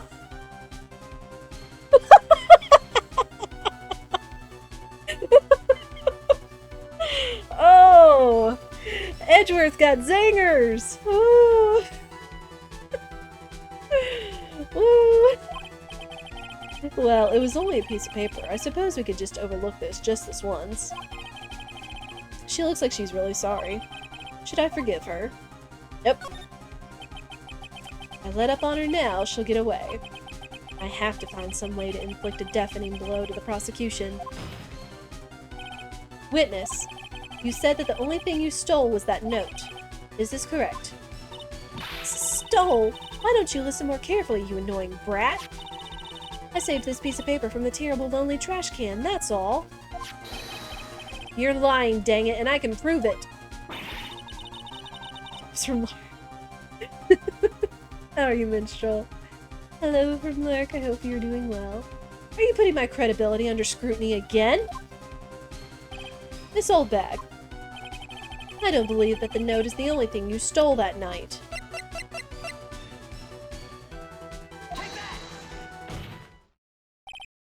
This old bag. That note was with a camera inside its case, wasn't it? Camera? Yesterday, Lotta Hart was raging a huge stink over her camera. She kept saying something like, "My sweet $1,600 camera disappeared on me." Why? Witness!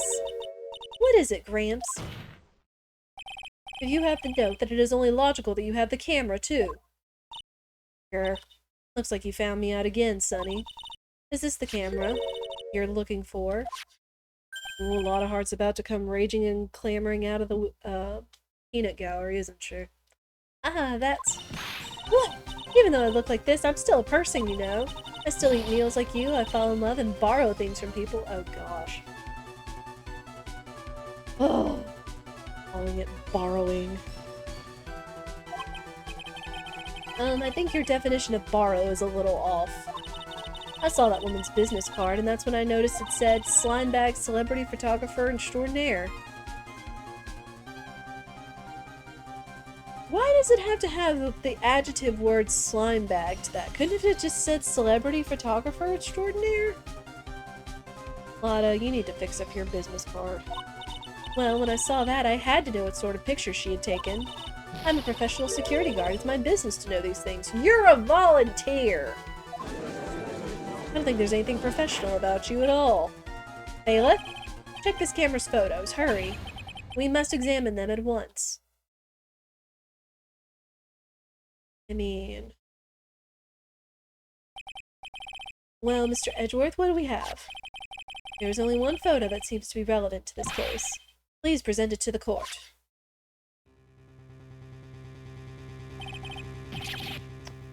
This is the Nickel Samurai. See, I told you, that's the guy I saw. This proves that the witness was not lying earlier about this matter. What does this all mean, Mr. Edgeworth? This photo by itself does not prove that the person in it is the defendant. However, in his own confession, Mr. Ungar clearly stated that at the time of the murder, he was still in his Nickel Samurai costume. If that is the case, then this Nickel Samurai is the defendant. How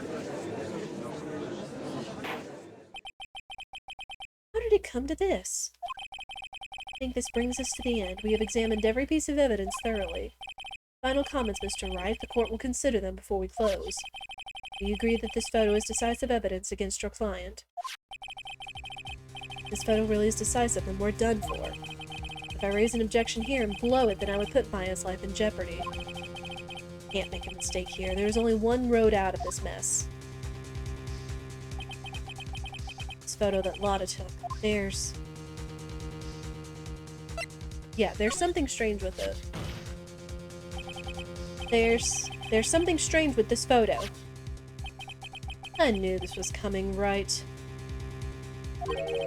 Your thoughts, Mr. Edgeworth? I think we can all agree there is nothing strange with this photo. There's no way for the defense to debunk this photo, even with the bunker buster. Debunk with a bunker buster? Is that what you're planning to do, Mr. Wright? Anyway, please look at the photo one more time. You really believe you can honestly find something wrong with this photo? Then you should only need one chance, correct? Well...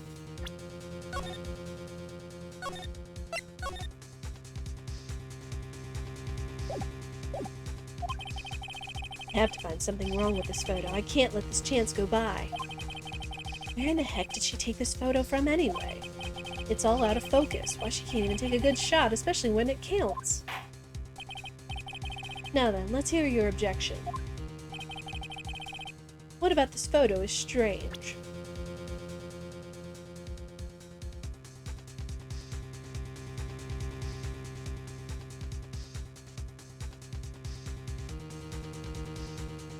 If it was really him in the costume, it would be tailored. It would be tailored like a suit.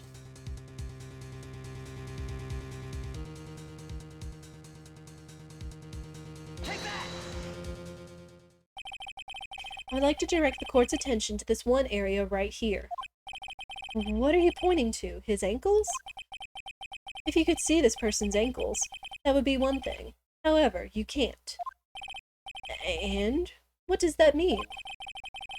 The costume person in this photo could not have been Mr. Engarde. Well, what is the meaning of this? I wonder if you would care to elaborate, with actual facts, that is. Let's take a look at the Nickel Samurai's poster. Please pay particular attention to the area around the bottom of the hakama. His socks? You can see his socks. Exactly. However, in this photo, the Nickel Samurai is clearly holding his kama up just to walk. There is only one explanation for this. The person inside this costume is clearly much shorter than the defendant. Right, I think I've turned things around for myself this time. That's curious. Huh? What is? Edgeworth is unusually calm today. It's true. He's just letting the trial run itself, as if he's only along for the ride. For the ride? What do you mean by that? I can only guess that perhaps he doesn't feel under attack at all. Doesn't feel under attack? Then I haven't damaged his case at all? Mr. Edgeworth, where does this leave us? The person in this photo is not Matt Engarde, and everything the prosecution has tried to prove has become meaningless.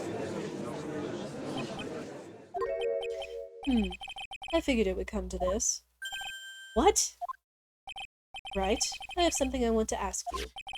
I think you have proven that the person inside this costume is not Matt Engarde. In that case, who is this a photo of? Who is the person wearing the Nickel Samurai costume?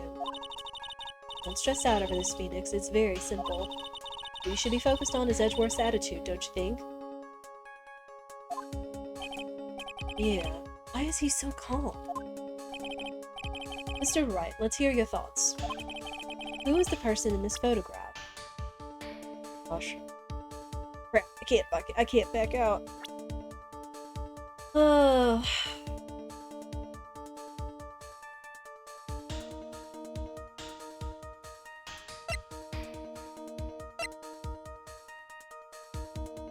It's someone much shorter than Matt.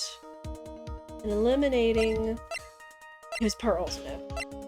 Eliminating all the possibilities.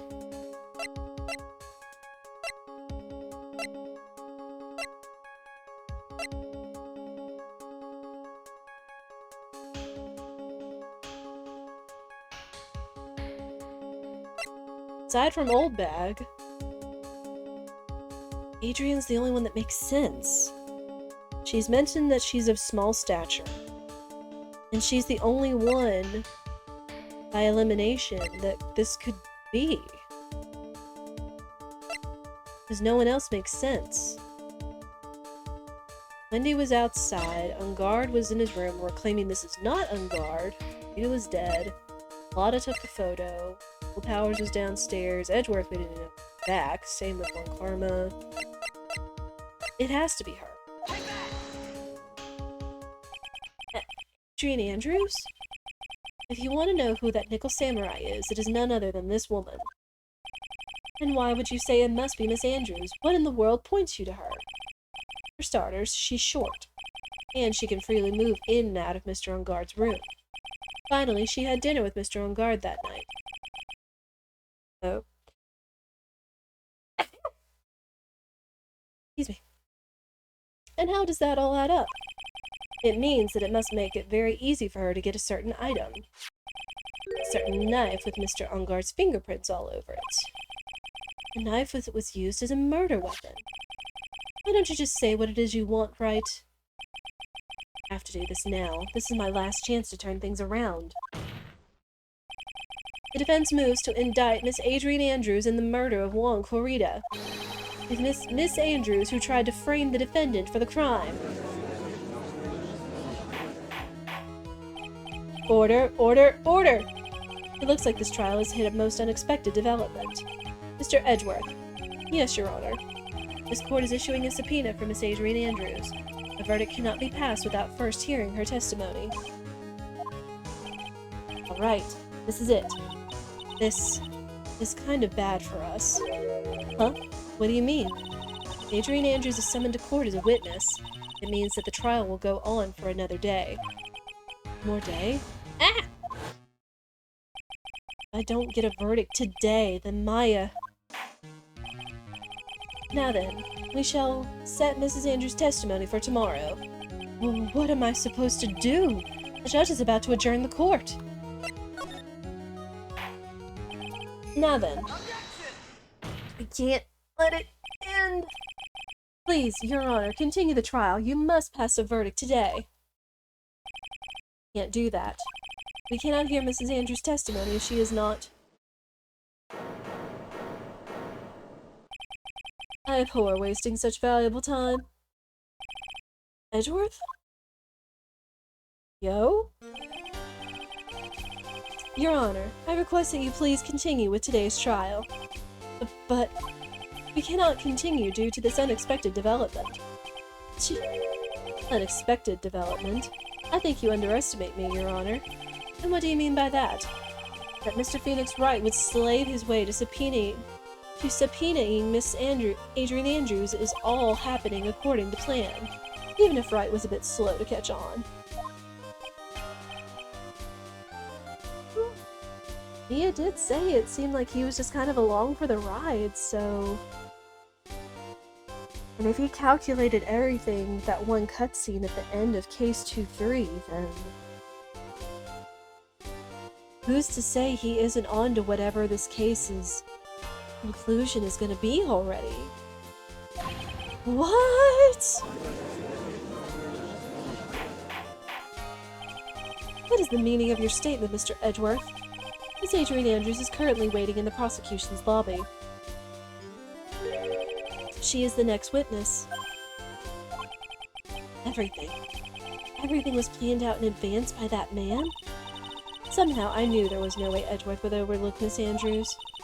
It's like this battle is far from over. Exactly. Recess? Very well. We will call the next witness. However, before we proceed, we shall take a 10-minute recess. Please prepare your witness in that time, Mr. Edgeworth. The court will now take a 10-minute recess.